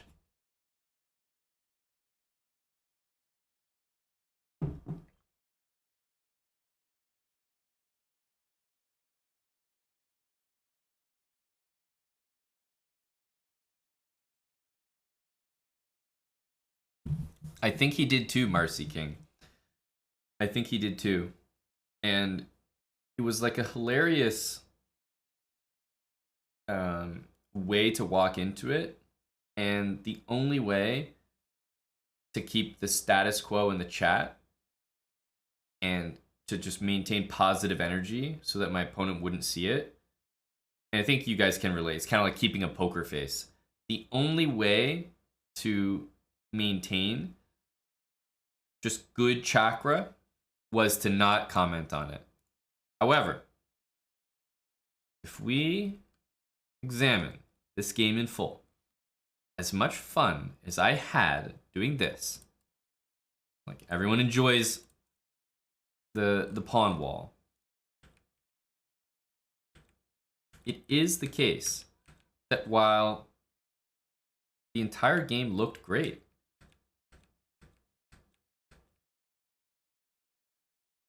it was actually checkmate on f1. And I thought, if I even flinch, it's kind of like going all in. I'm going all in with nothing here. If I even flinch and let him know that I see it, then I feel like he's going to see it. So I had to sit here in silence, trying to explain to you guys what a great move knight b5 was. All he had to do was a single check, and it would have ended my career. Not that check, but that check. Oh my goodness. Bishop h3 would have been a howler. And just think, because he didn't do this, one check, because he didn't do that,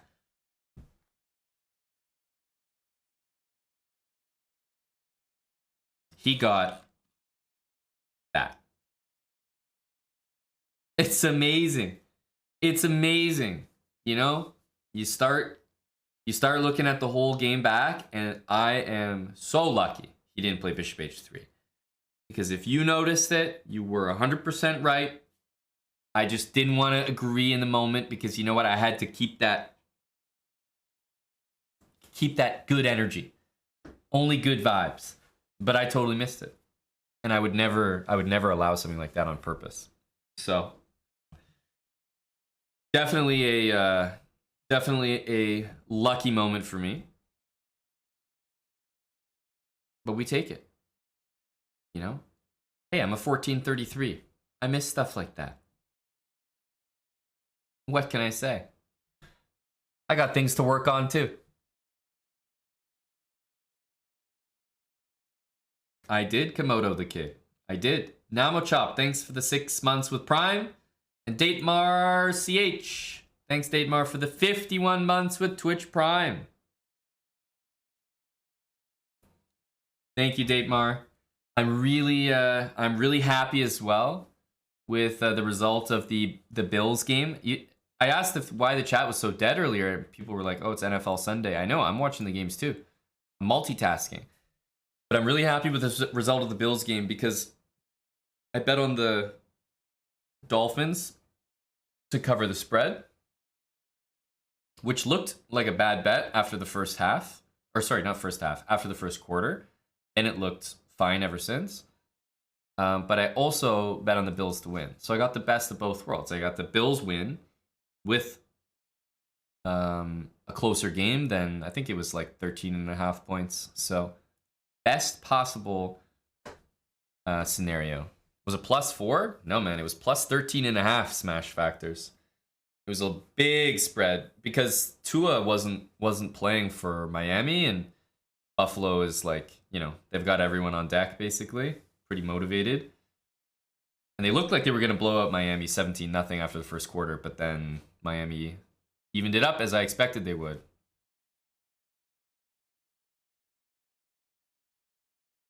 And I think based on the conclusion of that game, that Miami had some good chances near the end. They just couldn't put together offense, unfortunately. And they failed a 4th down, right? A key 4th and 1 or something. So.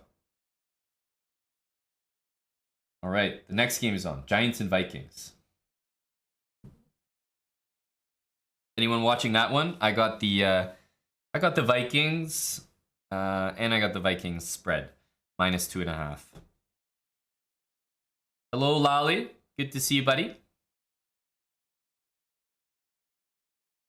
What does Sturker mean? My username?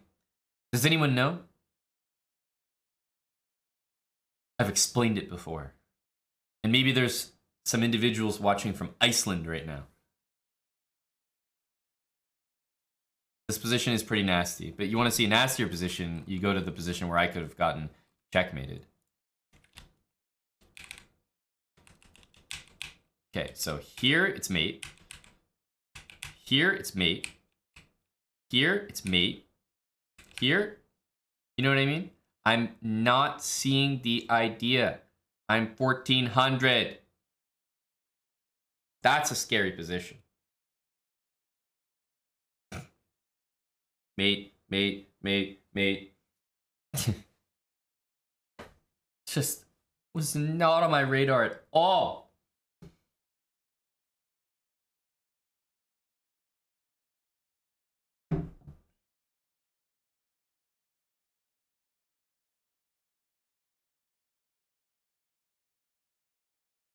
All right. Let's get the next game.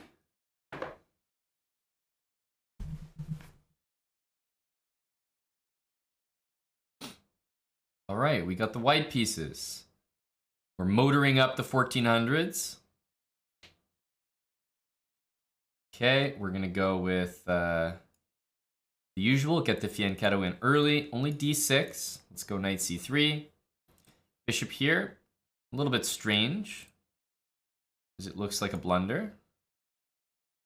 Very, very odd of my opponent.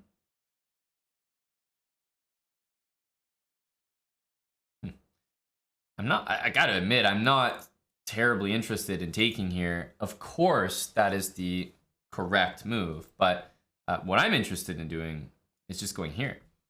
I don't want your rook, man. I am happy just being up a pawn. That bishop's powerful. I'm not looking to throw it away here.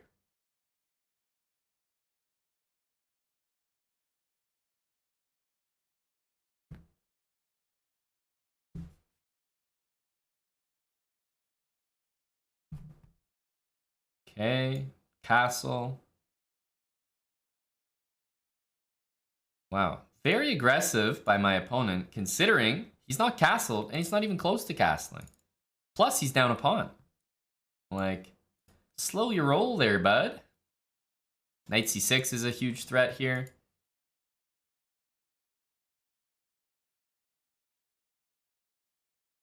I think my opponent is, he's just on that, I don't know, when you just don't have a good grasp of the position, you're just missing everything.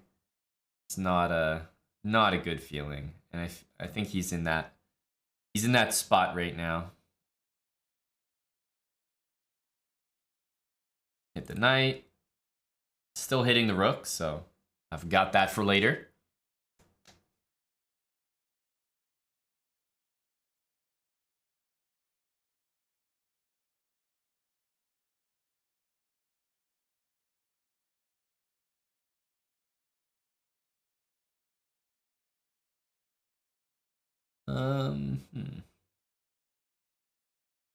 I have to say e4 looks pretty reliable here.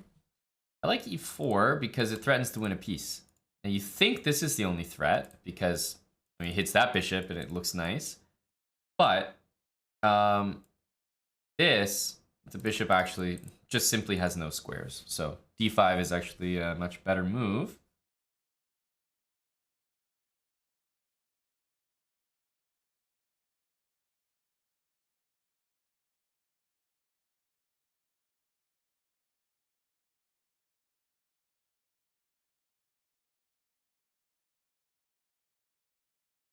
Yeah, I've got the two bishops as well, so I'm going to be up a full rook, and I'm going to have the bishop pair.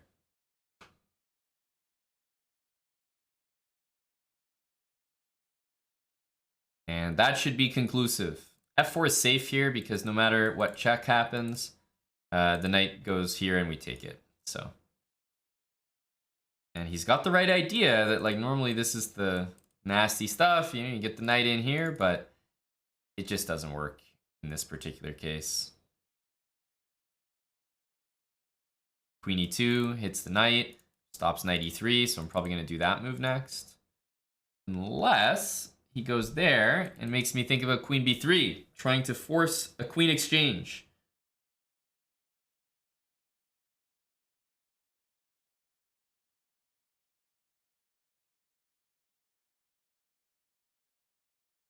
Because if queen a6, the only move to hang on to the knight, strangely, I think I have bishop to b7. Really weird move, but it forces the queen away. And yeah, this we'll just take, trade the queens, and say, we're up a rook, man. Can't compete with that. And there's no rook a8 as well.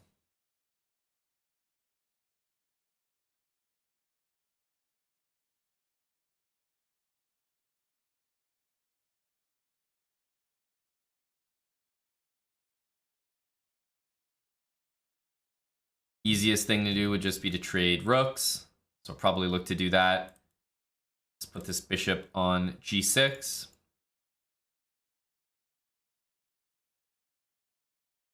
And instead of trading, let's bring the rooks down. We should be able to kind of punch home a victory here with f5 and e6.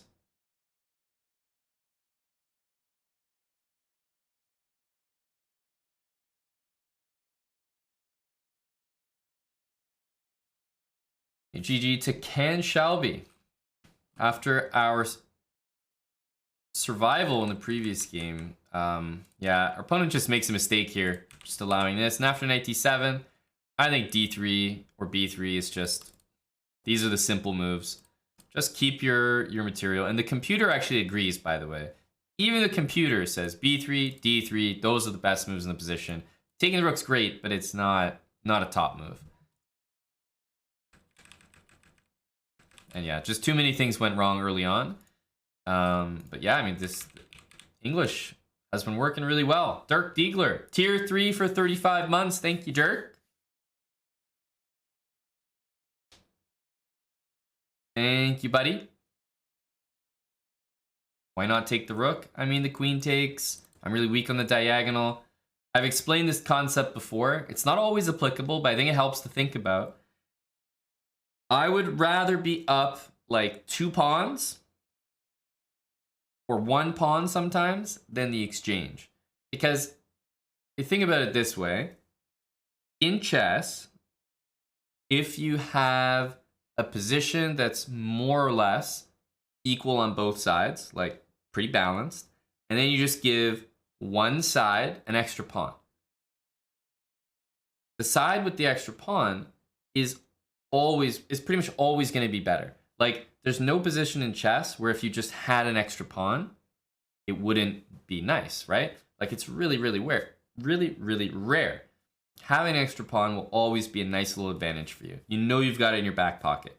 But if you have an advantage of like an exchange, let's say you have a rook and your opponent has a knight. There are a lot of positions in chess where the knight is actually better than the rook. Of course, majority of positions, the rook is better than the knight. And that's why the rook is worth 5 points, the knight's worth 3. So of course the rook is better than the knight. But you still have to play it pretty well. You can't let the position change into one where maybe the knight's better than the rook, like a closed position, like some attack, like some outpost, whatever. So sometimes it's safer to just have something for yourself that your opponent does not. You know you have a clear advantage, and no matter what the position looks like, it'll always be better for you just to have one extra thing. Whereas if you each have something different, even though yours is sort of valued more, there are positions where your opponent's thing might be more valuable than yours, and you have to be careful not to allow that. Whereas you don't have to be careful about anything when you're just up a pawn. You're just always going to be better. So sometimes it's just less stressful to have one extra thing, even though it's not as valuable as maybe being up the exchange. So that's my spiel about that.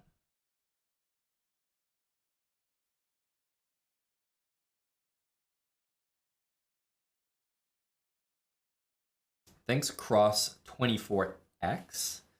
Cross24X, thank you for the gifted sub. And Lil Tex-Mex, thanks for the 13 months.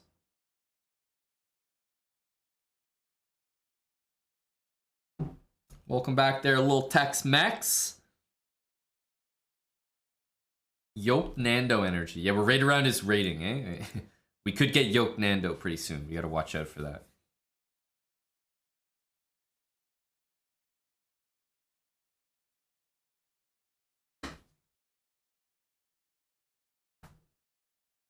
You feel like for higher rated players that makes sense? Well, the thing is, for lower rated players, I would say the difference, like being up the exchange for a lower rated player, probably it means close to nothing.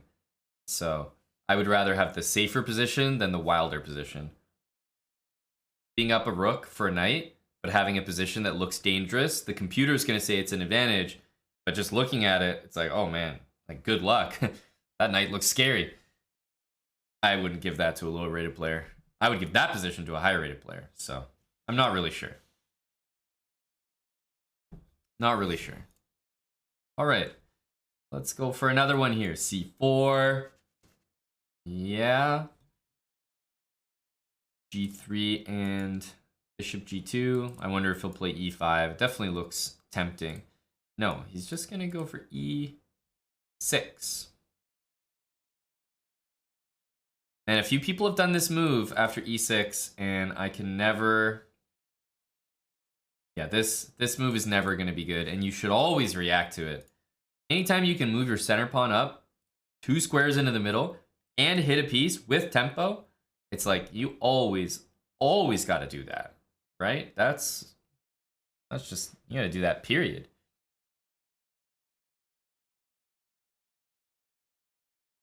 I'm castling here.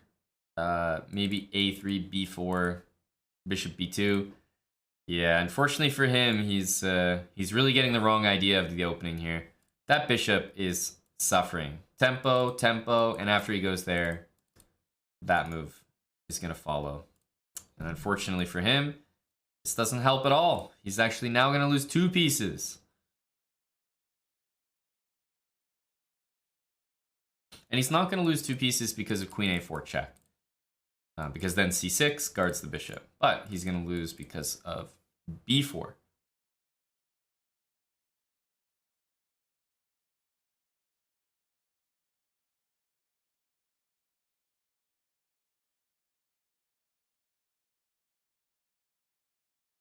Yeah, not a good start for the position here. Not a good start. Okay, I'm going to go here because if something blocks, I want to push c6, remove it, and then play bishop a3. And I'm sorry, I'm so sorry, but my opponent is really going to hate me here. But he can't castle. Ugh.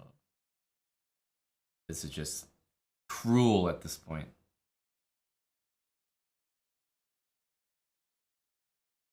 Not being able to castle is maximum frustration in this position. Let's take this. Likely force the move bishop c4.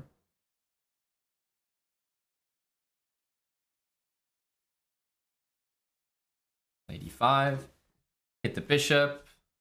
Queen c5 would be really unpleasant to face next as well.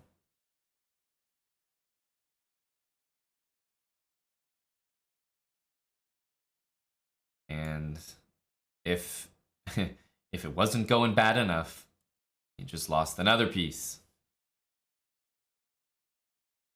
This is not what my opponent signed up for. Because again, 2 checkmates are threatened here. Knight d6 and queen f7 is a 3rd checkmate. This is very one-sided, unfortunately. And yay, we got our chess.com bug. / I don't know what's causing this bug.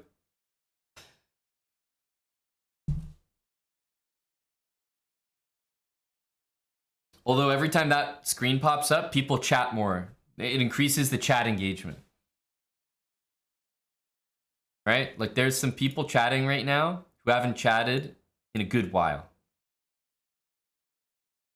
Right? For example, RIT Robo. Let's see when his last message was. It was 30 minutes ago. And 35 to 40 minutes ago, his last message was aw snap. You see? He only chats when that message pops up. I'm telling you, this increases engagement. Some people don't chat at all. And all of a sudden, some error things on the screen. Error, bro. You guys are too easy to manipulate.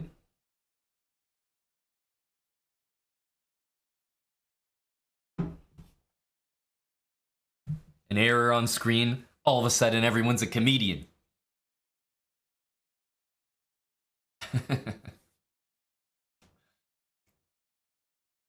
The 30-minute gap. Oh, yeah. Oh, yeah. Some big lurk energy from the chat right now.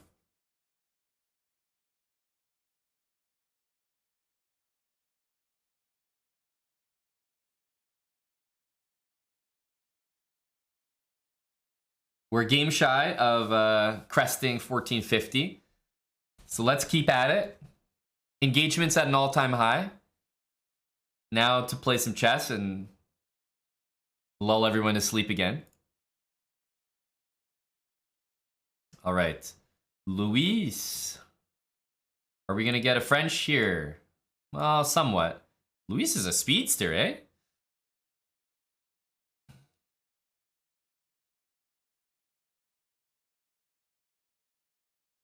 I'm going to go for our knight e7, knight c6 setup. Hopefully you guys remember it. Queen d7, f6, maybe long castle.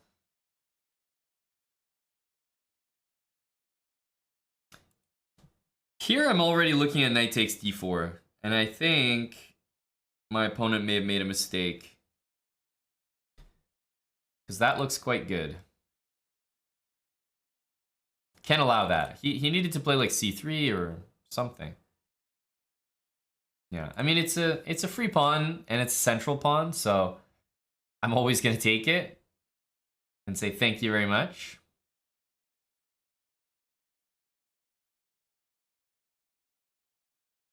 But it's only a pawn. The game's, you know, far from over.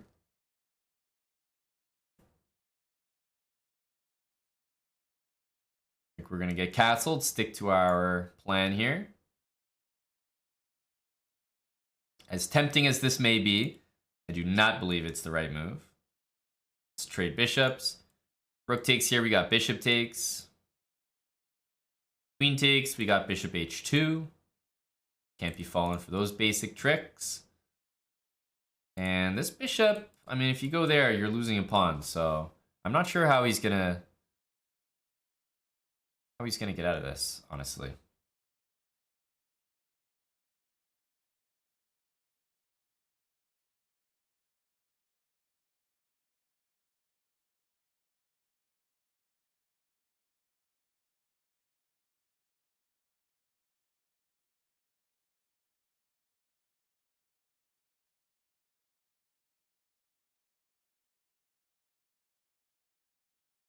All right, he's taking the plunge. Now, the funny thing about this is he might actually save his like bishop, like not lose a pawn, but it will be at what cost, right? Because now you're wide open over here for some H-file business.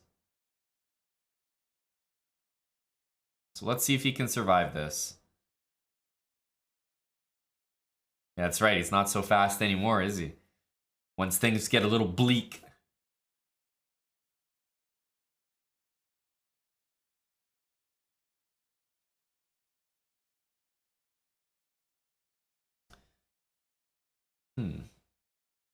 I really think that bishop c5 here is, you know, not a crazy move, but allowing something to e7 doesn't feel right.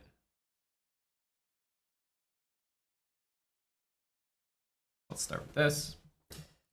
Takes, we'll just take it back.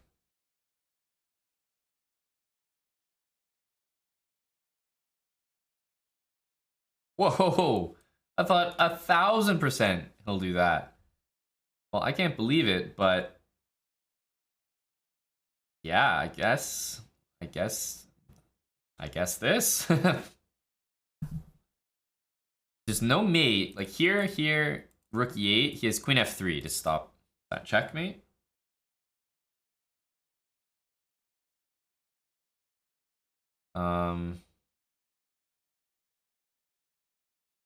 Check. I mean, he goes here. Like, it's a great position for me, but it's not mate. I'm kind of liking check, because we get to take this with check.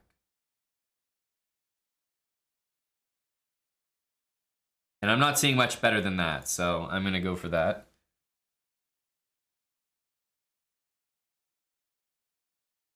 Queen h3, queen takes g4 check.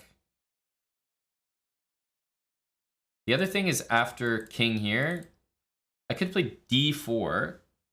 As d4 would be really painful.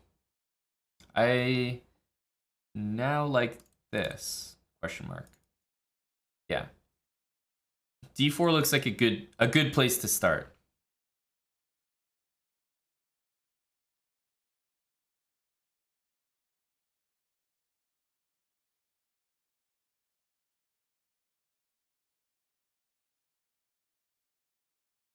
Okay, so what happens after check here? Or check here. Or check here. Okay, I got too many options. Okay, d3 doesn't look like anything. Rook check here. King only has one move on the board. Take, double check. King goes here. rook takes, just wins material. So that's completely winning. That's completely winning. This one, king here loses. King here, that almost looks more winning. That almost looks more winning. Although it's close, actually. It's close, it's close. Yeah, everything looks winning here, actually.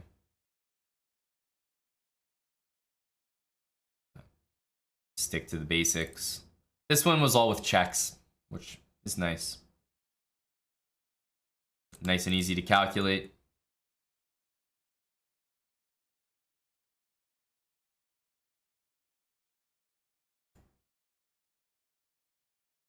Check. And it's protected by the queen. King here, those are both with check. So king c2 is the only move to me that makes any sense. And we just take this.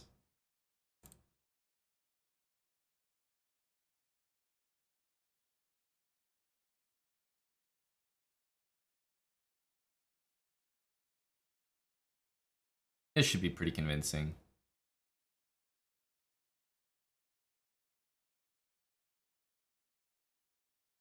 Should be convincing.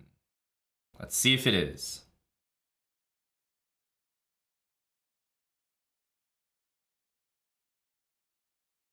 Rook a6 to defend. We got this rook taking care of some checks.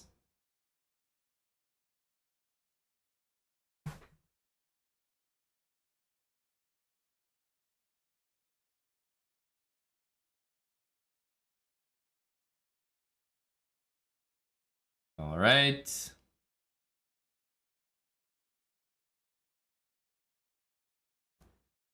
Get a safe pre-move in. So I like to move b5 here because it puts the king in a stalemate, and then all I do is check him and win, right? The only thing you have to double check is to make sure that he can't sack his rook, but he has a move here, so I know that even if he does this, it's not going to be stalemate.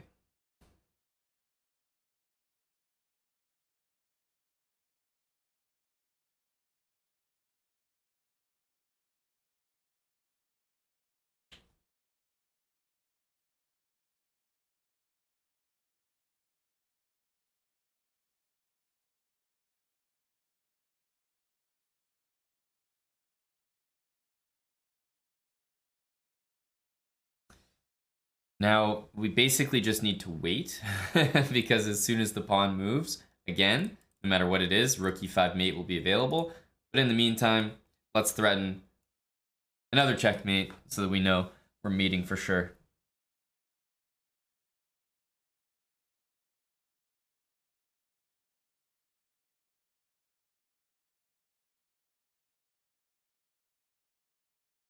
He's just one move away from a stalemate, sadly. It's like, if only I didn't have this pawn, I'd be winning easily.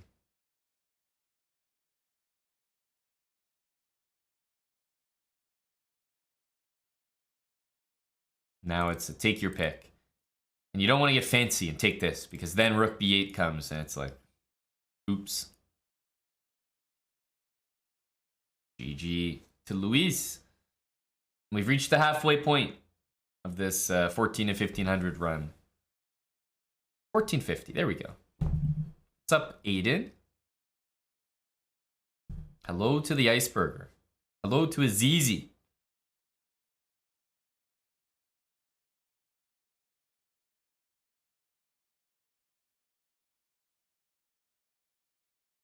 Plebs are here. That's right. We've decided to try a system where we live amongst them, get used to their, mating patterns and their routines. Try to understand them.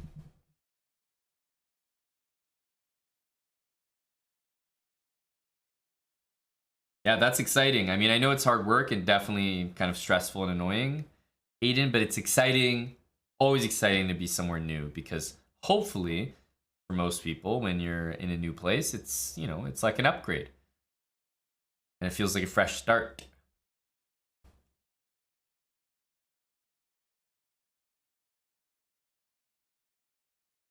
Any proud pleb here? Cross 24X, are you representing the plebs yourself? You're a previous sub, I see. Previous sub. But you're gifting subs to other plebs. Are you trying to have them join the ranks?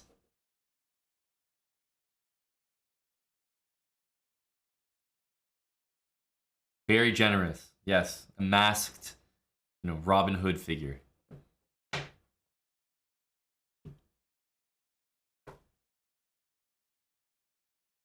Well, that's good stuff, Eden. Good stuff, buddy.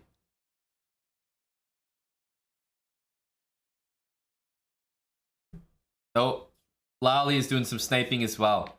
Cross 24X, gifting a sub, but getting gifted themselves. That's right, Cross 24X. You're now a member of the other side.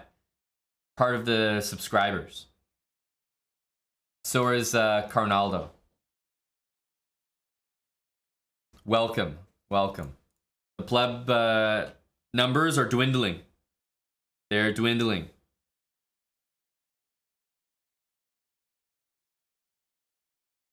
Part of the other side. How does it feel? Let's get another game. Okay, are we gonna get a advanced French here? Exchange? Those are the two we see the most. I have seen 0.92 French positions, I think. No Tarrasch. I've seen a few win hour, but like almost none. And I've mostly seen exchange in advance. And every time I see them, position looks good.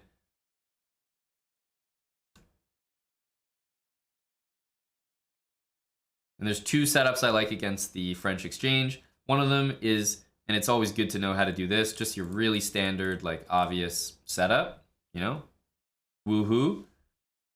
It's good to know this one.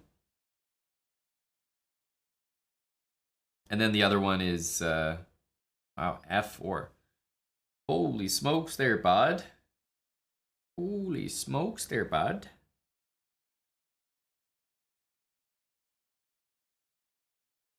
Well, I actually feel that this is kind of a decent move here. Even though there's this. I have this move, but also I can even just take the knight back, hit the knight. It looks like that's really rough for me, but I have threats on both sides of the board here. I got people looking to say hello.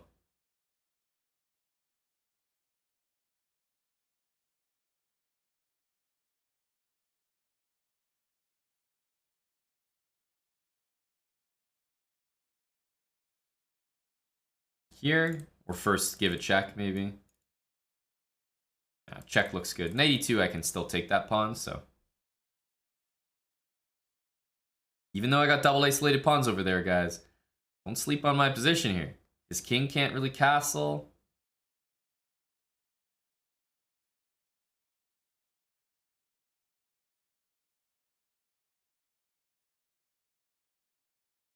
If I were him, I would try to go here and here, and he does that. But when he does that, I will always have queen e3 to trade the queens.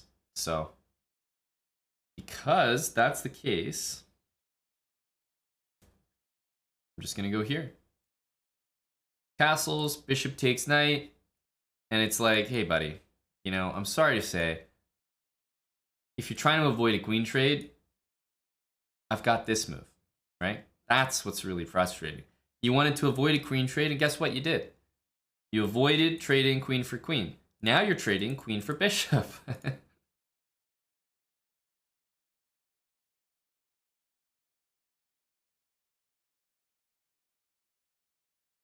Because queen d3 was an option, and probably the move he had to play, but you could tell that he wasn't interested.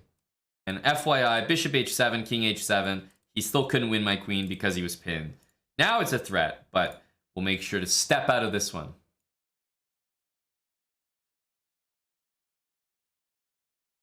We'll just jump right on out of that one. Let's go queen e3. pin that. Okay, I'm not sure I'm really taking on g3, but at least it is a threat. And yeah, we probably want to get the knight involved or something. Let's think here. g5 coming.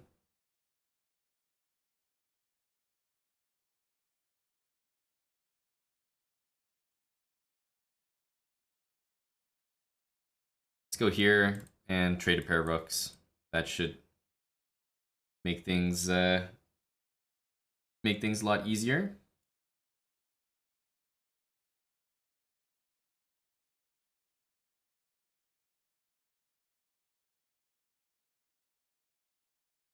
Just easier to manage, you know? Takes, rook takes doesn't look great. King takes loses to that. And this one, at least we can pick up pawn with check. And then we go h5.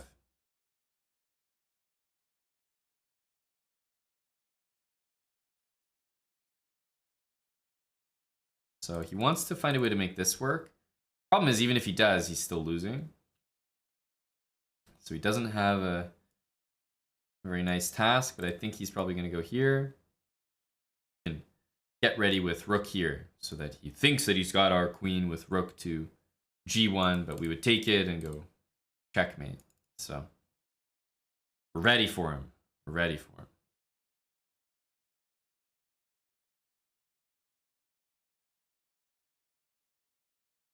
Here. And he can't really keep both pieces.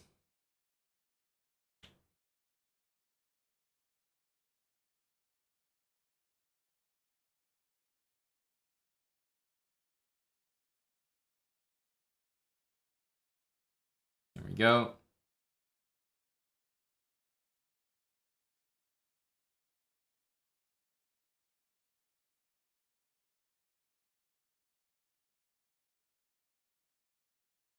Good game.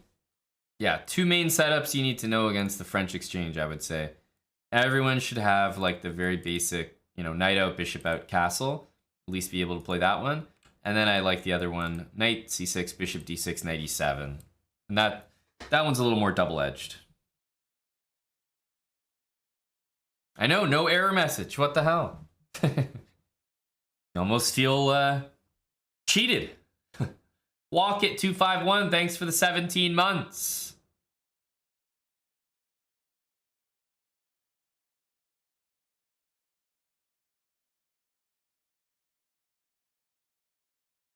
Continuing. Another c4. Main line. C6. So again, important to remember what to do whenever we see c6 and d5 is a threat. Must attack the e5 pawn somehow. So there we go. We've done what we needed to do. Let's bring the knight out. Bishop, get castled.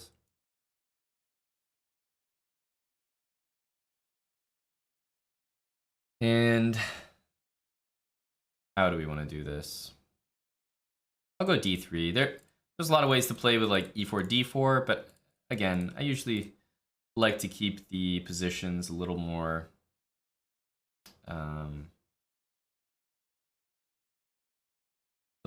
English centric.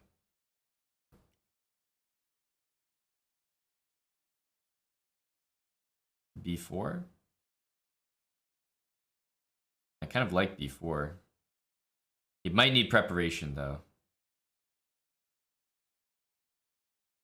b4, queen b3, rook c1.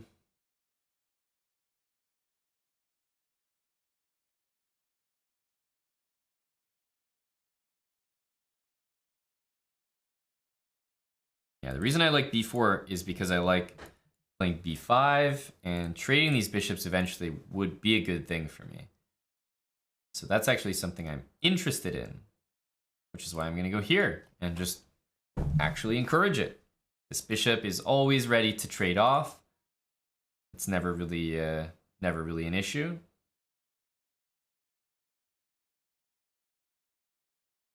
Take, or even just start with this. I think take first.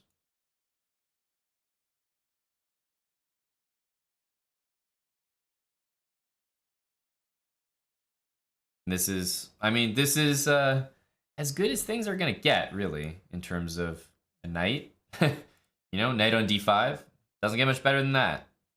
So knight d5, a4, a5, and you know, use the a file. Seems like our plan.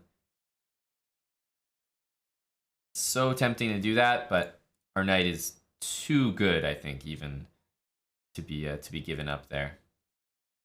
Too good. Let's play queen d2. It makes a threat of taking and taking on h6. So now I think he might have to go something like that. And then it also supports a4, a5, which is nice.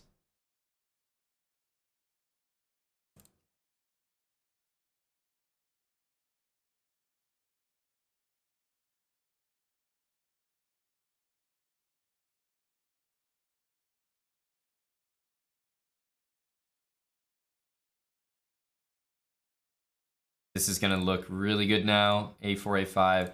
I'm not too interested in having a queen there, so for that reason, king g2 is going to be my move. Again, not super keen on that, but to be honest, doesn't look super interesting. I have rook h1. Here, takes, queen g4 is a draw, so I don't want to allow a draw. I also don't really want to allow that, so I will play this, takes, and rook h1, and then I'll take the h-pawn. But he goes back, queen e2. Hey, your pawn's hanging, gotta play g6. Thank you. Thank you for listening to the public service announcement. Got him. But we were just seconds away. You know, he was gonna go queen f5 or something, whatever. But we were about to uncork this, and I know it doesn't look like a big plan, but once we do that, there's no way he can leave a pawn there. Then we bring our rook in, knight there. He's got to have like, you know, multiple pieces somehow defending that pawn. He can barely move. Then we just keep adding the pressure, right? Bring the rook over, rook in, infiltrate. Now if he takes us, we just take back and double, and what's he doing about a7? So, kind of trouble. Kind of trouble. Blazing Phoenix, thanks for the 34 months, buddy. And at 1475, we're going to keep marching here. e6. This is most likely another exchange. I'll go for the other setup this time. I only really have two. But our opponent plays something which is new. You know, you don't see too many people playing this. I'm going to take it. Go knight f6. Look to castle. Our opponent has an isolated pawn, but very active position. He also developed his bishop in one move, as opposed to, you know, here and taking back. So there are a lot of good points about his position. I don't like dealing with this pin too much. But similarly, bishop g4 is kind of annoying for white as well. Ooh, this one looks like a free pawn. I know it's not much, but hey, we'll take it. One pawn. I mean, yeah, anytime your opponent's just leaving a piece in the middle there, undefended, gotta be taken. Ain't much, but it's honest work, buddy. Yeah, absolutely. Now, takes, queen takes is decent. It's going to give me a great advantage in an endgame. But when I see a position like this, I see his queen unable to get out of this pin. I see queen h5. I see rooks, like, maybe lifting to the g file. I see checkmate. So I'm looking for a little bit more than just a free pawn here. I'll admit that rook c5 is slightly annoying. That's like a kind of move.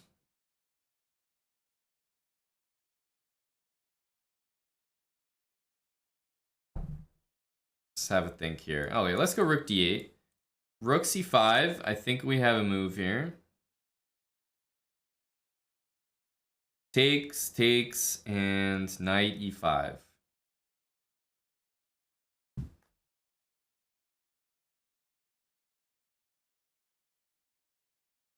should win a pawn here, is what I'm relying on. If I played b6 there, I didn't like, you know, opportunities for him to put pressure on my knight, which looked a little bit weak. So that's why I didn't do that. Instead, I saw this, which I saw was winning a pawn, so I just kind of went for it.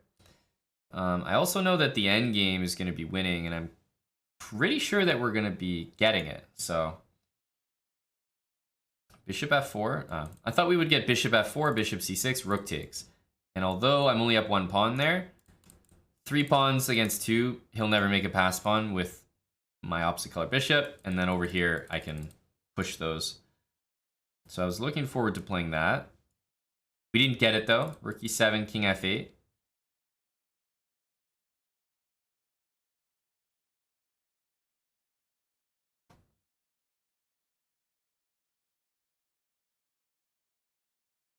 And okay, if we have him moving away, that's a good sign.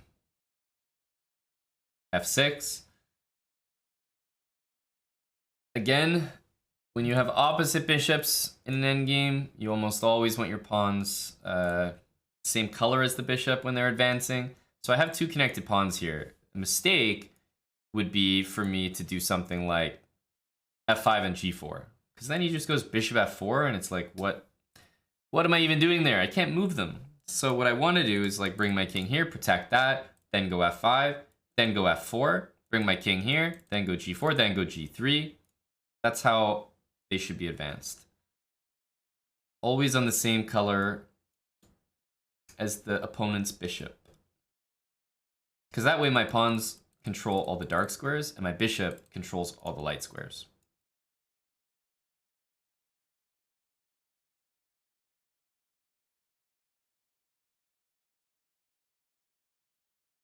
So we'll go f4.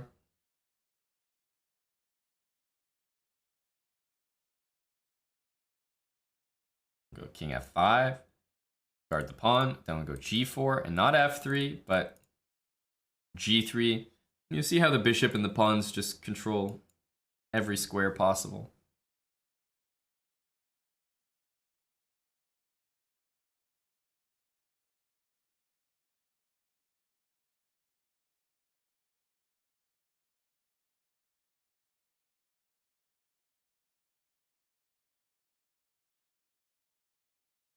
I think, king g4 is a great move, but I actually really like king f4, so that even if he uses his bishop to stop that square, I'm going to take his rook at the end. So rare case where I would go there instead of maybe like that. But yeah, I'm threatening f2 and bishop here and queen, which will be checkmate. Very tough to stop as well. And yeah, literally, like without this rook on the board, I think this position would still be winning. And you see how we took those pawns, we advanced them like all the way up the board without really doing anything. And it seemed quite easy.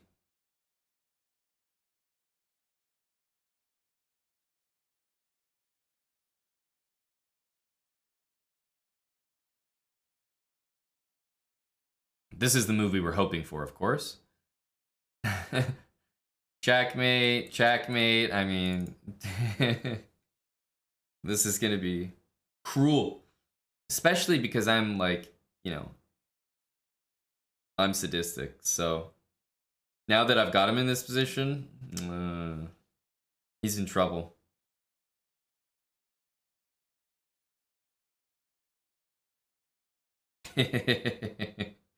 Oh, you better bring up that error message, buddy. That did not look like a position you wanted to play. We know that the error message is a good sign. It means we've won the game. Oh, snap. Oh, snap. We couldn't possibly get to 1500 without our favorite error message once again.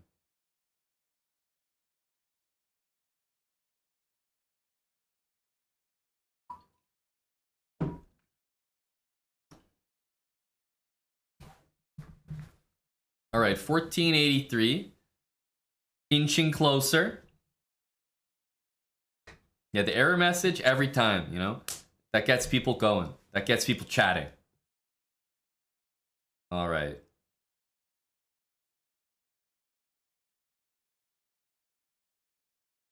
Can go ahead and pre-move this. And we will go e5. Again, this looks like a French exchange angle. How many times are we seeing this, right, guys? It's non-stop. Knowing how to play against the French exchange is worth so much. It is the most common, for sure. E7, F6.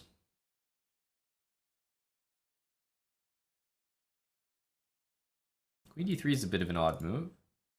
But yeah, we want to push the pawns over here. Long castle, but sometimes I wait with long castling because if I'm not feeling any pressure in the middle or any need to go like that, it's like, okay, why don't I just start rolling the pawns immediately?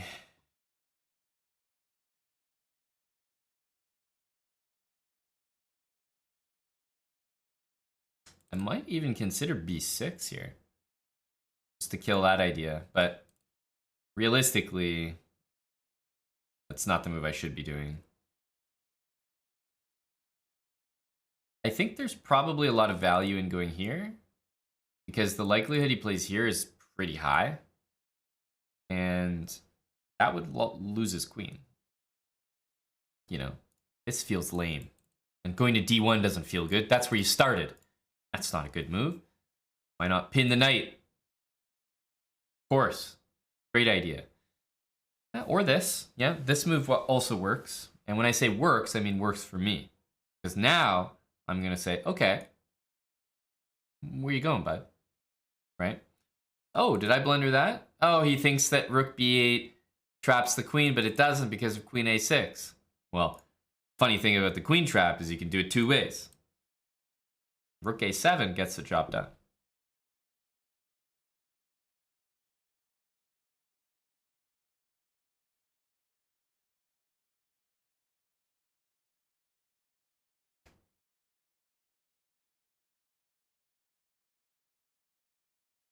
So I definitely expect him to chuck a piece into the abyss here with knight c5.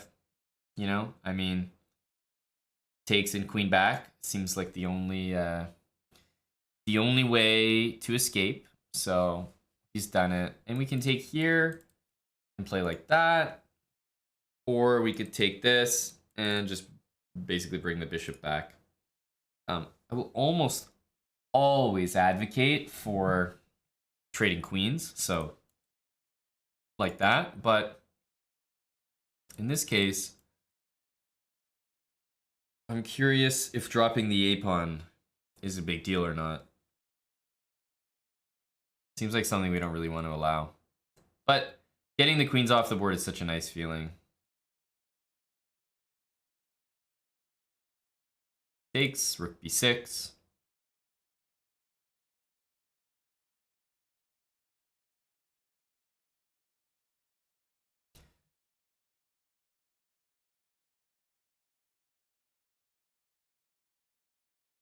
Maybe we can keep attacking.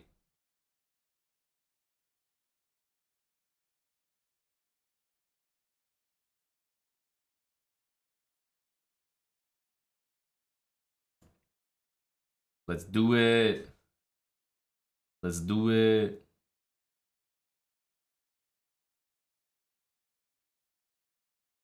Okay.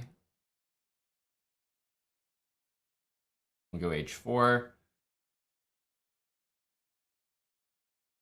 And I'm thinking that g4 is the sauce here.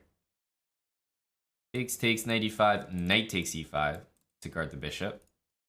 Important. Because it looks like a decent move, right?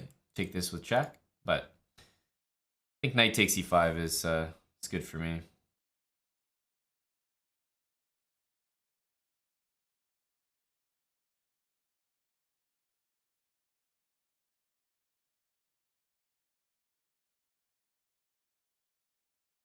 getting this rook over to the G file will be quite helpful.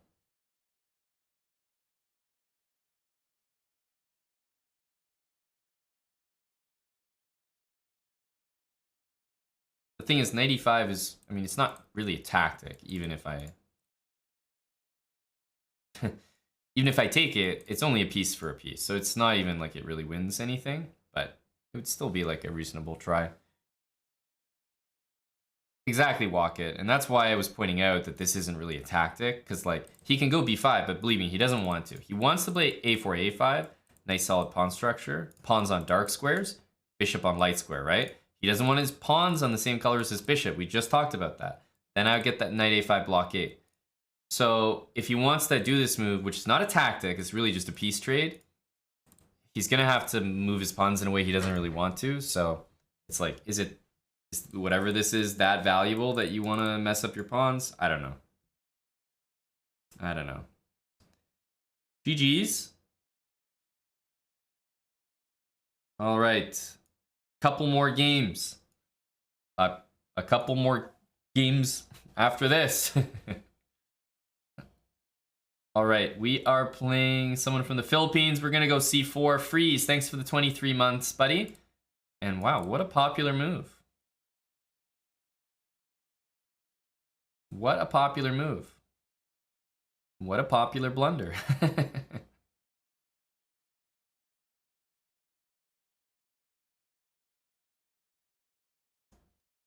Buddy, you can't be doing that. It's too easy for me now.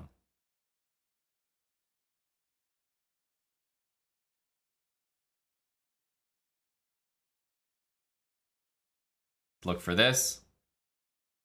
Yeah, 1600 is our highest rated opponent. And actually, it's because he's high rated that he fell for this. Because a low rated player after this would just take it back. A high rated player understands that it's dumb to have your queen there, right? And it just gets targeted. So he plays knight here because he wants to take with the knight.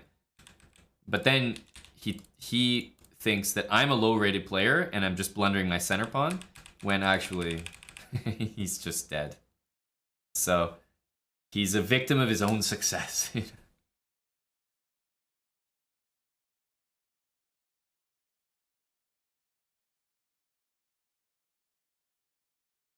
Could take this, but I feel like taking this is better. It stops him from castling in both directions. I just like this one more.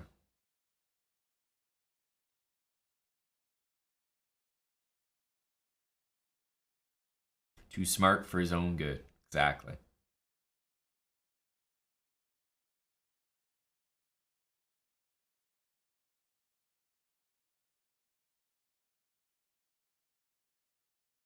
Well, that's probably a capture there. Let's get our king out of dodge.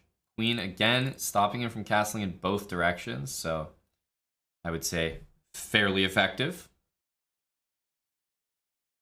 Let's play d3. I want to make sure that my pieces can definitely move this game. Like, I don't care about this pawn. I want my bishop to be able to move.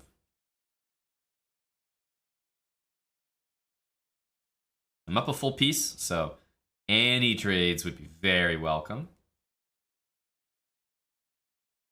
Queen g8, rook f8, queen g7. Oops.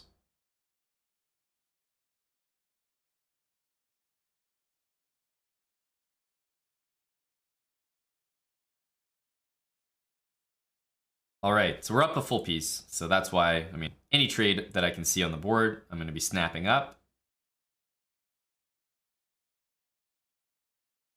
That looks like another one.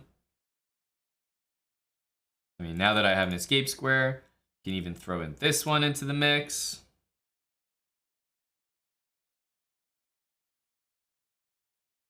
Like this. Rook c2, rook c1, rook there, knight b6 is an unfortunate situation I can see happening.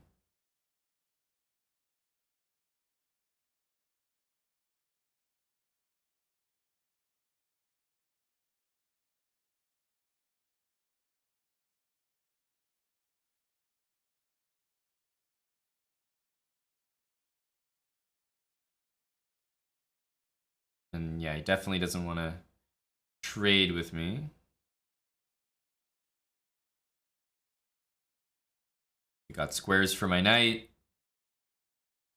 We'll hit him with a nasty blockade here, which I don't think he'll enjoy.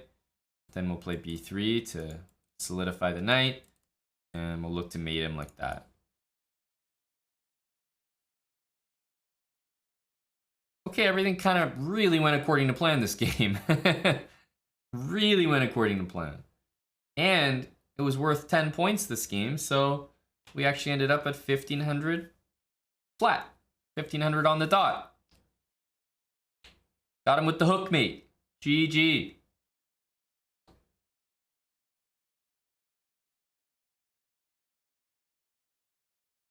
What happened in the opening? So many people are playing this. Like, this is the Scandinavian. This is not. Stop playing. Like, this should not be played. This is bad. This is really bad. Takes, queen takes. You're just losing time. White still has the full center. I haven't even lost the center pawn. I've traded my wing pawn for your center pawn. Right? And then, you know, the knight comes out. Boom, e4. Doesn't work, right? You'll see the same trap happen, like, the other way around. Sometimes you'll see a game that starts like, what is it? It's like here, here, right? And then you'll pre-move c4 because it's a bullet game or whatever. Takes, and then you're like, oh, no way. I don't want to play queen takes and deal with this, right? So you play knight f3. And then they go e5. And you're like, oh, you know, what the hell is that? Exact same trick. This is really well known. But you just rarely see it the other way because nobody plays d5. Right? So then he does it. Doesn't want to take with the queen. Exact same reaction. I go e4 just like I just showed you with e5. It's the same mirrored idea. He takes it way too quickly, not realizing that I'm up to something. I am up to something. Always want to learn the English. Thanks. Please show us how to keep the d4 pawn as white in the French. Got this. That might be like my end of speedrun reveal. Or maybe we do a French advanced speedrun with white. But no, obviously, you have to just kind of explain something like that. You can never do a speedrun because you can never force your opponents to play the French. Kothis, thanks for the 5 subs. 5 gifted subs from Kothis02. You're very welcome. HS Ninja, Bill Barados, Bunglet, Catch64, Jimmy Jams, thanks for the 9 months with Prime. Glad you're enjoying those. Those were fun to make. Those were fun to make. Thanks, Jimmy Jams. Mr. Aspero, Tier 3 for damn near 2 years. Thanks for the 23 months, Mr. Aspero. And Mapril, still here, lurking, enjoying the speed run, I hope. 5,000 bits for 1,500. And we got it on the dot, too. 1,500, just flat. Nice number. Like, it's one thing when you hit a new rating high, right? And it feels good. You hit, like, 2,100. You hit 1,400, whatever it is. It feels great. Very, very cool accomplishment. But when you hit that new goal, and you hit it right on the dot, right on the nose, feels great. Right? 1,500 even. You might peak sit and never play again. Do they peak sit in Age of Empires? What's up, MBL? Thank you for the raid. Every time I shout out MBL for the raid, everybody in chess thinks I'm talking about MVL. We have one of the best chess players in the world named MVL, which is the, initials of his 3 French names, Maxime Vacher-Lagrave.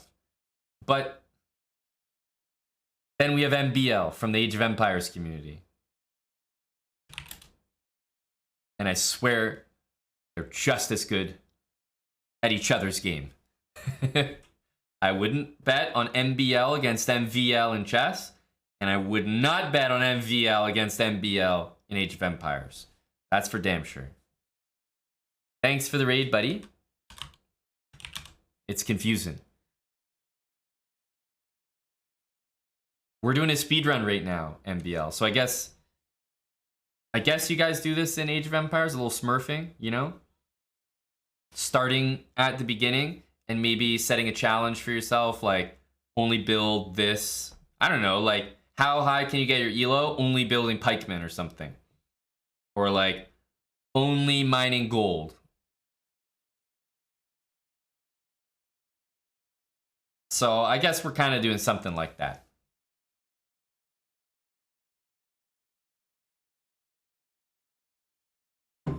I'm only playing specific. I'm only starting the game in a very specific way, so playing certain openings. Starting with white, c4 every game, and with black, e6. So it's obviously not even close to like a real hindrance where I would actually have difficulty reaching a high rating, but I do it so that we kind of specialize in a certain opening, certain chess opening, and people are able to see, you know, tons of games in the exact same opening, get used to all the patterns, and pretty much learn a new opening by following along. So yeah, shout out to the Age of Empires community. Love that game. Probably one of my first games that I played. I've always credited my parents, but my mother specifically for this. If you guys want to steal this parenting hack, listen in. You're free to take it, all right, for your kids. My mom let me, like, basically did not buy me too many video game systems. I always gamed on PC. I was always PC gamer. Age of Empires, I loved, but I was only allowed to play Age of Empires if I played it in French. I was only allowed to play FIFA if I played it in Spanish. And so I learned French and Spanish very quickly just by playing video games. So if you guys want to know all about the military or perhaps some farmland or maybe some trees, I got it all for you. I got all that. You want to know about the monastery? I got all that terminology for you. You want to hear about commentary in, I could tell you the main menu in like 8 different languages. Like, I am a professional at the main menu screen. All right? But I think it's a pretty fair way. You know, you let the kids game, have their fun, but you know, it's pretty harmless to have it in a totally different language. Like you can still obviously get by, and you still get to game, but you know, there's probably a little bit of learning going on there.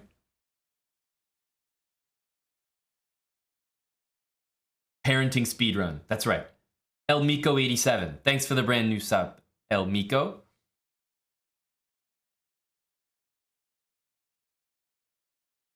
Chess and French next. Hey, I think if only there were more like interactions. Chess, you just make the moves, so there's nothing that really happens. But you know, if you had to build a bishop or something, and there were ingredients involved in it, you would know all the ingredients, how to say them. You would know the name for a villager. You know, you would know the name.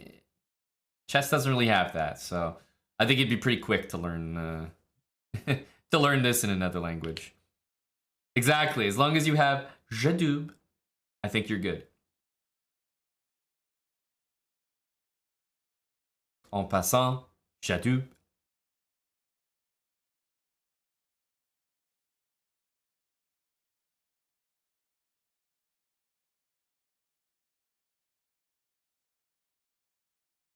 Quantity sufficient. I told you guys that as a legit tip. No memes.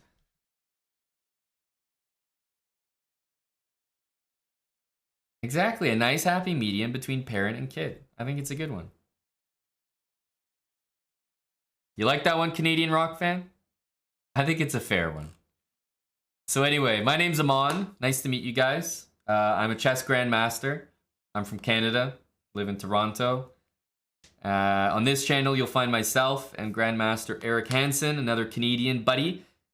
We both have played Age of Empires in the past, and we like to lurk in MBL's streams. So shout out to MBL. And yeah, like I said, we're doing a speed run right now. Might do a little bit of learning. We like to play some techno, electronic music here. An educational nightclub, as I've now deemed the stream. We're pretty chill here. Like to watch sports as well. I'm keeping up with NFL. I know NBL's from across the pond there, over in Norway, but today's a big NFL day. Big NFL playoff day.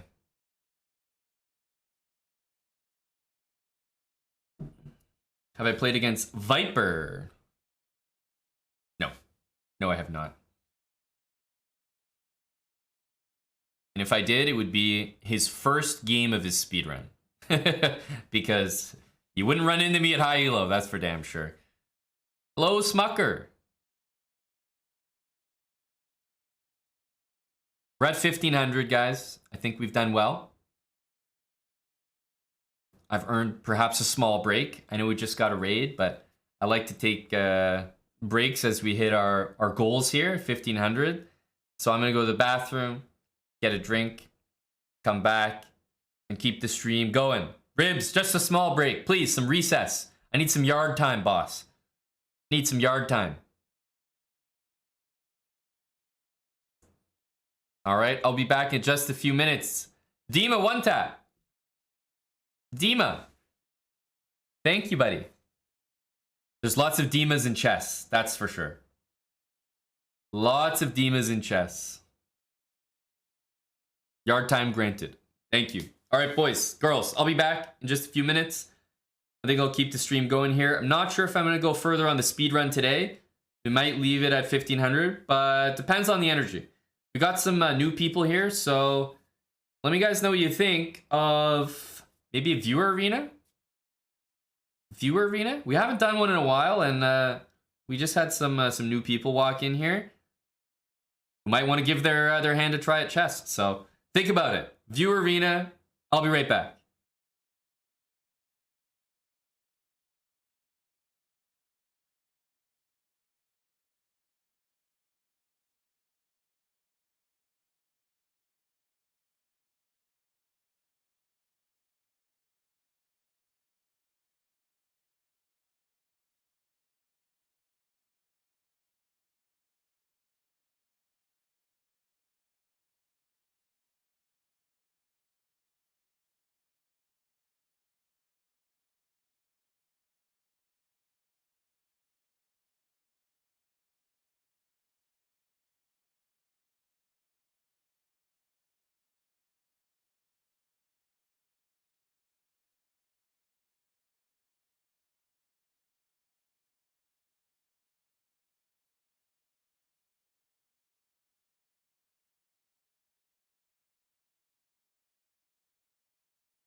Hello. Very low TA, Salty. Not a lot of voters on that poll. It was showing up in chat for me. I was checking on my phone. Do we want to do a viewer arena? What's the vibe? What is the vibe? Hello, Mr. Sir.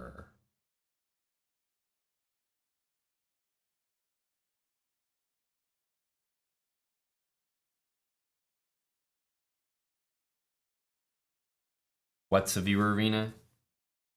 It's just a tournament that the viewers can play against one another, amongst one another, to try to claim first prize.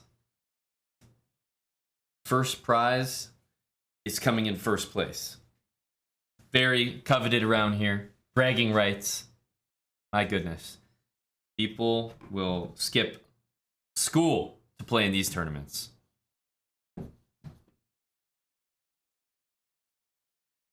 Haven't played in months? Well, maybe now's a good time. We won't do a Swiss tournament. We'll do an arena. So it'll be a little messy, a little sloppy. You can jump in and out whenever you want to. You don't have to play every game. You only play a game when you want to. Dima, there you go. Hello, buddy. Thanks for the 2 months and the 5 gifted subs earlier. The rule is, you know it's going to be a good day when you hit 69 subs. We haven't got there quite yet, but Dima, you're pushing us in the right direction, buddy. Thanks very much. Oh, let's go, Mr. Sir. I bet on the Dolphins to cover the spread and the Bills to win the game. So I'm also, like you, Mr. Sir, I'm happy. Happy with the result. Giants and Vikings is kind of close. Ravens, Bengals will be a big game. But let's get a viewer tournament going. Let's do it. Give me a sec. I'm just gonna switch my account. Gonna get on my KNVB account so that I can do this tournament properly.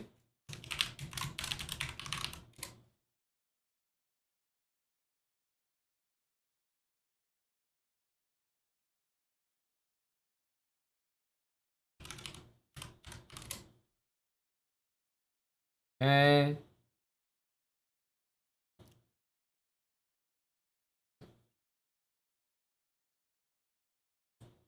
How do we get rid of this, like, this favorites button? Oh, it's like bookmarks bar, right? It's kind of annoying. I hate Edge. It just gives me like, ah. It's just disgusting. It's disgusting, I tell you. Microsoft Edge. Just give me my Chromium. Let me inhale it. I think a viewer tournament will be good. We haven't done one in a while. And it's an arena, not a Swiss. So I think it'll be fun. We haven't done an arena in a little while either. The one thing about this is you're going to have to be in our chess.com club. You're going to have to be in our chess.com club. ! club. Join it. It's free. You can't play in the tournament without joining that. Dima, 10 gifted subs. You're pushing us real close, buddy. Real close to 69. Thank you. Thank you. Holy smokes. 15 subs plus getting subbed yourself again? Just like that, Dima. Spasiba. Thank you very much. Wow, I didn't know for arena you can actually select like rating based or score based. Mr. Sir, thank you for the 2 gifted subs. Thank you, buddy. A quick Cinco away, that's right. What are we gonna call this arena?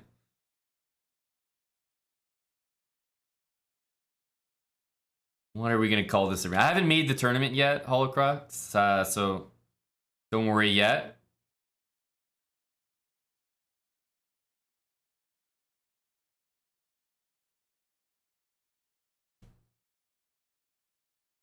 The Bengals dub arena. Hell no. Hell no. Oh, Dima one tap. God damn, 69. Ooh, there we go. Is it just me? Or did the energy just click up a notch, guys? The music's going.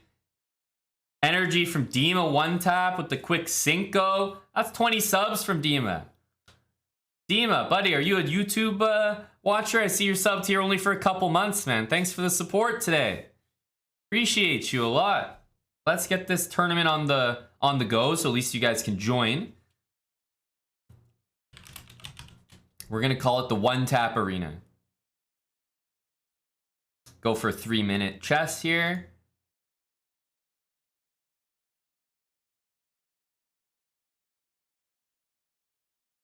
And I'll have it start maybe on the half hour, so you guys have time to join.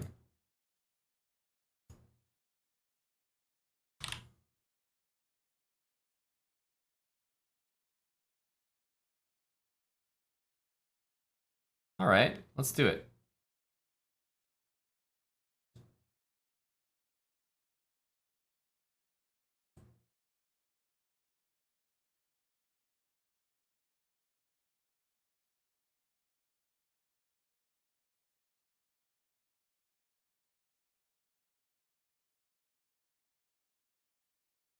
There we go. All right. Here you go, guys. Here's the link. And I'm just going to update the title and the join link so that it reflects our new tournament here. It's a 3-minute arena, and it starts in 12 minutes. Here we go. Exclamation mark join should work now.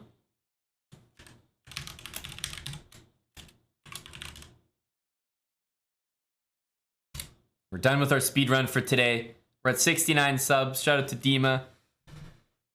Time difference makes it hard. Hey, ain't that the truth? I've been streaming earlier though, Dima. I don't know if you know that, but especially in the new year, I'm on a... Yeah, I've been streaming way earlier.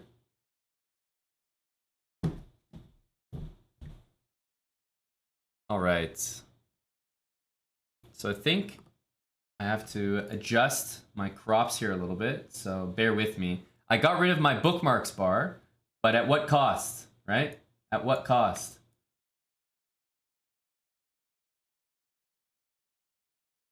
Now I have to redo these. But I think it'll be worth it.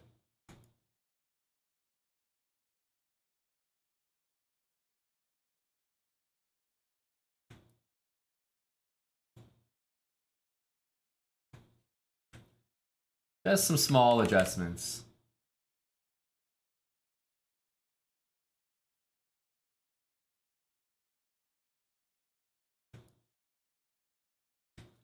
Small adjustments.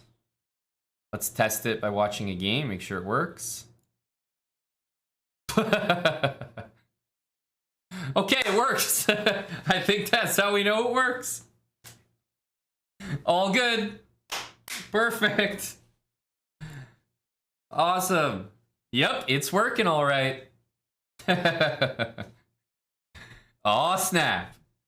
Mr. Sir, Dima one tap, thanks so much for the subs. We hit our 69 goal. We got the tournament. Exclamation mark join to get in here. Now, if you can't join, there might be some reasons why. First of all, you have to be in the Chessbrah Club on chess.com. Exclamation mark club.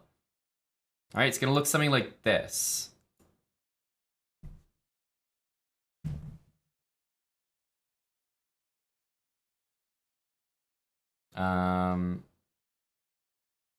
Where do they have clubs here? Clubs. All right, Chessbrah Club right here.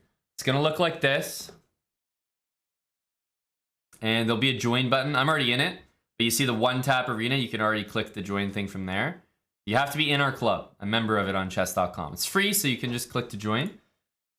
However, not just that, if you are a member of that, you also have to have 25 Blitz games played on your account. 25. So you can't be a brand new account. All right, and if you have 25 games, and if you're in that club, you should be able to join. But let me know. Let me know.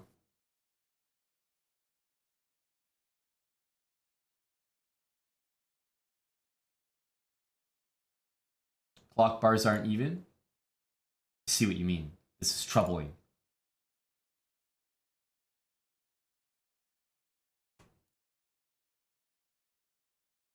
We can't have that.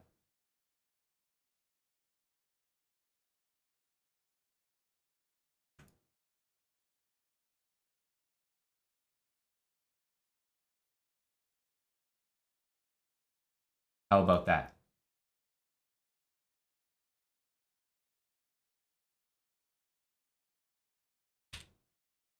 How's the OCD looking? I'm going to even shift it over. Got to be on top of one another. There we go. That's not bad. That's not bad.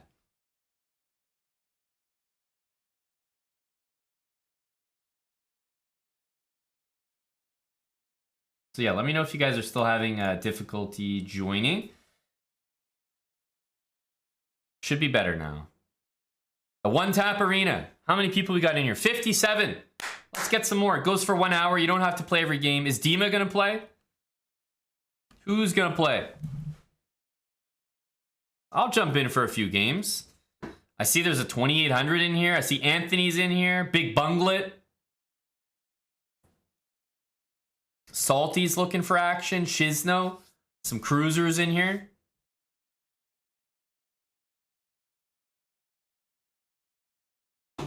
Registration not allowed, too few games played. Yeah, unfortunately, I do not allow brand new accounts to join.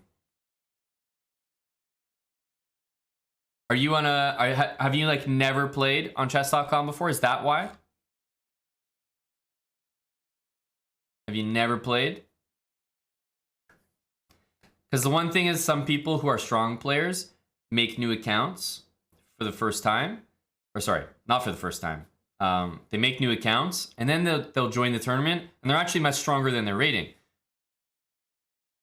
Right? And if that, you know, if you doing that isn't for like a speed run or something that like chess.com approved, you're not really allowed to do it. But people do it anyway and it kind of messes with the tournament and no one likes going in and just losing a bunch of rating to somebody who's representing their rating way lower than their strength. So it kind of ruins the fun of the tournament, which is why I have that rule in place. It does, unfortunately, affect some people who want to play for the first time. But if you make an account, play some blitz games on your own, 20, 25, you'll always be able to play in our events. Plus, your rating will probably be more accurate. Yubitsia! Hey, GG's this week in basketball, buddy. Total off week for my guys. Everyone was injured. No one put up like above 40 or 50. Really bad week for me. Same thing happened to you, but it would have been maybe a sweat today, but I saw your lad put up an 80. So GG. I got killed. Dedge. GG, Ubitsia. But also, thanks for the resub. Tier 3. 84 months from Ubitsia. 84. 7 years? 7 years from Ubitsia? Huge resub right there. Guys, our tournament starts in 5 minutes, just so you know. Exclamation mark join. It's an arena. If you guys want to get in, you do have to have some blitz games already played on your account. Can't be brand new. FN Sensation, thanks for the 41 months.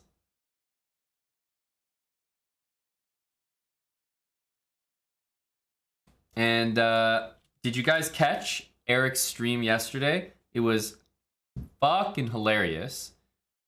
If you caught his stream yesterday, he was cooking for, as he self-admitted, the first time maybe in his life, like just plain ever. He was doing a cooking stream for our sponsor, Green Chef.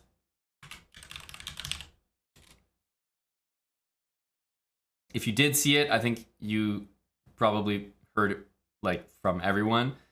It was hilarious. Like it was really good, good vibes. It was funny. He also did legitimately put together a good meal at the end. It took him 2 hours to make a 30-minute meal. But it's from Green Chef, and in all seriousness, he did that cooking stream to show you that if he can do it, literally any of you can. we have a good deal with them right now, and we're going to be working with them for the next little while. They're our current sponsor, ! Green Chef. At the very least, if you guys check it out, check out the website, see if it might work for you. Just give it a shot. It's exactly like HelloFresh. The company is owned, in fact, by HelloFresh. So the website, everything will look the exact same if you've ever seen HelloFresh, ordered it before. But it is different. So if you've ordered HelloFresh, you can still try Green Chef. They're not going to say, oh, you've already used this deal before or something. But it's for the US only. So only if you have an American address can you take advantage of the deal. ! Green Chef will give you a link that you can use, or the code is POGCHESS60, 60% off, free shipping, and you get some meals delivered to your door for pretty cheap, 25 bucks after the discount, and you can cancel it right away if you know it's not for you. But 25 bucks, you get some meals delivered, you support us, and you do have to cook them yourselves, but all the instructions are there, all the ingredients are there, all the portions are there.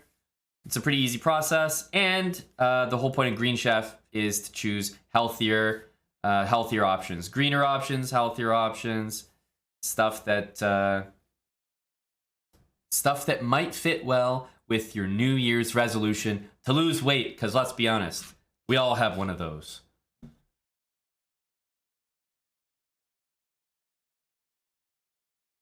What about our fellow Canadians? We have to keep killing these sponsorships and doing well, and showing that, look, we can keep selling this stuff, and then they'll give us codes for other countries or for the world, like a global code. Because most of the sponsorships and offers come from the US, and so they're based in the US and they're US only. That's just how it works. But of course, I would love to offer this to our Canadians, but you can get it for a friend.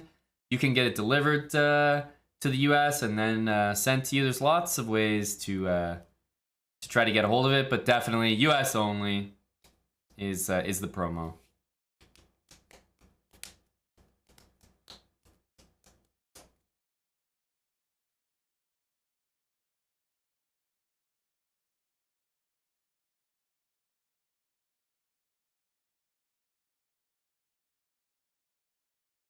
Do I sell courses? Hey, I might soon, but not at the moment, no. I have lots of speedruns on YouTube, so check out our YouTube channel, guys, if you haven't already. Check out our YouTube. If you liked the speedrun earlier today, I've got so many speedruns that we've already done. They're already uploaded on YouTube. Full version on our YouTube extra channel. We have a main YouTube and another one. So there's so much of that content if you did enjoy it. Starting in 1 minute exactly. This tournament starts in a minute. Get in here, ! Join. Join our chess.com club and then join our event.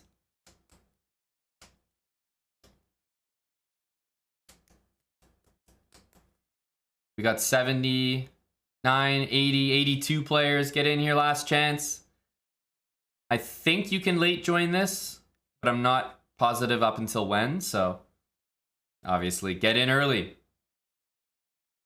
Get in early. 30 seconds, guys. 30 seconds.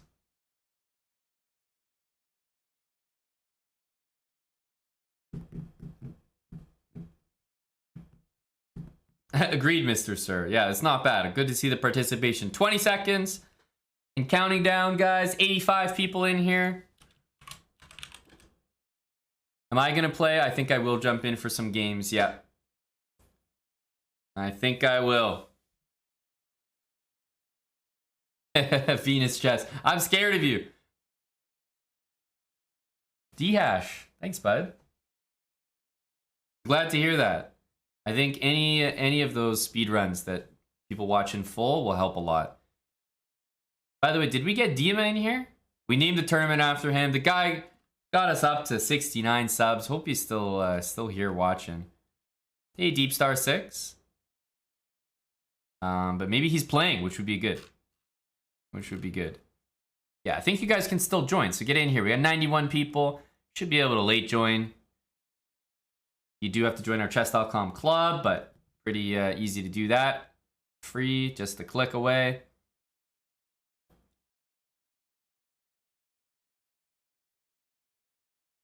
I'll jump in for a game.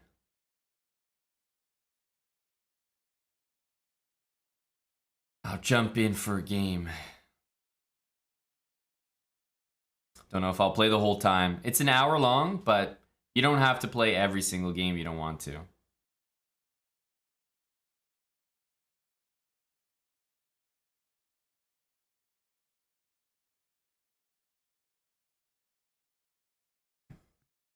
Is one tap a variant?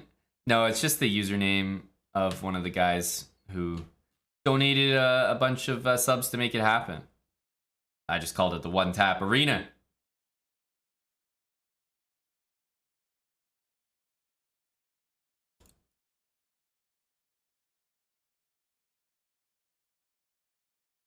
Okay, okay.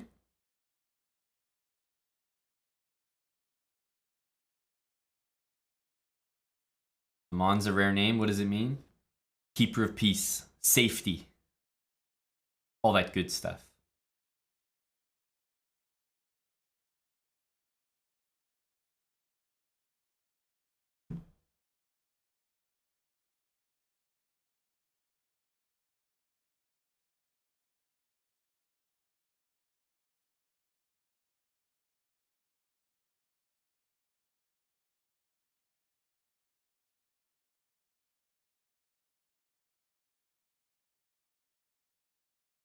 Give me that bishop, boy.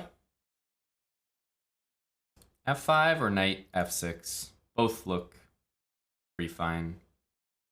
Let's go for F5.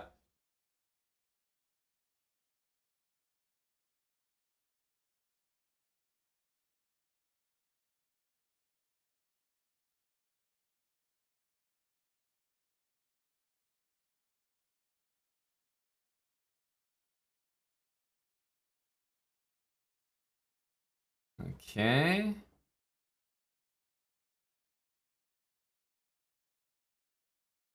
Huh.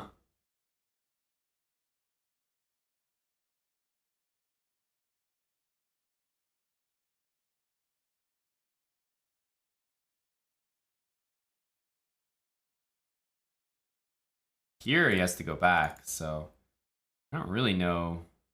I don't really know what he's doing, quite honest.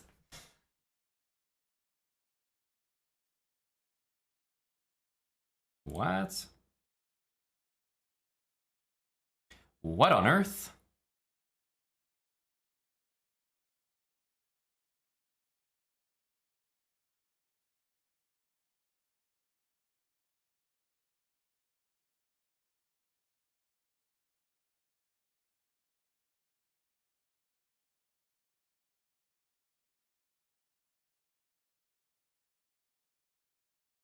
I don't know what on earth that meant. He's playing really quickly, but like his moves look really bad.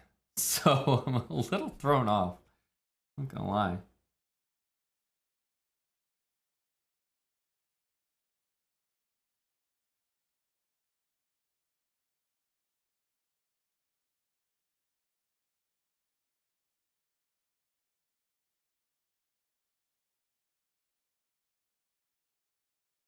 I feel like I'm being flagged, you know?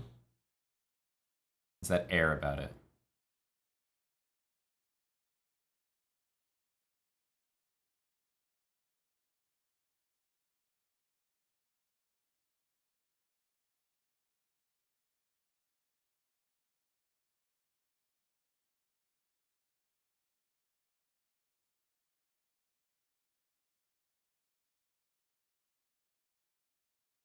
Hmm.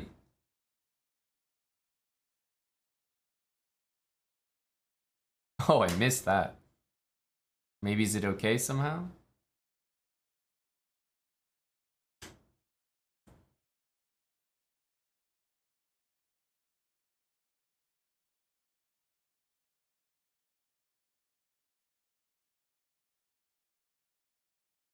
What?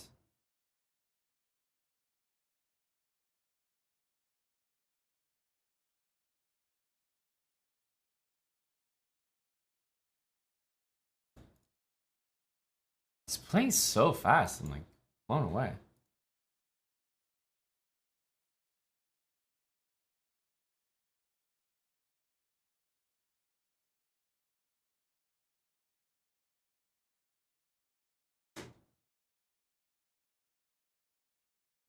really weird opponent. Man, I hate it. Isn't it so infuriating when people play really fast shit moves against you and you're like ah. It's like all you want to do is just punish them, but sometimes you just can't. GG. And it's such a legit strategy. Putting pressure on your opponent on the clock, such a real strat. And to do it effectively, especially against our player rated higher than you, it's a real talent. Honestly, it's such an annoying talent, but it is a talent. You and Seabra float in first. Well, I have to derail you, Sleazy. I have to derail you. Coming for that ass there, Sleazy.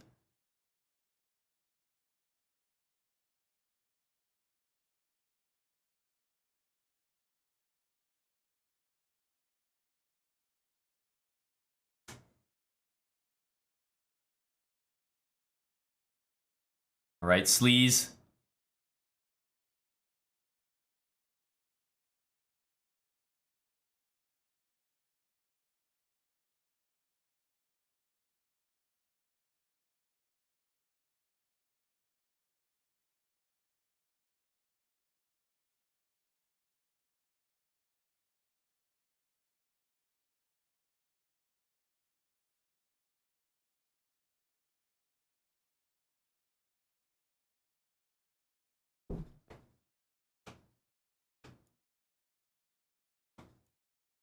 Okay, we're all castled, we're all happy.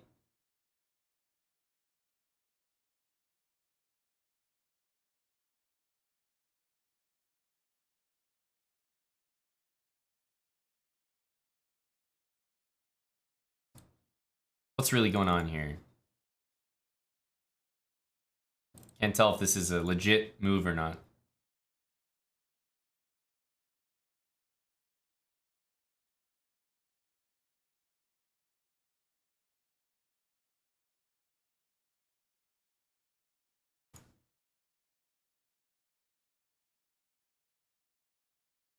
Trying to go here.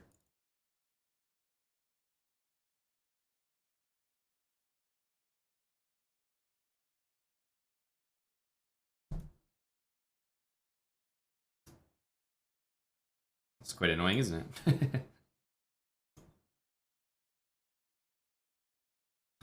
That's quite annoying, isn't it? At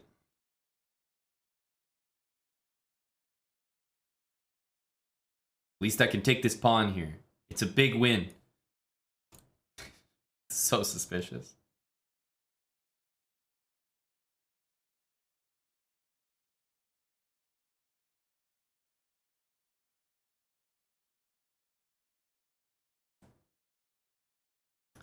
Howdy, Shirts. Thank you, buddy.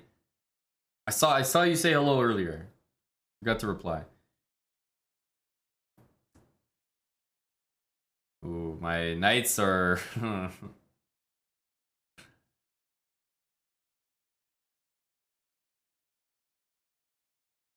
Central, is that Central New Jersey? Thanks for the 4 months.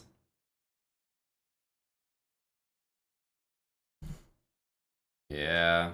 Ugh. Gonna go here, bishop e6. My knight's really bad, but it is guarding a... It's doing something. It's guarding a square.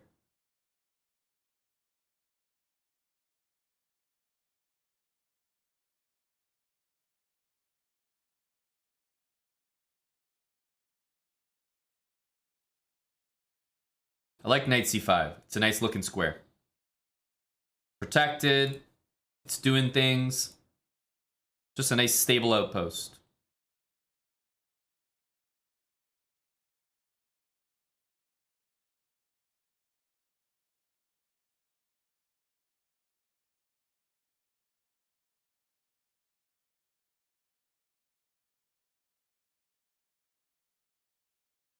Here I have knight f5, but once I don't, I need to play king h8 so that I have knight g8.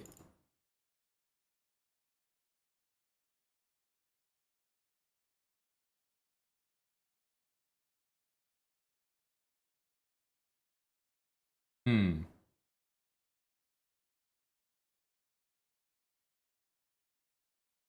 think we might need to take this. Eventually. Like now.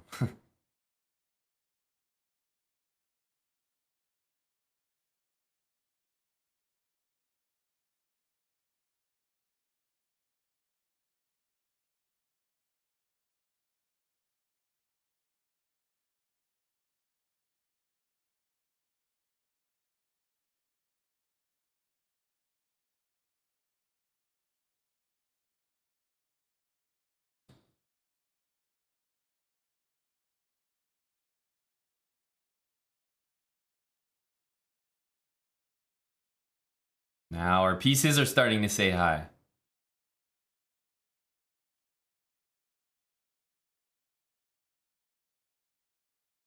Now the pieces are saying hello. Eh, eh, eh.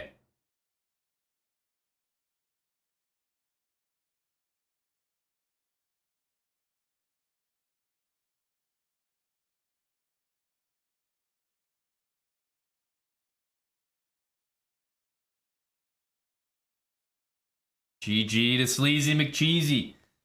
A hard fought game. Barely got the best of him. You lost 42 rating in one game. You probably haven't played for a while, eh?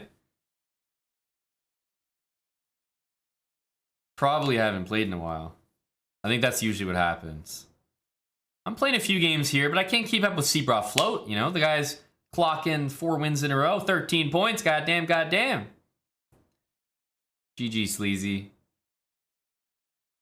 All right, Ramen. Good luck. All right. We'll play this. Keeping it real.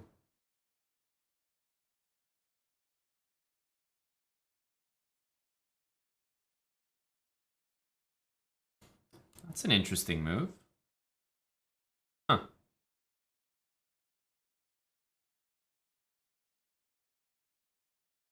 Trading these bishops is definitely something we kind of want here.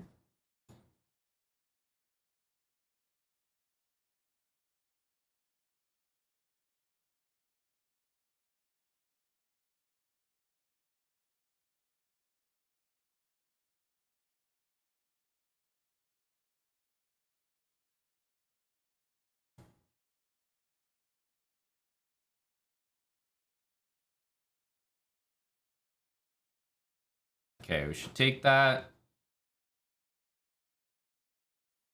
Try to annex some space here.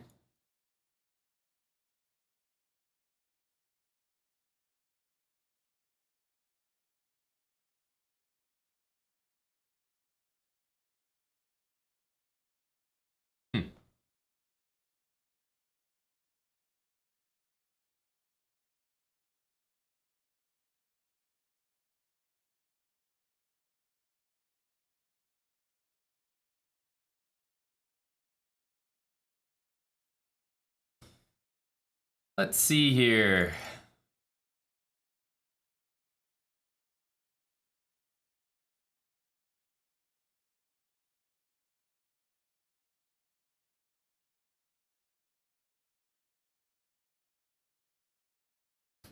Let's see.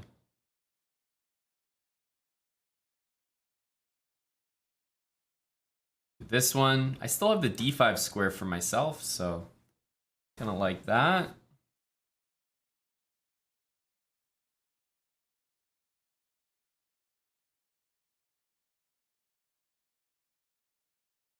Knight on d5 is it's a real nice piece coming up next.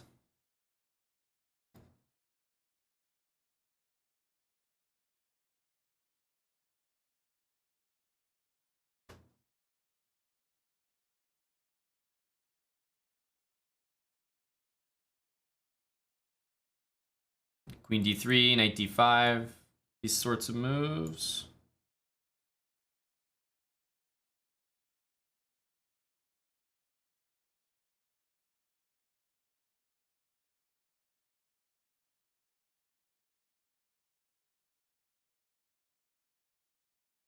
I think we want to get the knights involved here. Knight d5, knight d7, knight c6. Yeah. Knight on c6, knight on d5 looks like the recipe.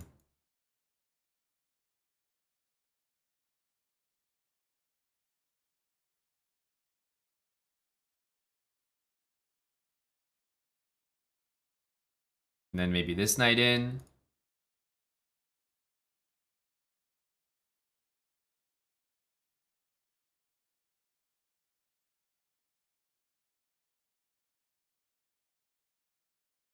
Putting pressure on that pawn, which is not the easiest thing to deal with.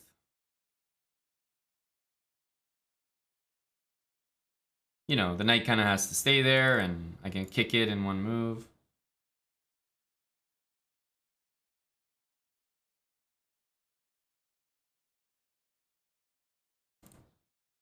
We want to throw that in.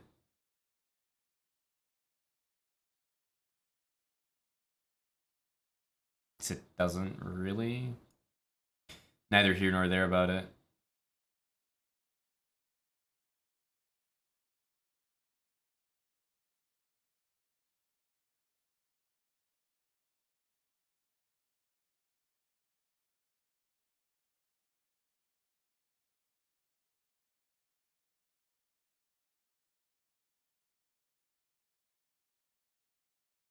Tickle that pawn.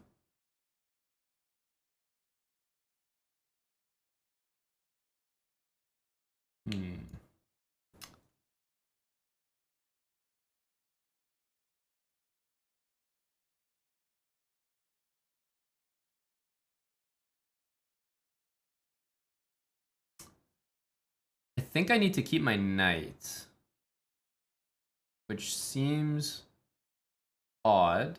I believe that's the truth.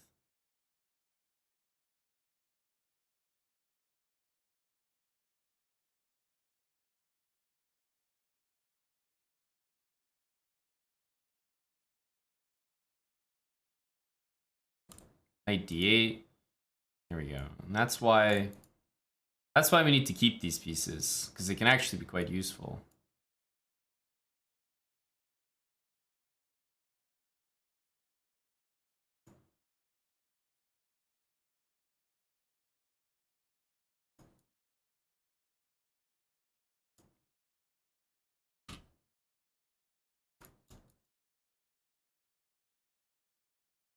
Roman. You know what? I'll give me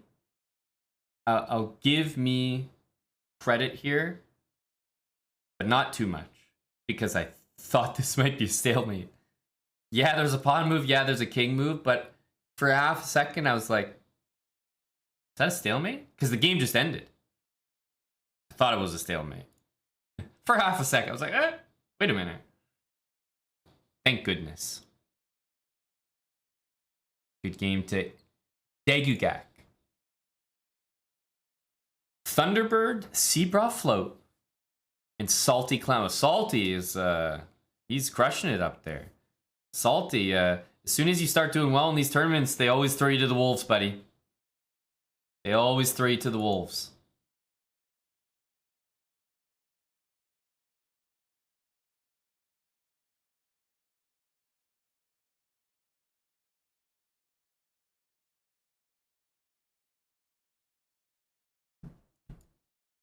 Here.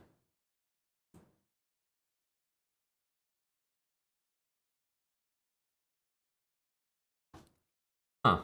Like Salty's he's a castling guy. He's a castling kind of guy, isn't he?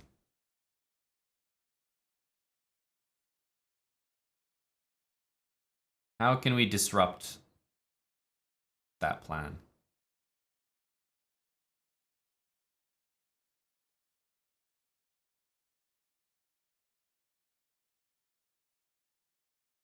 How can we disrupt that? Okay, I'll start with knight c6. Here, or bishop f5. Maybe bishop f5. Here, queen e4, and some stuff is loose. This also stops rook b1. h6, rook d8 feel like useful moves. That's a good move.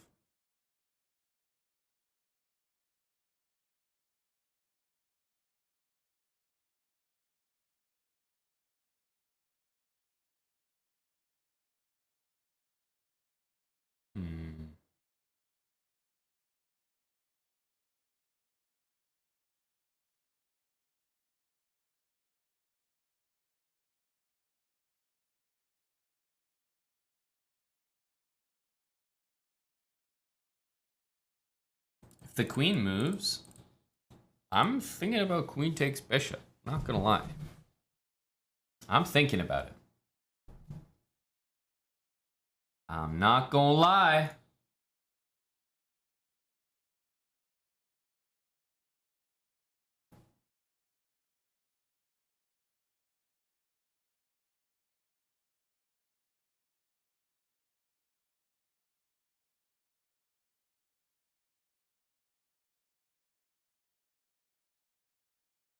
Salty has fallen for my trap.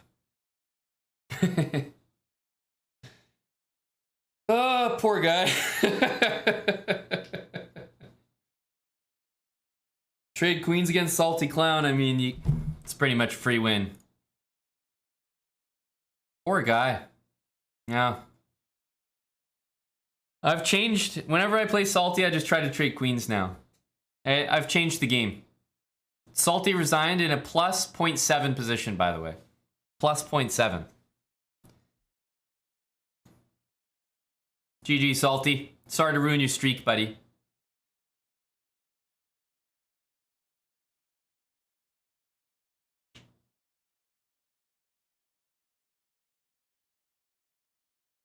Even if you lose a piece, trade queens. Exactly. Ellie2000, good luck. We got 120 people in here. I'm not sure if you can still late join, but perhaps. Perhaps.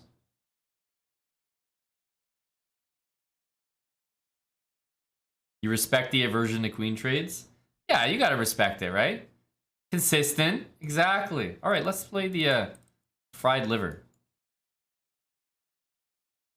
I feel like this opening is like so boring to play with white nowadays. Black gets to have all the fun. It's like, what are the interesting ways that white can play?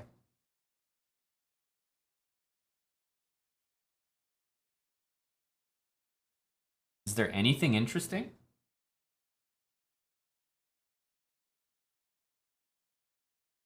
I need to like invent some new theory or something. This looks like trash.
Trying to invent some new stuff here. Reinvent the wheel. Please don't do what I know you're gonna do. It's like I'd rather just sack some pieces and play some nonsense.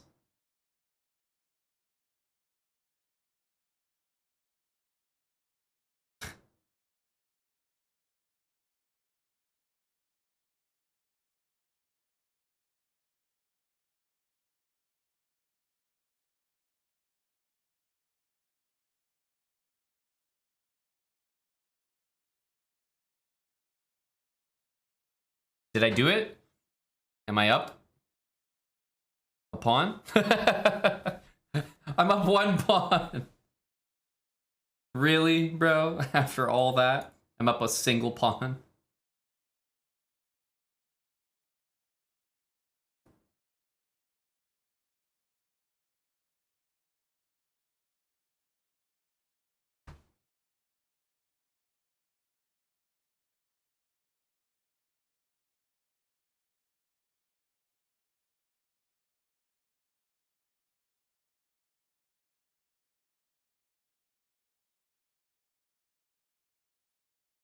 Hey, skinny cuz.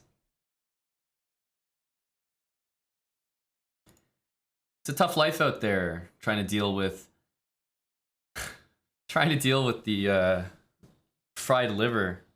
It's a fun opening for black these days.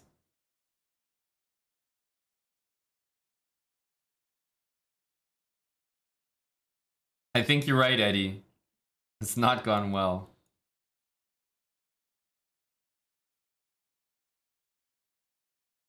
It has not gone well.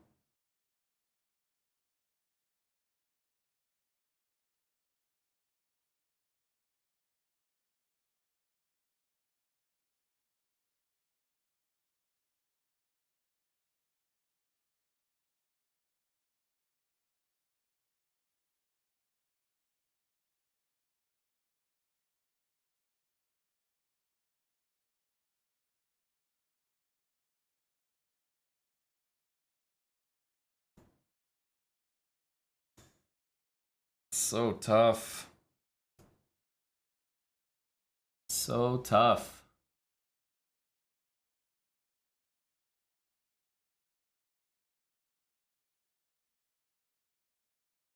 Should have played bishop c1, not h5.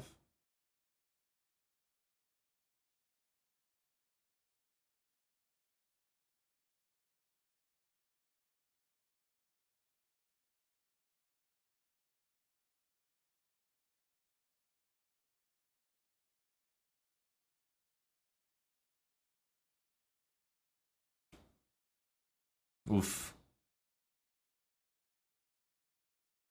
Ellie. Really good game.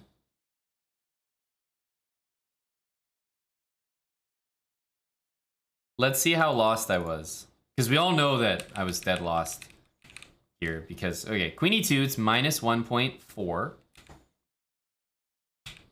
Here, you know, queen e7, minus 1.8. Here, it's around even. And here, it's plus 0.7. Boom, worth it. Worth it. Totally worth it. I'm ready to do it again. Oh. Fine. Fine. What's up, Blail? Dude, my NBA guys put up like 300 points this week. I had some injuries, but okay, still a lot of my starters were still good.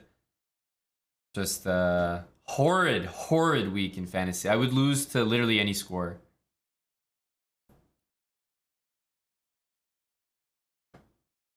Oh, I got revenge for you there, friend of Woodpeckers. For you, bud. John Curtis. Thanks for the raid, John. Welcome, 29.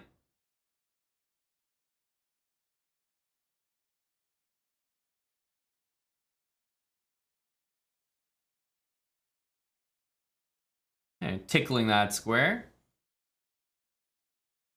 I'm gonna go aggro, d4, f4, everything. That's right, queen d5 check. Massive for the opening. Massive.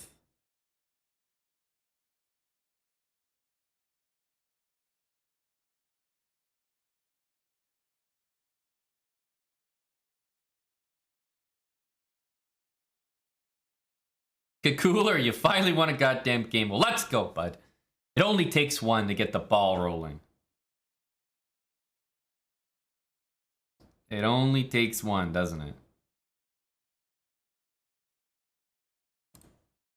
Remember, he can't castle. He's already moved his king. It looks like he could just nice and easy castle, but that's the advantage of this opening.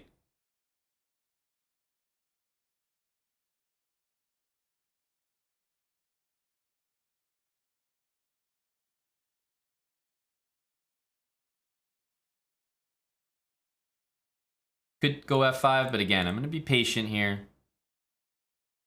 I'm going to be patient.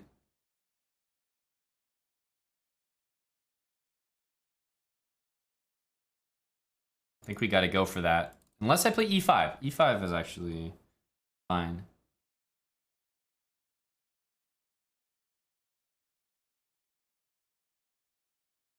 here.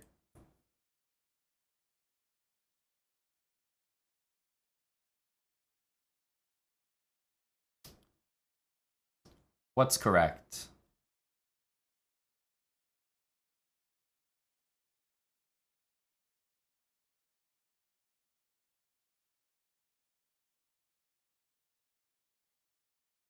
Let's go here.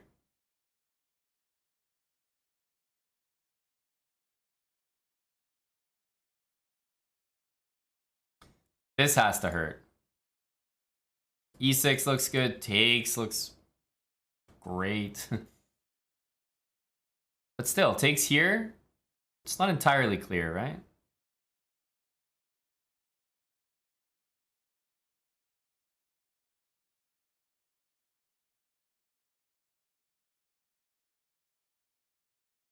I think this is the move. Because even winning an exchange there, it's not good enough. We need more than that. We need more than that.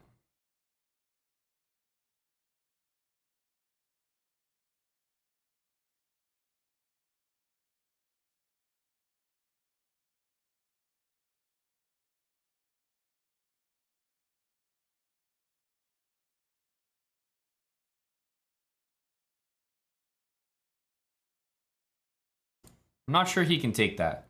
That Thomas, thanks for the 16 months with Prime.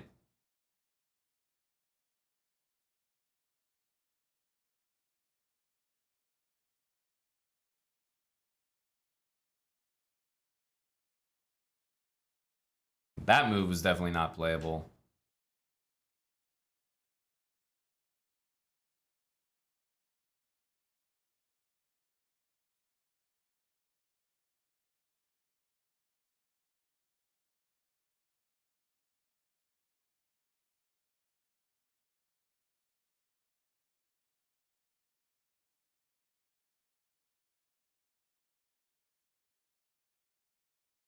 This is fine because now his king is cut off here.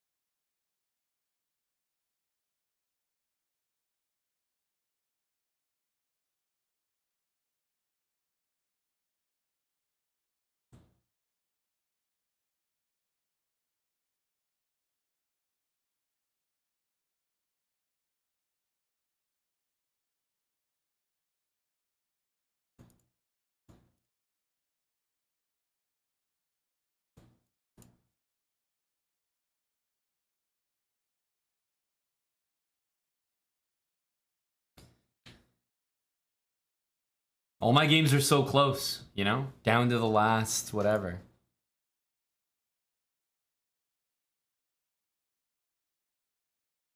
Down to the last seconds. Always. GG. GG.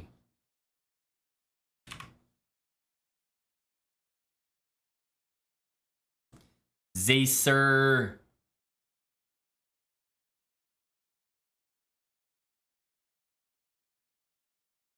All right.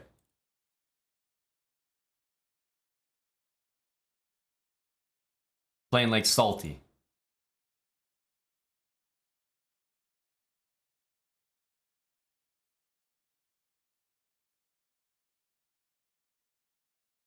Playing like salty here. Knight g5 looks annoying.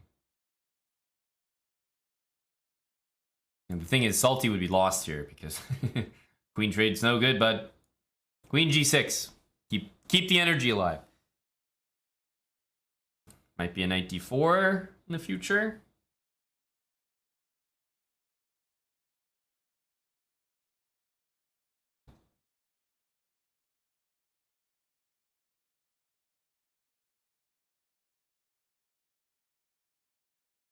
Like, knight d4 looks like a pretty sweet next move.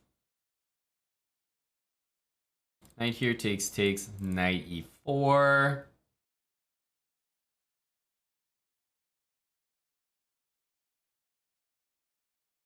Knight d5. We'll try it.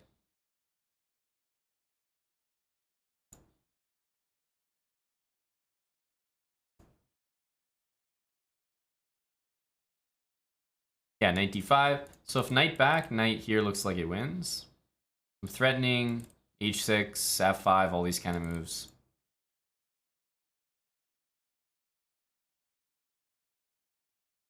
I was hoping for that one, that's for sure.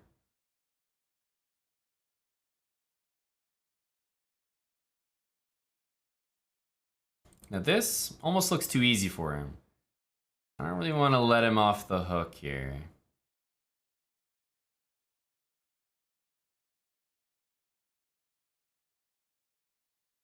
Don't want to let him off the hook.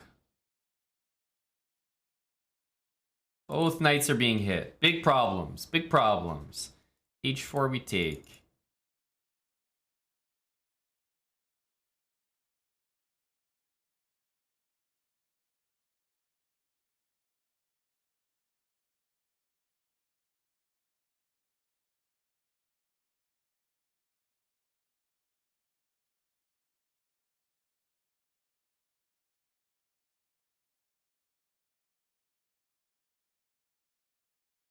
Got a g4 we want to play.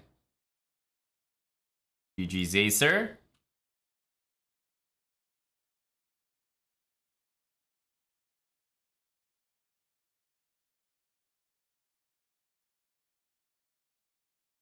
Syzygy91, thanks for the 31 months. Thank you, Syzygy. Killer number. I seem to remember this username. I think him and I have battled before. He played a good game. Got a draw, if I recall.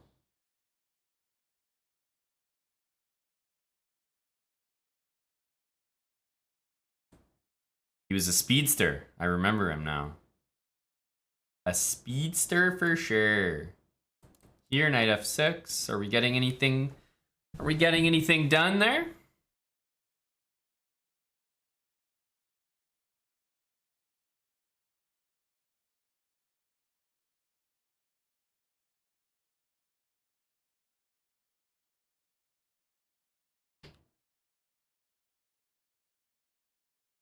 Guess we'll just castle. Keep it nice and simple.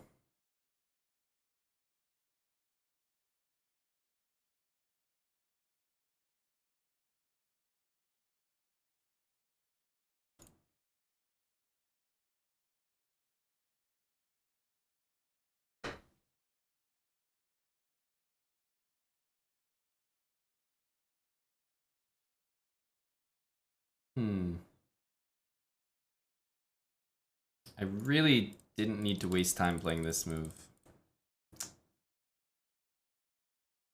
Regrettable. Because this rook should really be there. Unfortunate.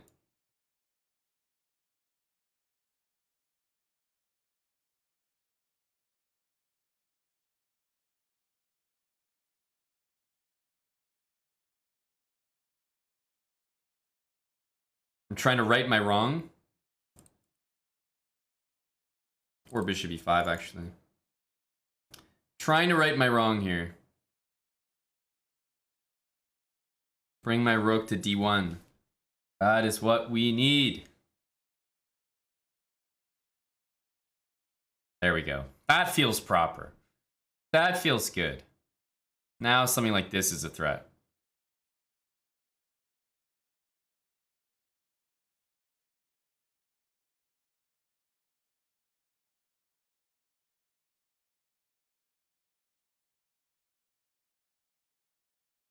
See you, Venus Chess. You're heading out? Take care.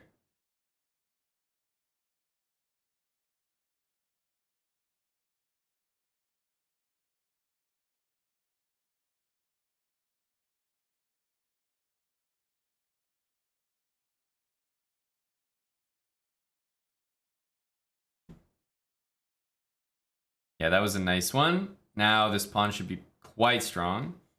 Threatening to just win. And I think if knight takes, we have some sort of bishop move and then take it back. I don't quite have this move. What do we have? I know we have something here. Here it is. 94. Takes. Check.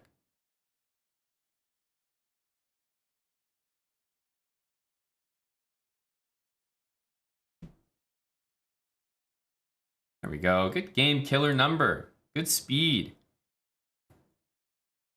We got a 2,800 with a 10-game win streak in our tournament with 18 minutes left. You think you might have it locked up?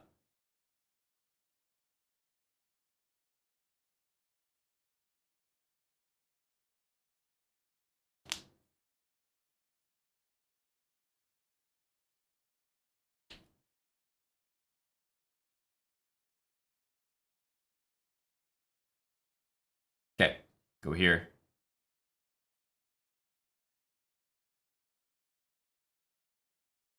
The Hambleton.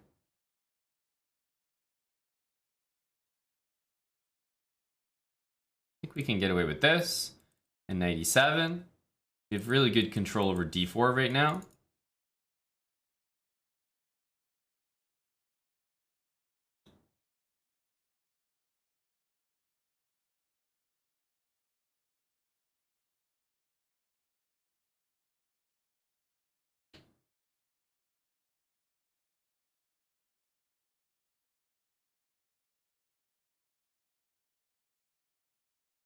Bishop here takes, bishop here takes. I can see that happening. I'm ready for it. Damn it. It's still a decent move, but not winning like it would have been. G3 would be friendly though, because of this. G3 takes, knight h4 takes, you know? Unfortunately, he's playing all the good moves.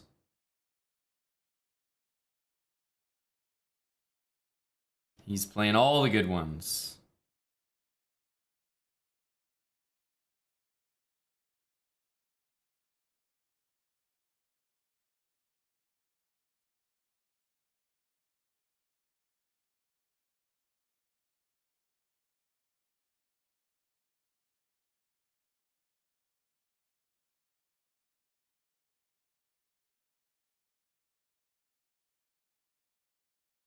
Knight b3, b6.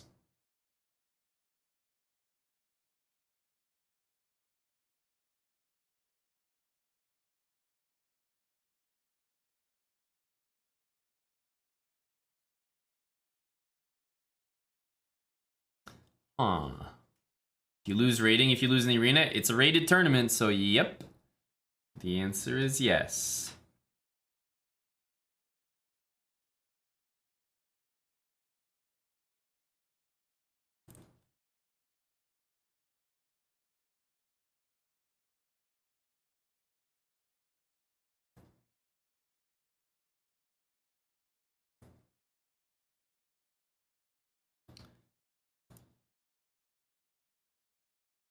Start pushing these pawns here.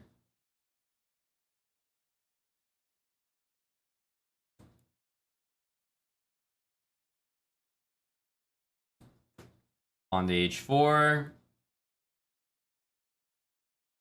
I'm probably not going to trade these bishops. So that I don't want to do. He wants a knight here. That I understand.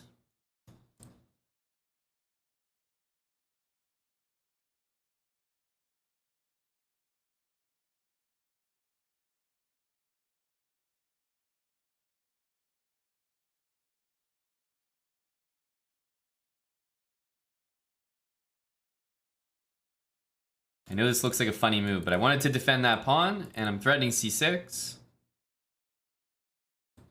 Not see that, honestly. Did not see that, honestly. I was so focused on playing my beautiful c6 move. I guess lucky for me, I have so many pawns that probably still winning. Here. Yeah, just a bit fortunate. We have so many pawns here that I can't see this going too wrong. Actually, the rook on c1 was hanging, rook on f7 was hanging.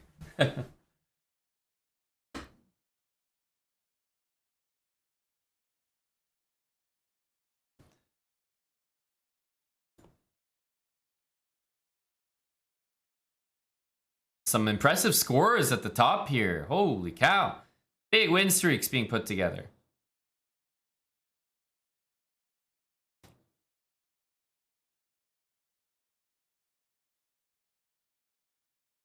Stay Golden Ponyboy 1. Think the name might have been taken.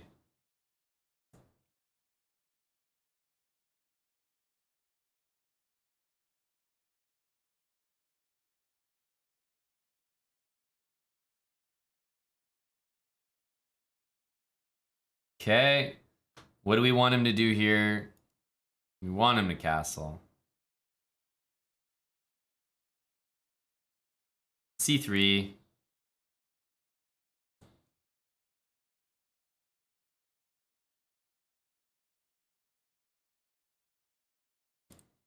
H4.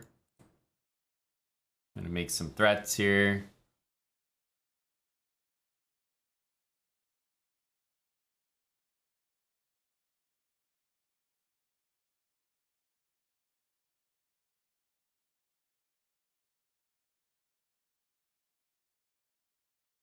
All right, I'm not gonna think about this one too much. I think I'm just gonna do it. We'll give away a pawn, but we'll get compensation on the dark squares somehow. It's not entirely clear yet, but it'll be there somewhere. Whoa.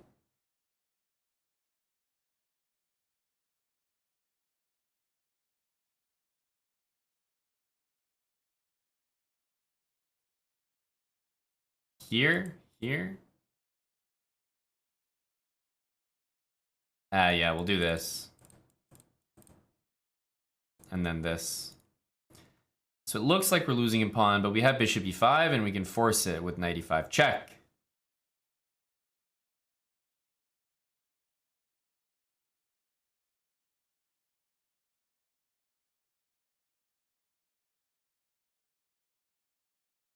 There we go.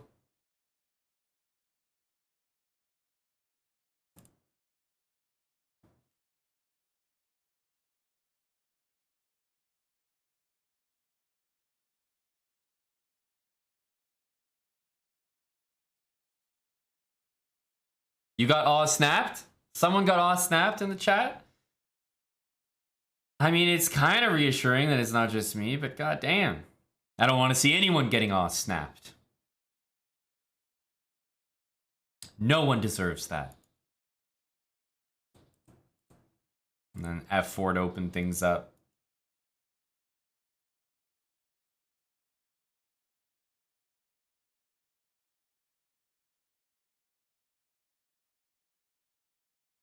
I'm just gonna go right back where I came from.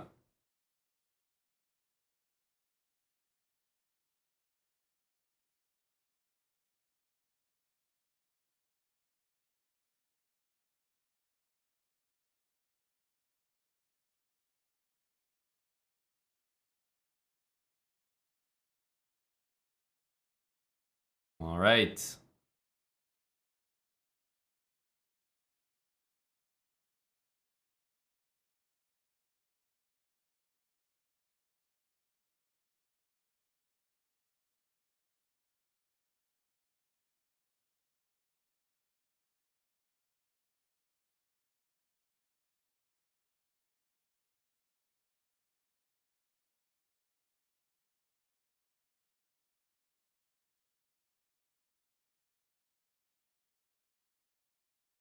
Gotta pick up some speed here. I can't really catch people that ahead of me, but I can pretend. I can come close.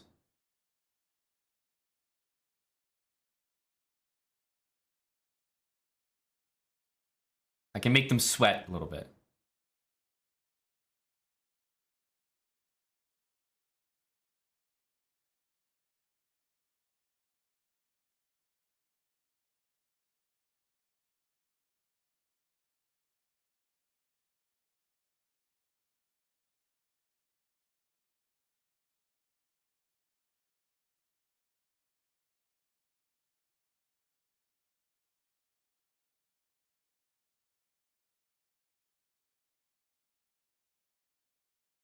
Here we can take. I'm also considering taking taking and going knight f4. But, of course, that's silly. Silly. Unnecessary.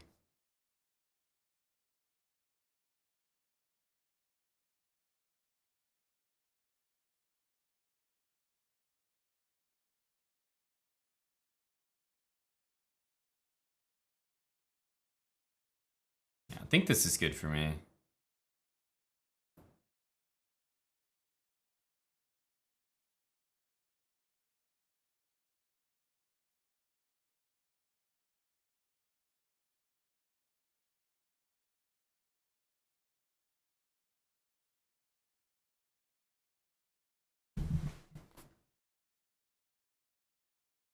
Hello, CM Serious.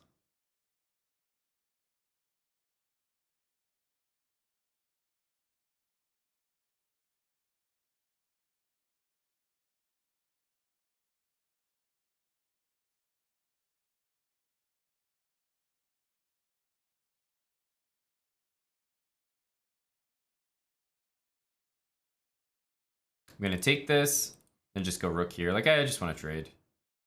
I just want to trade.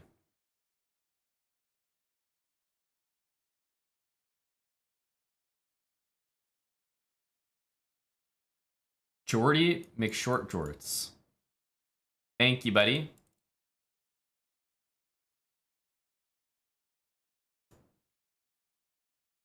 Welcome, welcome. 3 months from Jordy.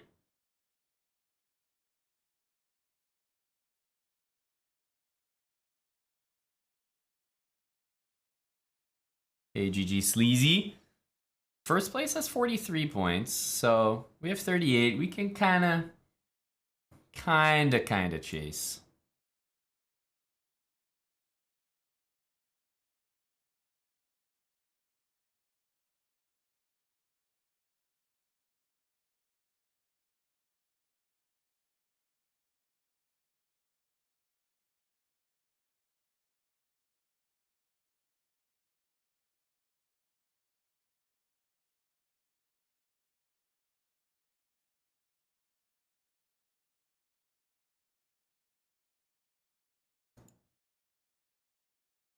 Go knight g6.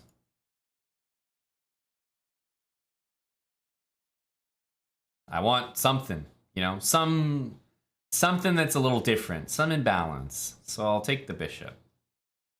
If you'd be so kind.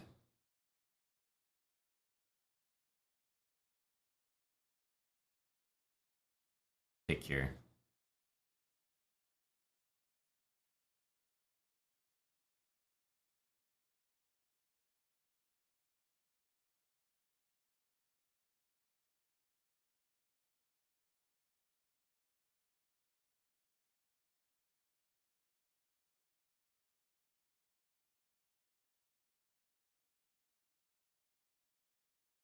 Probably king on h8 makes some sense.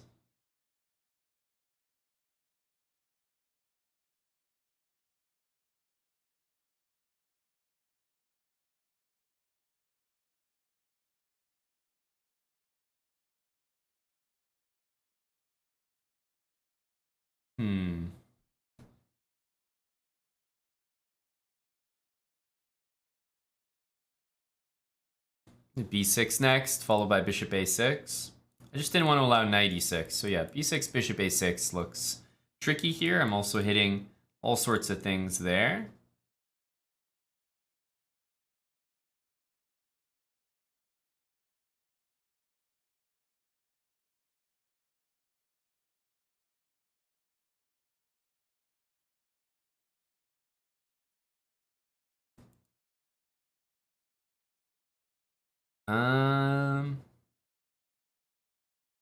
It's about to end, Aiden, unfortunately.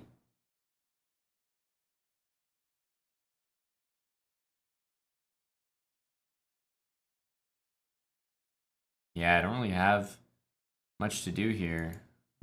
That was friendly, as in at least in balance things.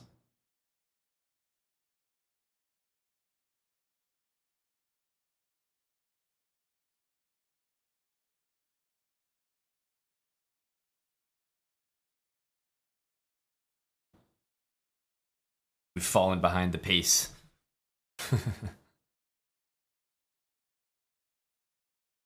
I don't even think we'll podium at this rate.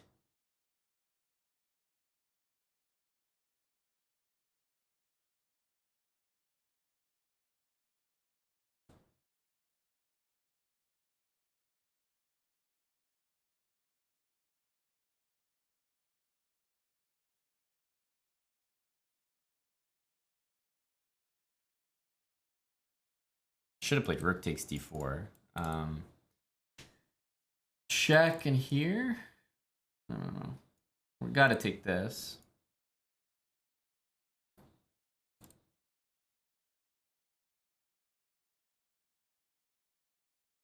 Hey, GG Hippocrates. I'm not gonna start another one because there's only 2 minutes left.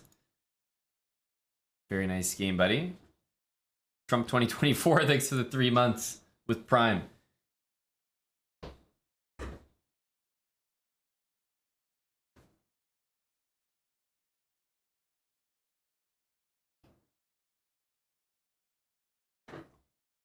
Arbalish, sometimes it's the ones you least expect.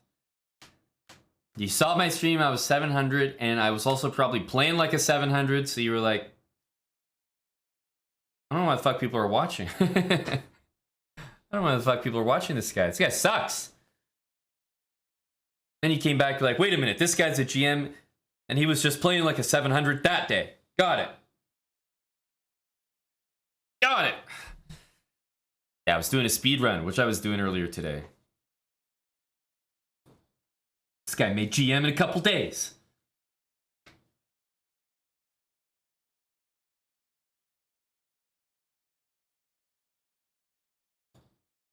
All right, so we'll wait and see here. There are a couple games still going, but there's only a minute left in the tournament, so I don't think I'm gonna join up for another one.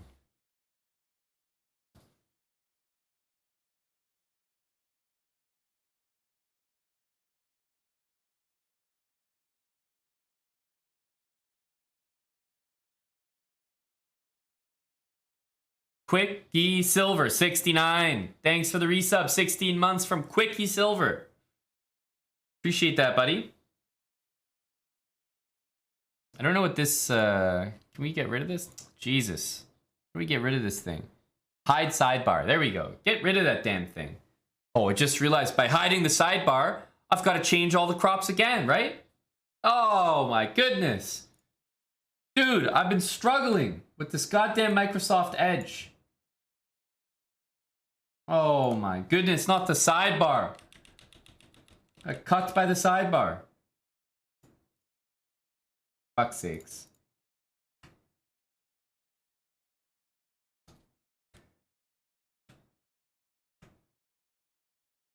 Hey, arena over. Who won? Hey, we actually did get on the podium there. Surprisingly.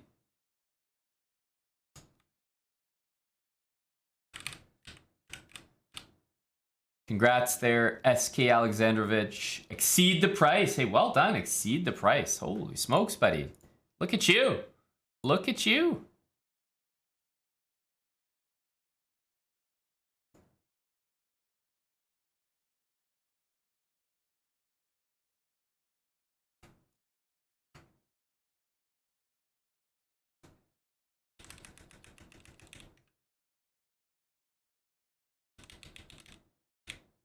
All right.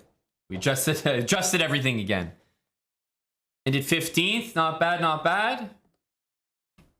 Let's have a look. The one tap arena. Standings. There we go. Sleazy got eked out there on the podium. Congrats, though. Had a great run. 13 out of 16. Hippocrates as well. Played a lot of games. 19 games. That's like the most of anyone up here.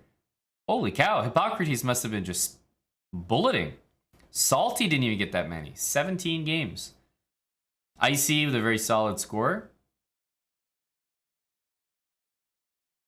Go Finland. Mr. Aspero's in there. Big Bunglet.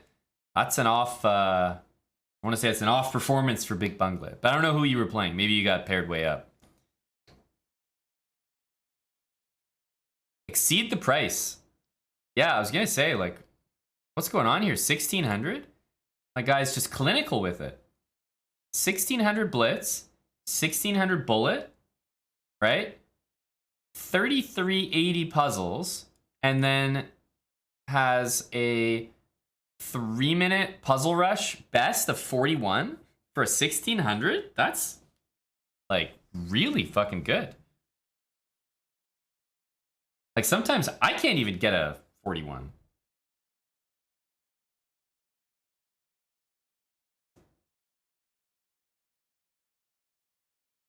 This 3380 puzzles, I think, let's say most people can get to. It's still impressive, it really is, but it is kind of more attainable just because those are the ones where, like, I don't know, you can kind of just, as long as you get it right, you get rewarded somewhat, like +1 or something.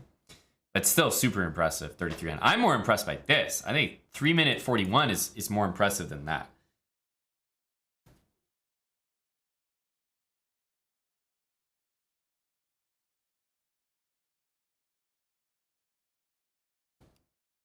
Exceed the price. Oh, did you just not play in a while? Man, exceed the price. Did you even lose this arena? You lost early. 1368. But were you like going up and down a lot?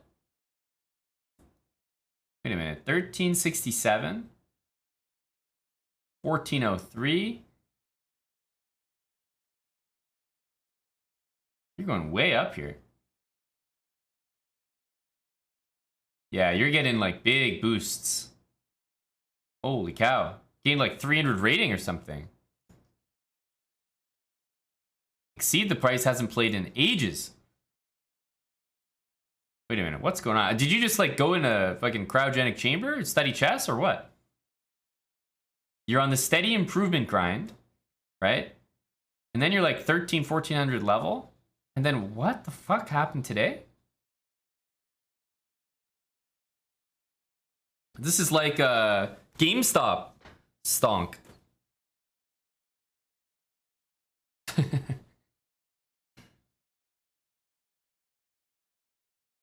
Maybe he played Lee chess for a while. Did he play Lee chess? What's the key? What's the secret? Did he take a break? Did he study chess? God forbid. You're an inspiration to all 1300s. An inspiration to all.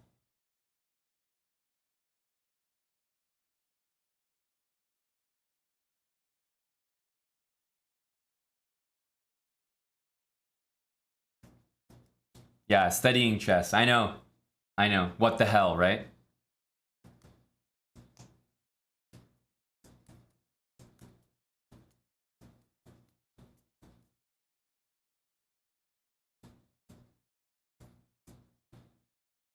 I didn't do so hot either, Cooler. I had some tough games at the beginning. I had some people playing really well. Even at the end, like Hippocrates was a really good game.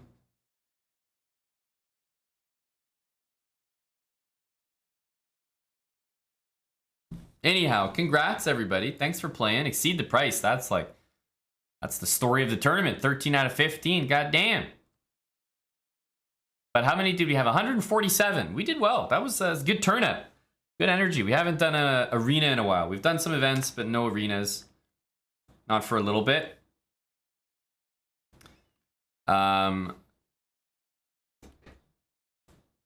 We should do more. I might do some viewer tournaments with prizes. Not like as a routine thing, but might offer some prizes one of these times soon. As for now, though, we're arena'd out. We're blitzed out. We're chessed out. I think I'm going to take off for the evening, guys. Been streaming pretty much all day. Jeff started us off, started around midday, so it's been about 7-8 hours. Going to take off. But I will see you guys tomorrow. All right, we got a new week. New week coming up. I'm not sure what the plans are. Obviously, Title Tuesday, Arena Kings Tuesday, Wednesday.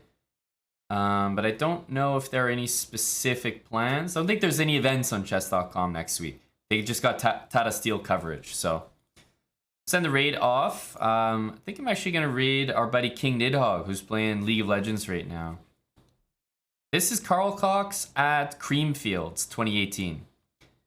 I was listening earlier to Jamie Jones. I think it's a circle set. It's a really good one.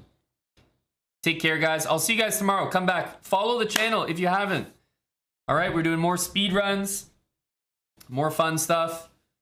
And January should be really, really busy for stream hours. Eric's also coming back today. Maybe he's already back. I'm not even sure. So he'll be back streaming next week. Title Tuesday, Arena Kings, all that. So we got the Chief back in town. Gonna raid King Nidhogg. Follow the Twitch channel right here if you're not already. It means a lot.